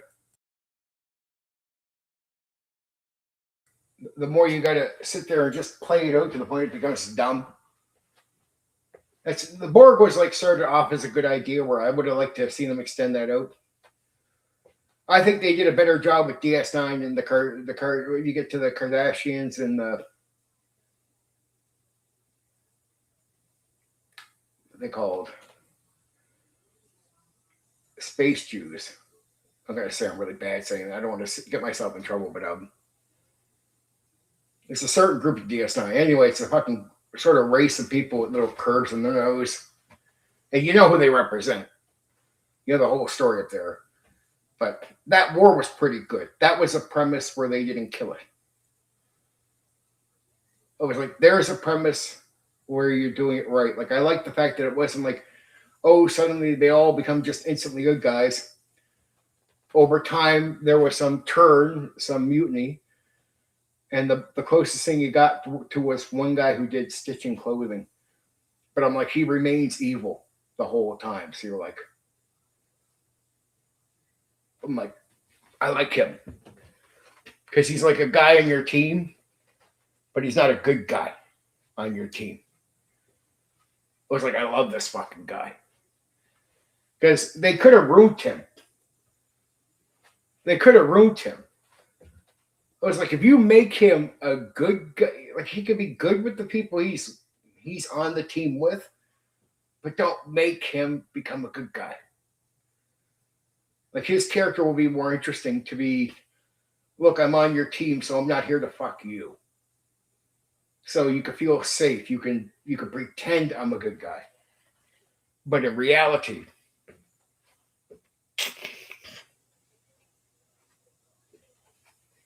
right? And it gets tested a few times where, again, the only reason he doesn't do it is not so much that he wouldn't. It just becomes ineffective for the team he's on. And you could tell he reasons it out that way, which I love how they get him away from certain things. Like, look, was he nice because he became a nicer guy?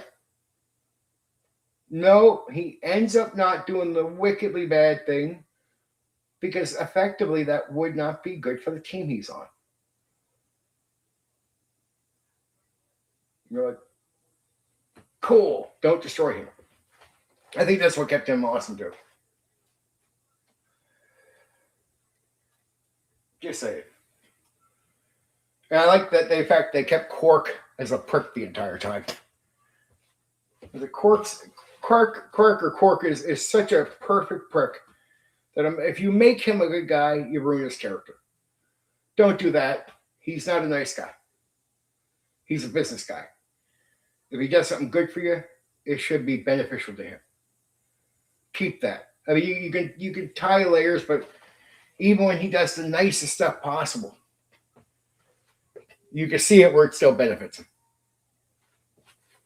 Even if he gets accused, like, I think you did that because you're being a nice guy. What are you thinking? That's it.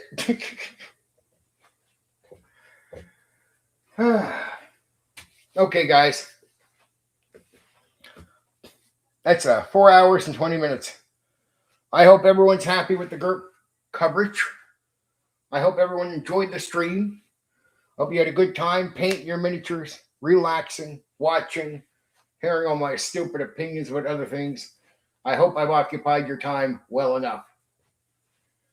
Remember, it's going to be me sitting on my ass here for off script Tuesday. I'll be sitting down as I always do, closer to you, and we'll have a good chat, a good talk, off script. No plans on the subject. We'll just talk about whatever you want to talk about. Anything. And I don't care about talking about games that are coming up, but just understand I can answer questions, I can consider things, but it's really, I don't want to end up doing rundowns here. So, there's some things I might purposely not mention about certain games if you're asking me about future games I'm covering, but it doesn't mean you can't talk to me about them. I hope I'm connected. People are seeing all the good stuff and all that. I'll give people a moment to say goodbye if they want to. All right. Craig, I love you. Monkey, love you. Anyone else is watching, I love you guys. Take care. I'll talk to you soon.